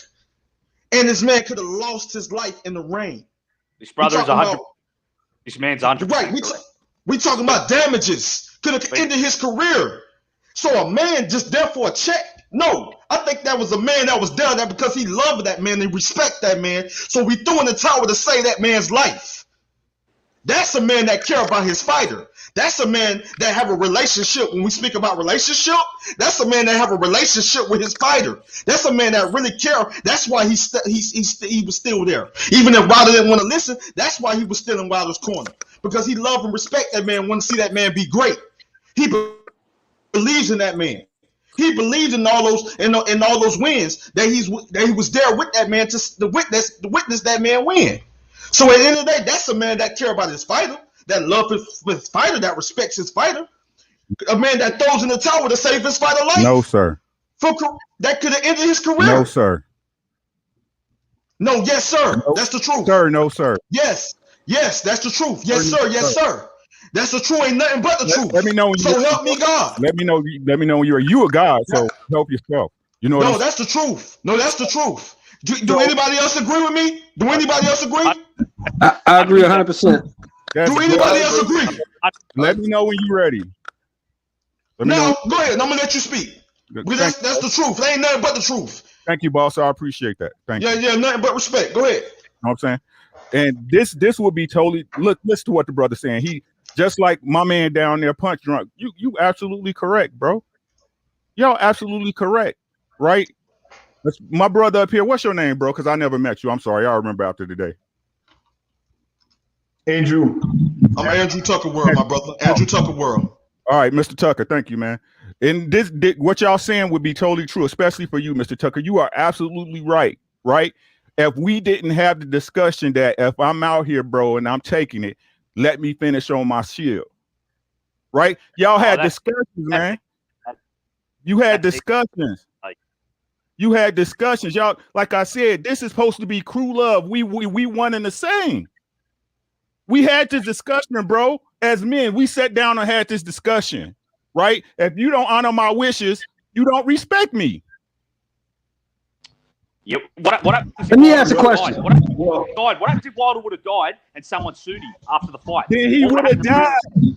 He would have Yeah, what died. would happen This to Breeland? What would happen to That's Breeland? not fucking boxing, Would though. have been. That's not boxing. That's What not is y'all talking boxing. about? What is y'all talking about? A man, come on. We're talking about a man that had to go home to his family. A man that can see another day. A man that can live to see another day. A man that can live to see another day.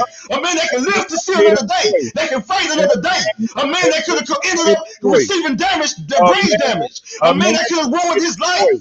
That man could have ruined his life. So you wanna like, so hold on, my brother. I'm gonna let you talk. Hold on, let me cook, and then I'm gonna let you talk. So you're telling me, want this man to suffer so much damage that he won't be able to fight again? Hold on, are you a fan of Deontay Wilder? Answer the question. Are you a fan of Deontay Wilder? I'm a fan of boxing. Are you a fan of Deontay Wilder? Do you respect him as a fighter? Fan of Do boxing. you respect him as a fighter? Please answer my question. Yes. Do you respect him? Yes. Do you care about his well-being? It's not my job to say. No. Do you care about this man's well-being? Did you not just heard what it's my job to say? Oh shit. Here's the thing, right? Going off of what Punch Drunk was saying, the thing with Deontay Wilder is he came into this profession of boxing to get finances to help out his daughter. That was his original facts. His original facts. That's all facts. His sole purpose. He did not expect to get to the level where he would become the WBC heavyweight champion of the world. Now, with that being said, that's a good point. With that being said, when it comes to this thing about, the fight being stopped, and I know that Wilder was, talking to Mark Breeland and everything after the fight.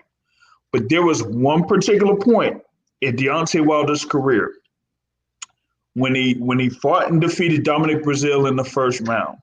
And it was something after that fight that he said, where he said, listen, we're both warriors in the ring, but we want to have it to the point where we're able to make it home and to see our families. Okay. So you can't have it like that and say that on one side, and then here you are about a year later, and this is your mentality. Because when you're in the career and you're building yourself up to get to this particular point where you can really, really secure your family, because it took until March 3rd, 2018, Barclays Center, for Deontay Wilder to have a purse that was more than $1 million as a heavyweight champion. Now, given that, you really like $2 million as a fighter and as a heavyweight champion, that really doesn't cut it. So it took him until his fight against Tyson Fury for him to get the money that he should be getting. So he's not really that far off from not getting those big checks. So he has this fight against Tyson Fury in 2020 where he's getting beat down and the child is thrown in. Why? Because that opens the door for him at that time immediately for him to potentially fight Tyson Fury once again, which would have meant another $20 million at minimum. But if you let it continue and you don't know how long the referee is going to let it go, then Wilder could get damage that would be long-term, that wouldn't make him return for a good amount of time, pandemic or no pandemic, or not return at all. So that was the decision that Mark Breeland had in his mind. It didn't matter of, I'm just going to let my guy go down on his shield, because if he goes down on his shield, who knows if he's ever going to get back up again? And who knows if it's going to be like a Patrick Day? I'm not disagreeing with y'all.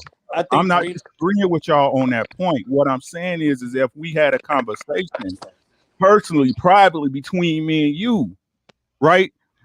It's exactly what y'all said. But what's the fight that happened a couple of weeks ago? Valdez and what was the boy that Valdez beat, right? Burchell. Everybody, and this gonna play into y'all hands. So listen to me, right? So everybody was saying that fight should have got stopped, and maybe it should have, right? But the thing is that if the fight hadn't went the way it went, what people don't understand, me and you can die, we can fall out of bed and bust our head, right? That's going to the stream, but that's life on this planet. You can be outside in your car and a tree hit your car and it's a wrap. Shit happens, right? But what I'm saying is the reason that Burchell fight and Valdez, I feel that him finishing him was appropriate because you stopped Burchell from making excuses. You see what I'm saying? You finished with you got stopped, bro. He stopped you, bro. Ain't nothing to talk about, bro. You see what I'm saying? So if Tyson Fury was doing his thing, which he was, like I said, no matter what you think in that fight, if he was cheating, the gloves picked up, he was beating Deontay Wilder. If he'd have let him finish or let the ref finish, it's off Breeland. Right? So again, like I said, if Deontay Wilder and them had this discussion, that's all I'm saying. It's supposed to be. Yes, here's the rebuttal. I feel you on that. Here's the rebuttal. It's one thing to have a conversation, but going off of what kind of what Andrew Tucker was saying is that when you have a relationship with somebody, a long-term relationship with somebody, like if it's like your brother, your cousin, your homeboy, the dude that you roll with for like 15, 20 years, like. You don't want to see your boy going down like that. You're going to find a way to stop that by any means necessary. And I think that was kind of like in the mind of Mark Breeland at that time, was like, I don't want this stuff to continue. So I'm going to do what it needs to be done in order for it to stop. Agreed. I'm not knocking what y'all saying. So somebody in the chat just said, Phil Gresco said, look what happened to Patrick Day.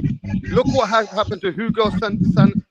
Yeah, but we were just talking about that, though. I'm just saying, look what happened to Patrick Day.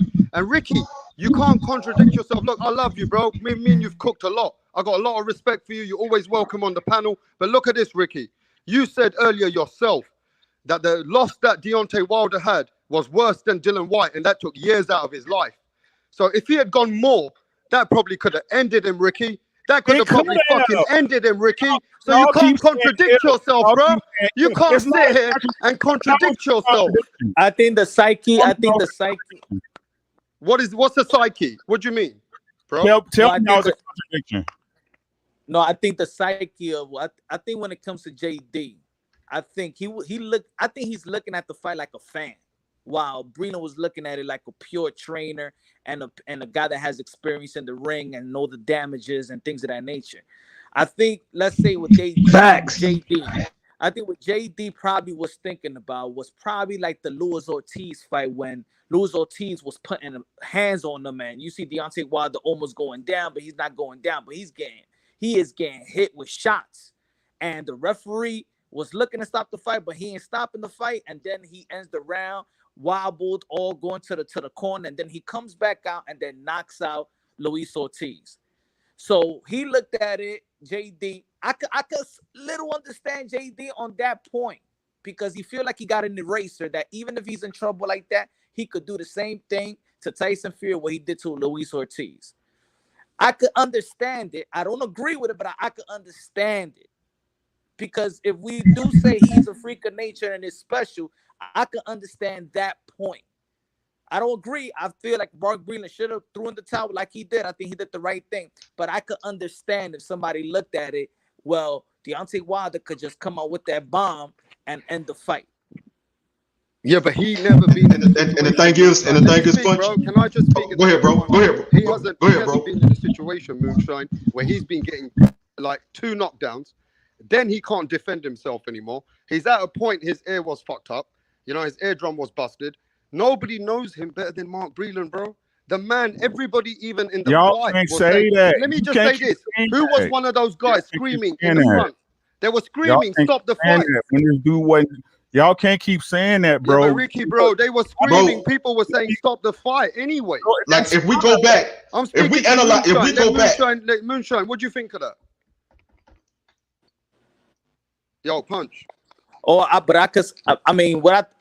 don't know. I mean, every situation is different in boxing. Hey, Anthony Joshua got knocked down 4 times. Who stopped the fight? Did his team throw in the towel? No. That was the referee. So they let him go out in the shield, right? The Let, referee let me had to say stop something right it quick. before Let me contact. say something right quick. Let me say something right quick. Who was closer as trainer and fighter than Ali and Angelo Dundee? Who was closer? Nobody, right? Mike and Cuss. Yeah, Mike. About I the was about to same. say. But About the not same. many. Not. Do you remember when Ali fought Holmes at the end of the 10th round? When Ali was telling everybody in the corner, you better not stop this fucking fight. What did Angelo Dundee say? He said, I am the chief second. I stopped this fucking fight. That was Mark Breeland's job as That's the why. head trainer to stop that fucking fight. Yeah, a fighter has to be safe for himself. That's where that saying comes from. A And fighter then gets. and then y'all mentioned right when he was out on his feet, right, versus Lewis King Kong Ortiz.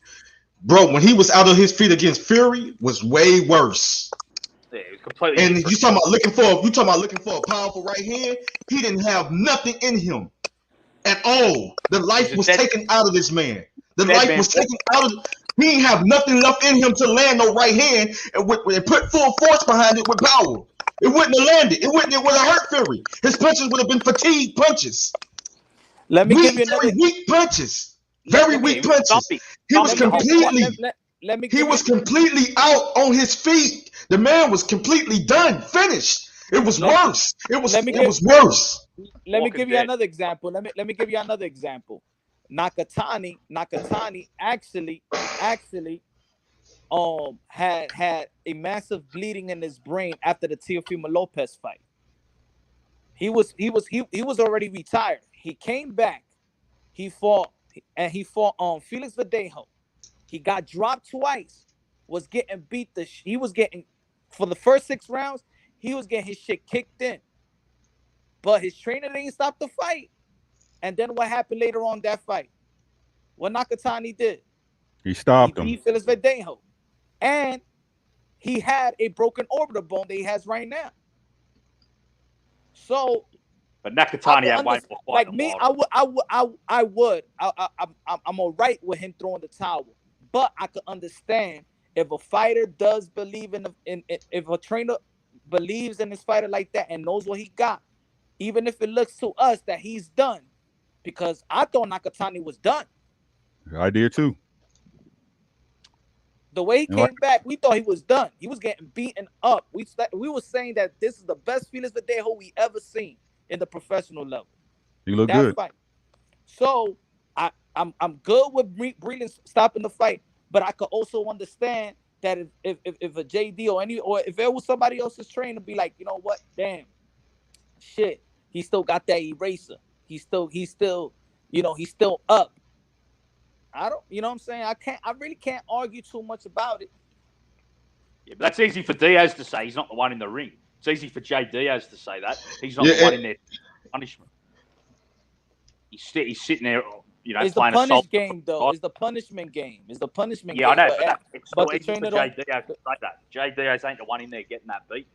Jay Right, Diaz and the thing is, like I hear what Punch is saying. I basically hear what everybody is saying. But at the end of the day, if you really care about your fighter and you want him to continue on fighting, the safety of the fighter comes first. And I understand this is a blood and guts warrior sport. You know what I mean? And you go out on your shield. I'm all for that. You know what I mean? If I were to continue boxing, I would have went out on my shield too. You know what I mean? You won't have to kill me to stop me. Yeah, I'm with all that. But at the end of the day, I feel that Mark Breeland did what he most definitely had to do because he saw enough and he had to protect his fighter, man. He was just looking out for the safety of his fighter because one thing he keeps in mind is that he want to see this man fight. Yeah, he saved the fighter from himself. That's what that saying comes from. Yeah, I save the fighter from himself. Plus, He bounce back and he can fight on to see another day. But Wilder was completely finished, man. And Jay Diaz was just doing what Jay Diaz was just doing what he felt was right, was the right thing to do, man. Plus, Breeland been in the ring and Breeland been in that situation before. Breeland been knocked out. He knows that. He knows what it is. That's what I also mean about loyalty for your own good. Remember, they didn't even have a cut man. Breeland, he's not a cut man. He don't know nothing about that. He said, and JD don't know nothing about that. That was Wilder's mistake as well, because when he's bleeding from his ear, there is nobody educated to know what the hell is going on. So I think he should have never ran his corner like a football, like a quarter, like two coordinators. Either you have Breeland, have your cut man, or whatever. Of course, you can have your second, but I'm saying they ain't even have a cut man in the corner. That's Wilder. Yeah, They that's did a true, terrible bro. job with Wilder. His whole Yeah, that's true, bro. Like, yeah, Punch is right, man. You're right about that.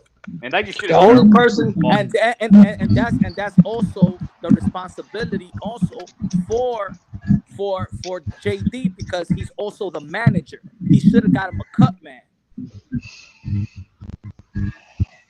Yeah, I agree, bro.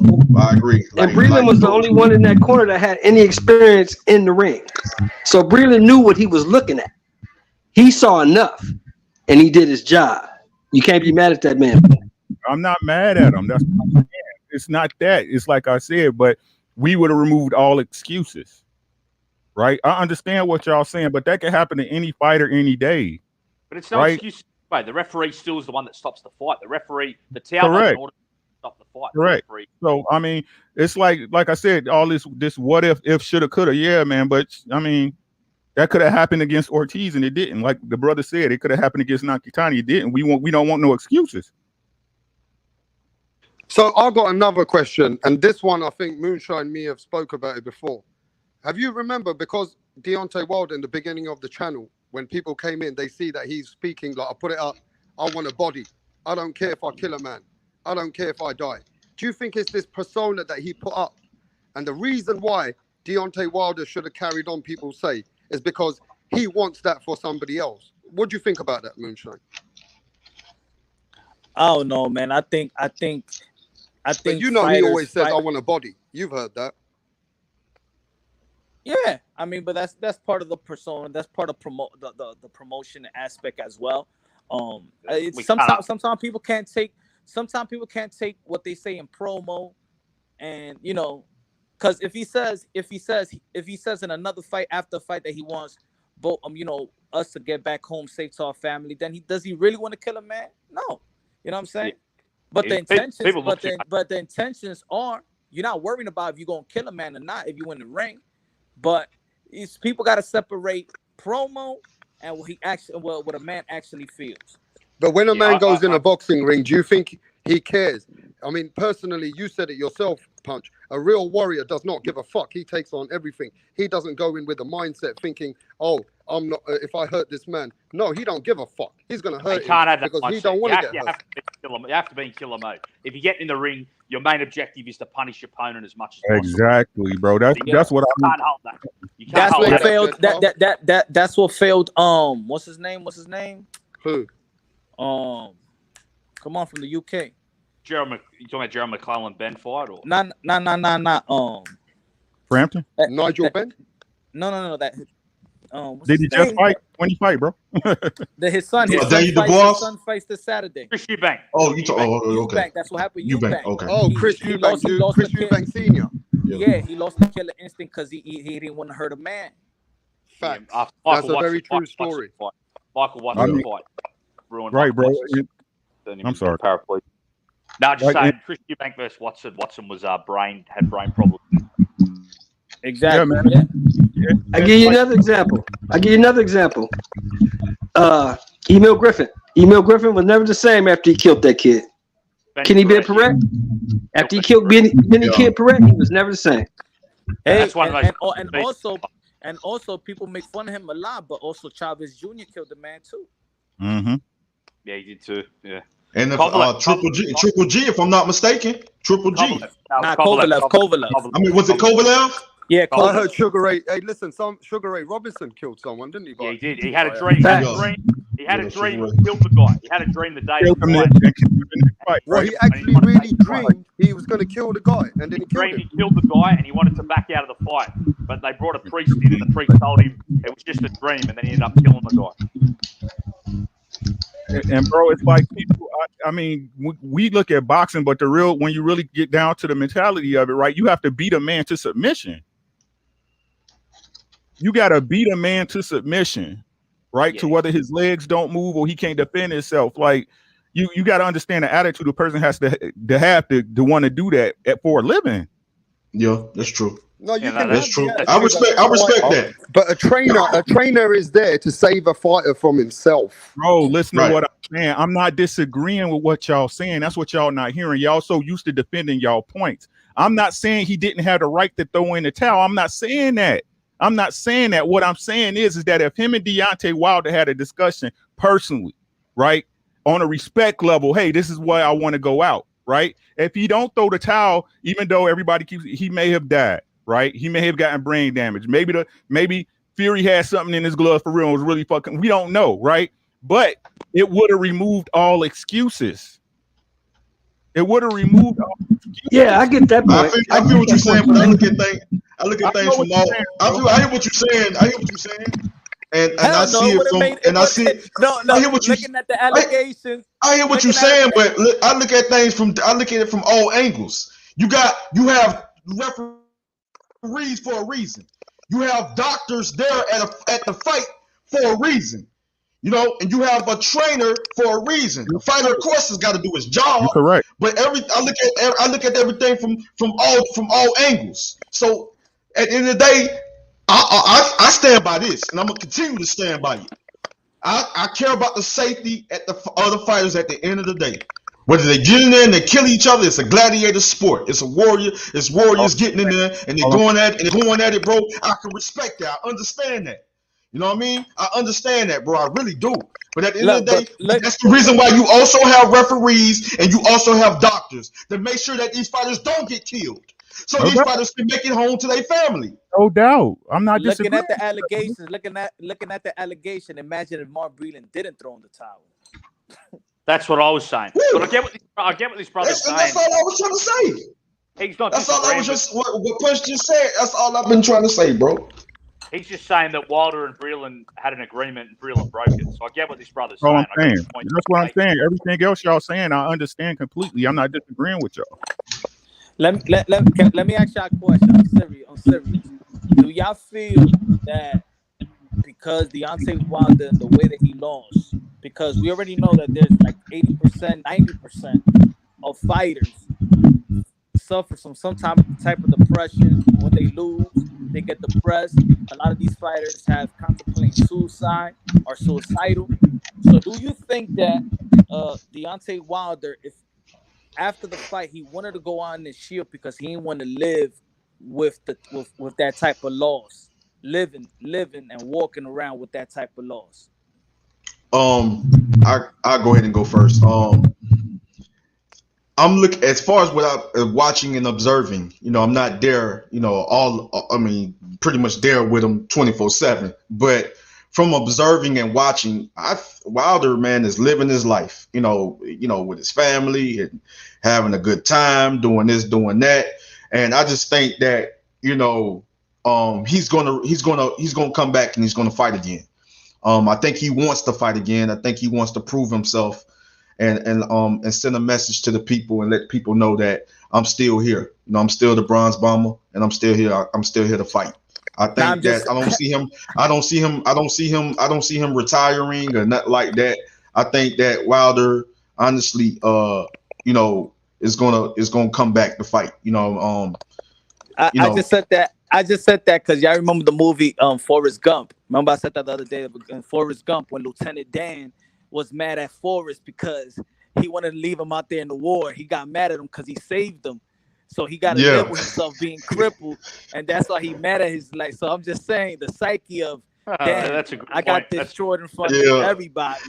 That's my favorite movie too. Punch, why you had to break that? I'd rather die in my shield like Lieutenant Dan. Do y'all think that's my movie right there, bro? Wanted to go out like Lieutenant Dan?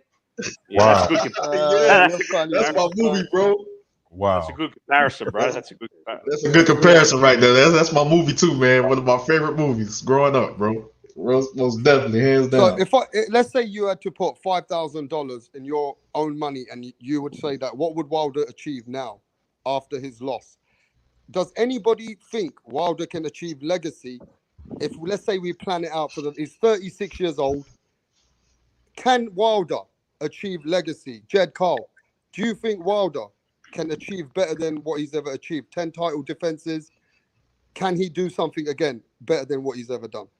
Yeah, I definitely think he can. If he gets his mind right and concentrates on getting back in there, beating the top contender and getting another shot at the crown, he definitely can achieve greatness. For instance, I think he would knock out Dillian White. I'd pick him to beat Andy Ruiz. I think Fury probably has his number, but I think Wilder still matches up good with Joshua. I think Joshua Wilder's a 50-50 fight. I think Wilder could definitely knock out Joshua. And I mean, he could even knock out Fury. He punches. He's got the touch of death with that right hand. That's one thing that is for real, that power. He's one of the hardest punching heavyweights in history, in my opinion. I think he is. He really does punch that hard. And he's got the heart of a lion. You know, he's got the heart. Wilder's got the mentality of a champion, the heart of a warrior, and the punch and power that's some of the greatest in the division that I've ever seen. So you're saying this won't be a Jeff Lacey moment? This won't be a moment like a Nassim Hamid? Not if he gets his mind right. I mean, but I don't know what his mind is. I'm not his psychologist. So you're thinking 50-50. So you're on the fence. He still can. No, I'm going to say he can do it. You can always achieve things. Because we're going to catch up next year and we're going to talk about it. Yeah, well, yeah, but you're saying he coming back though. He coming back. Yeah, man. Hey, Moonshine, this is a very big statement Jed has made. He can achieve more better than what he's achieved before. He's already been a 10 title defenses, bro. How will he ever achieve better than that? Man, I look at boxing. Can he do better than what he's done before? That's the question. I think his purpose is not even fully boxing. I think knowing his story, I just feel like boxing is just a stepping stone for probably something greater than what we see. It's not even in boxing. That's my opinion for real. But do I think he could accomplish certain things? A chip? Yeah. He's still a top 3 heavyweight. You know what I'm saying? He could knock out anybody. If he knocks out Dillian White, that would be his best victory. Dillian White or Andy Ruiz would be his best wins, I think. So if he was to beat them, that would be his best. Yeah, but how do you expect him to have defenses of the title 10 times? But I don't care How's about that. To me, that was a paper belt. I don't really care about that. That was he beat for Mates to Burn. He was never the man of the division. So I don't even put too much in that title defense thing. That wasn't the main championship in the division. He was never the man of the division. So I don't really, look at that. I'd look at who he'd go on to beat. I think he'd still have victories. Okay, what do you think about that? This boxing source. Can Wilder achieve legacy right now? Let me ask you. Hold on. Go ahead. Let me ask you a question, Wrapstar. Do you think Manny Pacquiao fights for accomplishments, or do you think he's fighting for something greater than boxing, than accomplishment, than belts? Something greater. I think. When you compare any man, punch drunk boxing. If you compare any man to Manny Pacquiao, I can't compare hardly any athletes in the boxing world to Manny Pacquiao. No, I'm not comparing. I'm not comparing the athlete. I'm comparing a God-fearing man. I'm comparing that. So, yeah, I'm asking, do you think that Manny Pacquiao? Because I'm gonna relate this to do you think that Manny Pacquiao is fighting for belts, or you think he's fighting for a different purpose, but he's using boxing?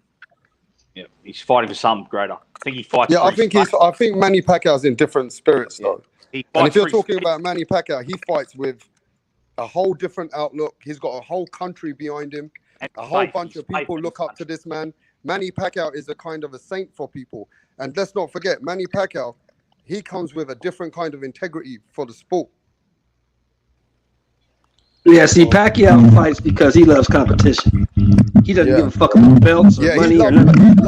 He loves competition. That's why he fights. I think so. So I look at Manny Pacquiao. I respect Manny Pacquiao as a fighter. But what I love about Manny Pacquiao, what I admire about Manny Pacquiao was the person, and in relation to what his faith is and what he believes in. So that's why I correlate a lot of probably his decision now. I think his purpose is more than just beating the opponent in the ring. His purpose to help out and whatever, but through boxing, he could do it through boxing. That's how I see Deontay Wilder.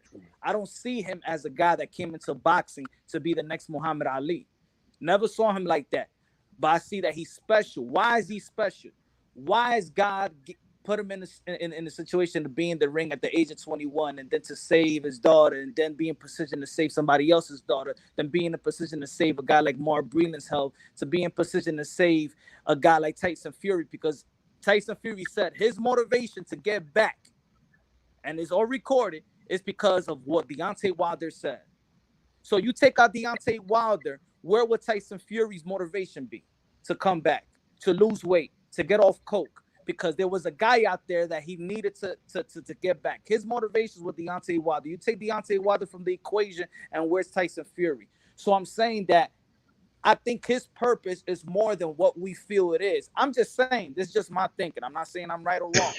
I'm just I look at boxing a whole different way. I'm not just looking what's in the ring. That's why I like to understand the boxer and the. So are you saying he's coming back for God's purpose?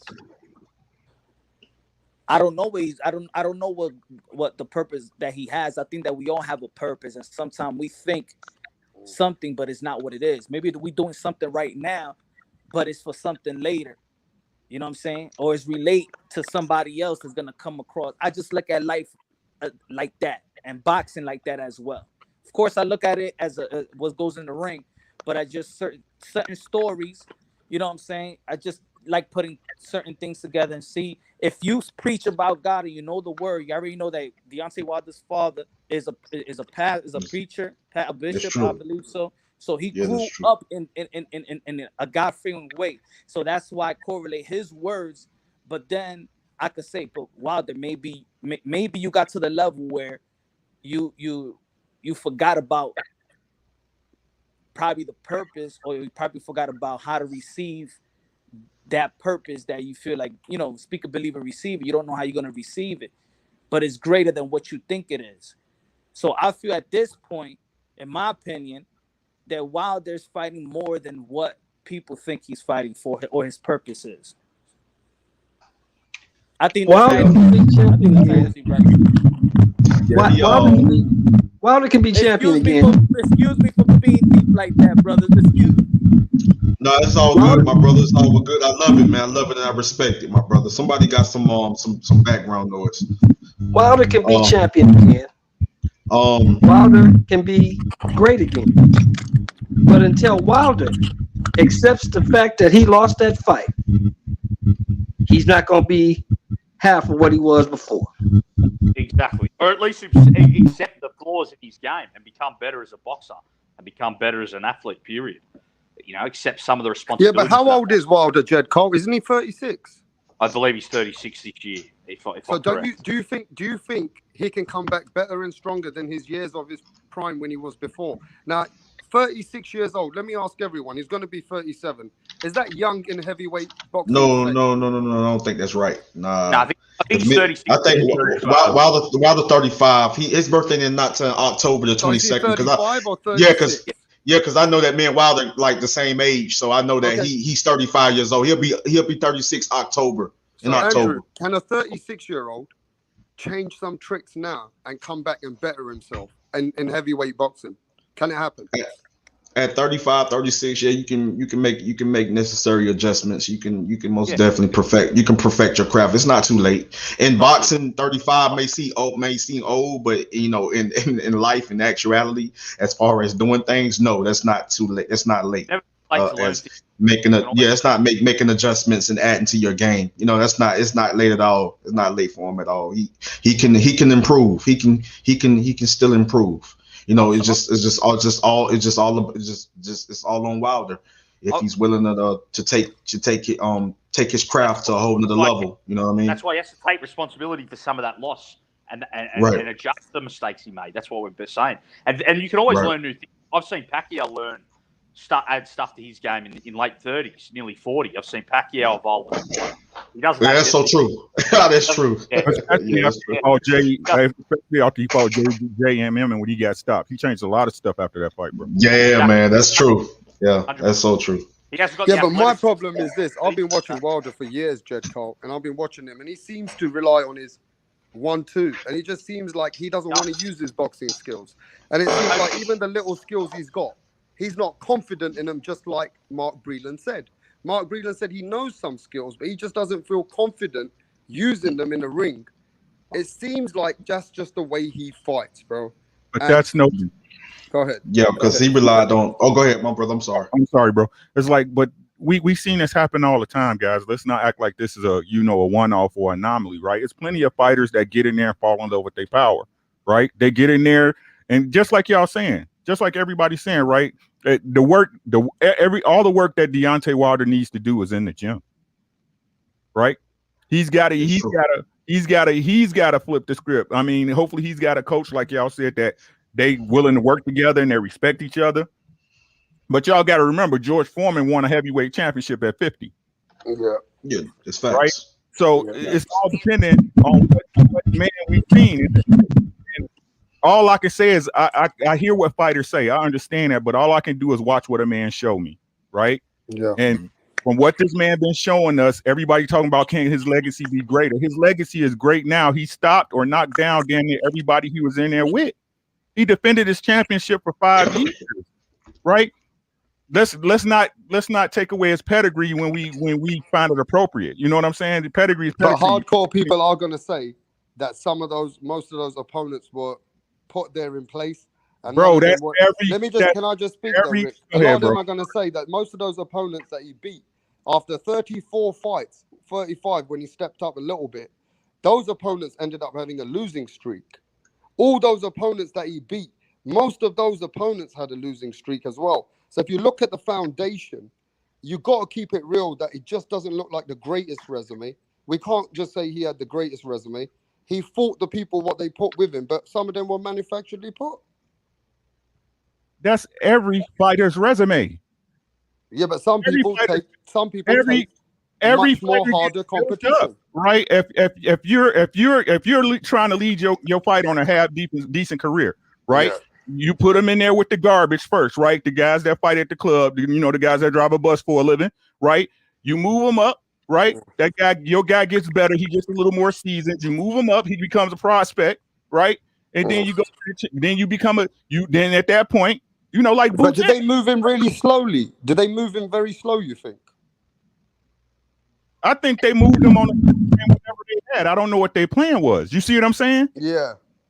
Right. But all I'm saying is this, right? This is the thing that every fighter goes through, but because it's not your favorite fighter or you have a certain perspective, it applies to all fighters. All fighters do this, right? But it's like I keep saying, we can't keep disregarding or even questioning Deontay Wilder's boxing career when it took the best man, the baddest man, best heavyweight people in seen in 20 years to beat him. Yeah. Hey, look, I'm a hardcore boxing fan, and I'm gonna say this. Yeah. Let's not everybody count Wilder out. That's not fair on Wilder. Yeah? Let's give Wilder a chance to come back and show us he's still that guy who's got the hunger.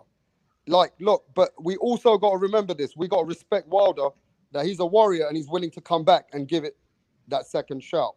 You know what I mean? Right. And I'm going to say this real quick. That as boxing fans as well. Right. But Andrew, I want to say this to you, bro. Do you think right now Wilder, in the situation what's occurred and everything what it is, if he doesn't come back good, we can't blame him for it. I don't want people to shit on him for it. I don't want people to get toxic about it because let me say this, Andrew. Is it expected that Wilder might not be able to come back like Jeff Lacey, Nassim Hamid, Ricky Hattons, all the fighters before him who couldn't come back after a loss like Nicholas Walters? Do you think that can happen to Wilder? And if it does, it happens. Yeah, if it happens, then the respect that I have for every fighter, I just feel that it's in his best interest to just pretty much just just put it into boxing. You know what I mean? But at the end of the day, a fighter got to make his mind up, and it's his decision to determine if he wants to continue to fight or continue to go on and fight. A couple of more fights or however long he chooses to fight. But I'm gonna just say this. I feel like the guys you name, I think Wilder is different from those. It's just different from those guys. I feel it like I mean, look, Nicholas Walters I, was a like warrior. yeah, they was, but I'm saying like different as far as like I feel that Wilder still still is dangerous. I feel he's still dangerous. Like I feel that he's still a top heavyweight, top three, and I feel he's still dangerous. I feel that he's going to come back, and I believe that Wilder got a lot of Wilder got so much. One thing I respect, reason why I do respect Deontay Wilder, and when he stepped up against two very skilled heavyweights, his two step up fights. The first step up fight was against my guy, Louis King Kong Ortiz. Though both of those fights were great fights, man, but especially that first fight. Wilder showed me tough. He showed me that he was tough. He showed grit, and he showed that he had so much heart. You know what I mean? He showed that he had a whole lot of heart going up against a very big puncher and with a very dangerous style in Louis King Kong Ortiz, and came close to being stopped.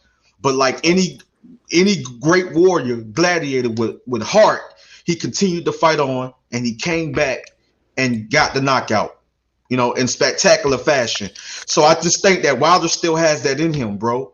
He walks around and he believes, like Punch saying, this man got God in him. This man got God in him, and he's that man, half God, half human. He believes he's that man. So I don't see this man like giving up like that. I don't see him quitting the sport of boxing like that. I believe that this man is looking to come back with a bang. I believe this man is looking to come back and make a statement. That's what I feel. Spiritually, I'm a very spiritual person. So and you that's what I think feel. he can do? And that's what I feel. Well, Tyson Fury came back. Tyson Fury came back and showed the world. And so did Anthony Joshua. And so did Dillian White. Anthony Joshua. And so did Dillian White. And I believe Deontay Wilder is one of those guys as well that can do the same thing. Hey, I'm just keeping it real, man. I like that. What do you think, Shelton? Is Deontay Wilder like a Jeff Lacey? Is he like Nicholas Walters, Prince Nassim Hamid, or is he like Anthony Joshua, Tyson Fury, Sugar Ray Leonard?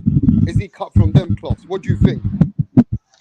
We don't really know, because in my opinion, I like to keep it real, Shelton. That's why I'm gonna keep it real.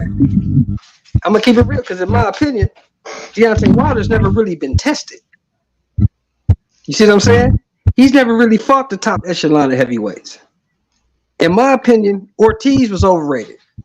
Because look at Ortiz's resume, since we always talking about resumes. Who has he fought besides Wilder? Nobody. So, Wilder's never really been tested. Put him in there with a White. Put him in there with a Povetkin. Put him in there with a Joe Joyce. Put him in there with guys we know are proven. Andy Ruiz. Guys we know that can fight. And then we'll see what Wilder's made of. We really don't know what he's made of, because he beat a lot of low-level fighters. And then he fought Tyson Fury. He got a draw, and he got beat up. So in my opinion, he's never really been tested with a high-level fighter. Put him in there with those top heavyweights, and we'll see what he's made of. Because right now, I don't know. Okay, well, let me go to the boxing source. But do you think he's cut from a different kind of cloth, or when he comes back, he might just not be that guy anymore? And if that is, so what? It's happened to the best of the people before. They couldn't come back anymore. That's no. But think about it is I brought this up earlier. When they were talking about people coming back, right? Well, we're about to see come May 1st another fighter that took a big loss after a rematch is coming back, in Andy Ruiz Jr. And he was able to take on or get a new trainer and get himself back a little bit. Another example is, Sergey Kovalev. He got beat by Andre Ward twice. In the second Ward fight, he got knocked out. Immediately after that, his chief second or whatever it is, kind of like, slammed him. John David Jackson, slammed him. It was back and forth, and they ended up breaking up. And, Kovalev got a new trainer, and he was still able to, become a world champion again. So it just depends on what Wilder's going to do, what his decision is. If he's going to take on a new trainer, get his camp going, and then after that, he'll be off and running. As far as like him and his legacy goes, a lot of people will view it like this. They put him at number 3. He won't be able to add on to his legacy unless he beats Tyson Fury or Anthony Joshua. Anyone else below him, even though he hadn't fought that many top 5 or top 10 guys in his professional career, it may not matter as much. Everybody knows that Fury and Joshua are the top 2 heavyweights in the division right now. And he has to make his name by beating one of those 2 guys. If he does one of those things, he can end his career right now and his legacy is set. But until then, So we don't know. did everybody answer that question though? Did who? Did Shelton answer that question? Yeah, I did. Yeah, I'm gonna say this, man, before I head out. Basically, Andrew seems confident that Wilder can come back. He thinks Wilder's cut from that kind of a cloth. And I kind of know that Wilder's a warrior. But one thing I'm worried about is his set of skills and where he's at in his age. And one thing I'm worried about, where he's at mentally. That's very important for a boxer. We was covering this the other day, and we realized that mental side of boxing is over 70%. Mm-hmm. Now, going to your point, Wrapstar, you talk about his confidence. And his confidence is one thing. His overall skill level is another. And if he doesn't improve on that, then he could get into a situation where he gets beat down like Tyson Fury beat him down once again. Because he can get knocked down and just get up just because he doesn't want to give up. But if you don't flat out knock him out, then he could get seriously hurt once again. And that's the issue. And that's what people will be worried about. So if I ask a percentage, because we'll speak to each other after Wilder comes back and we'll assess it and we'll do another show, and I'm going to have all of you guys, because I'm going to take your emails and I'm going to invite you back to the panel. So if I give you a percentage, what do you think his percentages are of coming back to win a world title? Now, let's just go by percentage. Andrew, what's his percentage of being a world champion again? I can say, I'm going to speak to you soon, right? Oh yeah, I already know. I already know, my brother. I already know. I can honestly say it's gonna be a lot of things that take place in the heavyweight division that is gonna really surprise us. It's gonna really surprise us. But I believe after, of course, the biggest fight in boxing, the undisputed matchup between Tyson Fury and Anthony Joshua. But I believe it's gonna be some surprises in the sport of boxing, man. I really feel it. His chances of coming back and being champion again, I say right now, I say probably 50%, maybe. That's on the fence. Yeah. Okay. I appreciate your honesty, but I just want to get to the chat. Someone in the chat said, look, man, he's not a warrior. He is a fucking warrior. Yeah? Deontay Wilder, he gives everything in that ring without having the skill set by just going in with his heart. He knows he doesn't even possess the skills as the man opposite him, but he's willing to go in there with his heart, determination, and just his fighting on his punch power. How can that not be a fucking warrior, bro? How can you say Deontay Wilder is not a warrior when the man goes in there knowing he can get knocked out, but he's still willing to give it a chance? So how can you even say that? Come on. Wake up in the chat, man. Don't let me come at you like that. Hey, Shelton, what's the percentages, bro, of Deontay Wilder getting a world title? Andrew's on the fence. He's saying 50-50. I say 40% because I don't know where his mental is. I got to see him in his next fight. Yeah, I can. Then I can make a better assessment.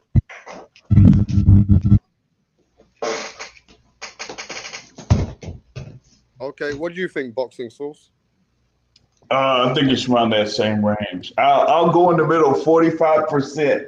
Why? Right. Because after this undisputed title fight, one or two of those belts are going to get vacated. That's what I thought. Like, listen, I was thinking the same thing. Like, it's gonna be some surprises in the heavyweight division. I'm telling Yeah, you guys, and I'm with Boxing Source because he kind of thinking the same way I'm thinking. It's just yeah. gonna be, after undisputed, bro. It's gonna be some twisting and turning, bro. Like, I mean, these organizations are kind of full of BS sometimes. So, I'd say that, once this thing gets done and we have an undisputed champ, then at least one of those belts is going to be, relinquished.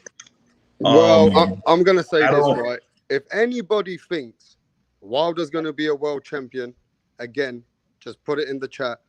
It seems like everybody who's very hardcore, they're very on the fence now. Let's keep it real. At the end of the day, we want the best for Deontay Wilder. It's going to be hard on the road back, I think. It's not going to be easy.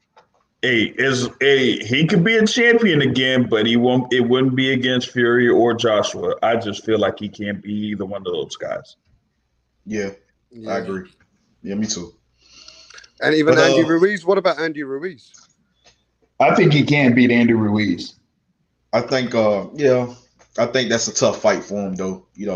And that's a tough fight for him. But But Andy to me is somebody that looks like he could, be hit. So and that second fight against Anthony Joshua like sent a message in that first round with that right hand. Like he hit him with that right hand and he caused like a cut over Andy Ruiz's eye. I was like, man, like Ruiz has to be significantly smaller in order for him to move around the ring or move with his head.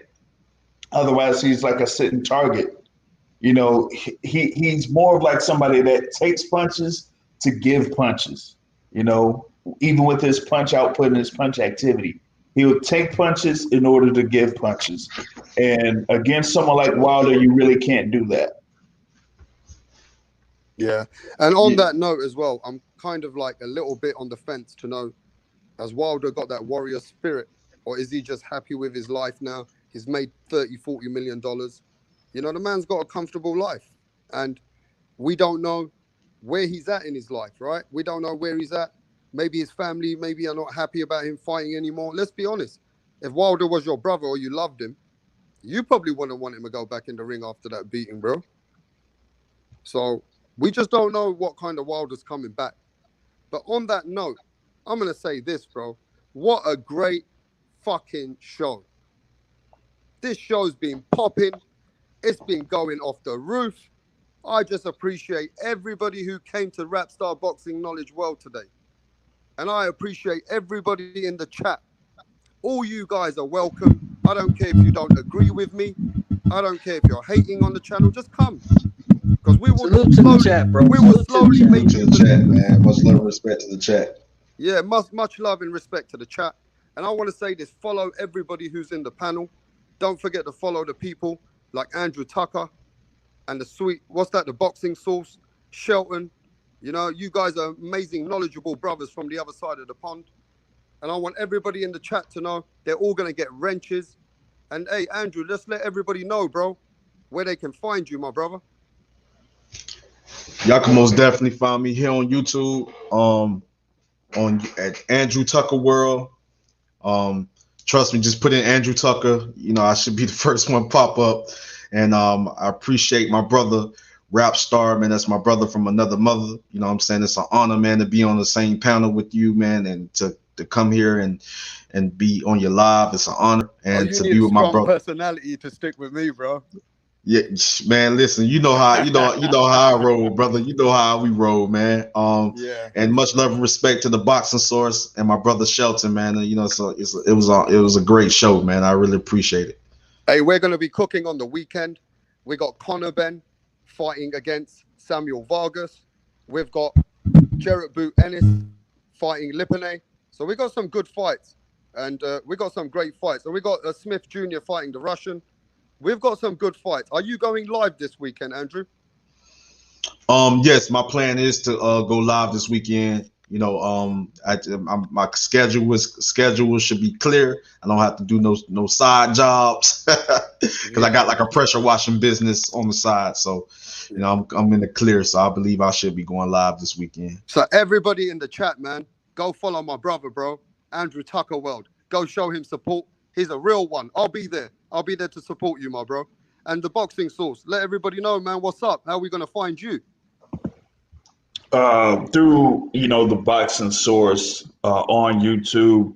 You also have the boxingsource.net. You can check out that website, but also subscribe to the podcast through iTunes or through iHeartRadio or Google Podcasts, man. Like we do a show or a podcast once a week. So y'all just catch that. The live podcast is Sundays at 7:30 p.m. Eastern time. If you want to jump on, then just let me know. But yeah, I'll be out there, man. Yeah. And before we get to Shelton, don't forget to subscribe to the channel. I got some raw entertainment coming again. I got some great shows coming up during next week. So if you're new, just make sure you smash that like button and don't forget to subscribe to the channel.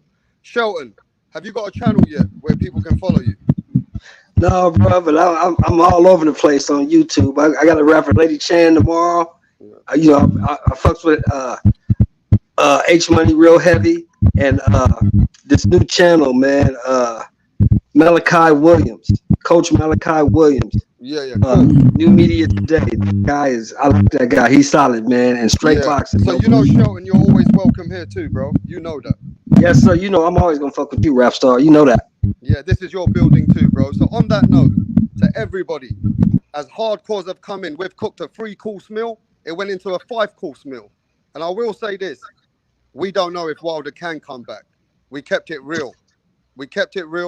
And hopefully Wilder gets God in his life, gets mentally prepared, gets rid of all the demons, and he comes back. Hopefully he gives us what we want, one of the most exciting heavyweights. Hopefully he's not done. Hopefully this hasn't damaged him. But if it does, we can't be that hard on him either. That's all I'm saying, bro. A lot of fighters have never been able to come back. So on that note, bro, big things to come soon. 2021, big boxing. I'm out of here. Peace, love, harmony. We out. Peace. Peace.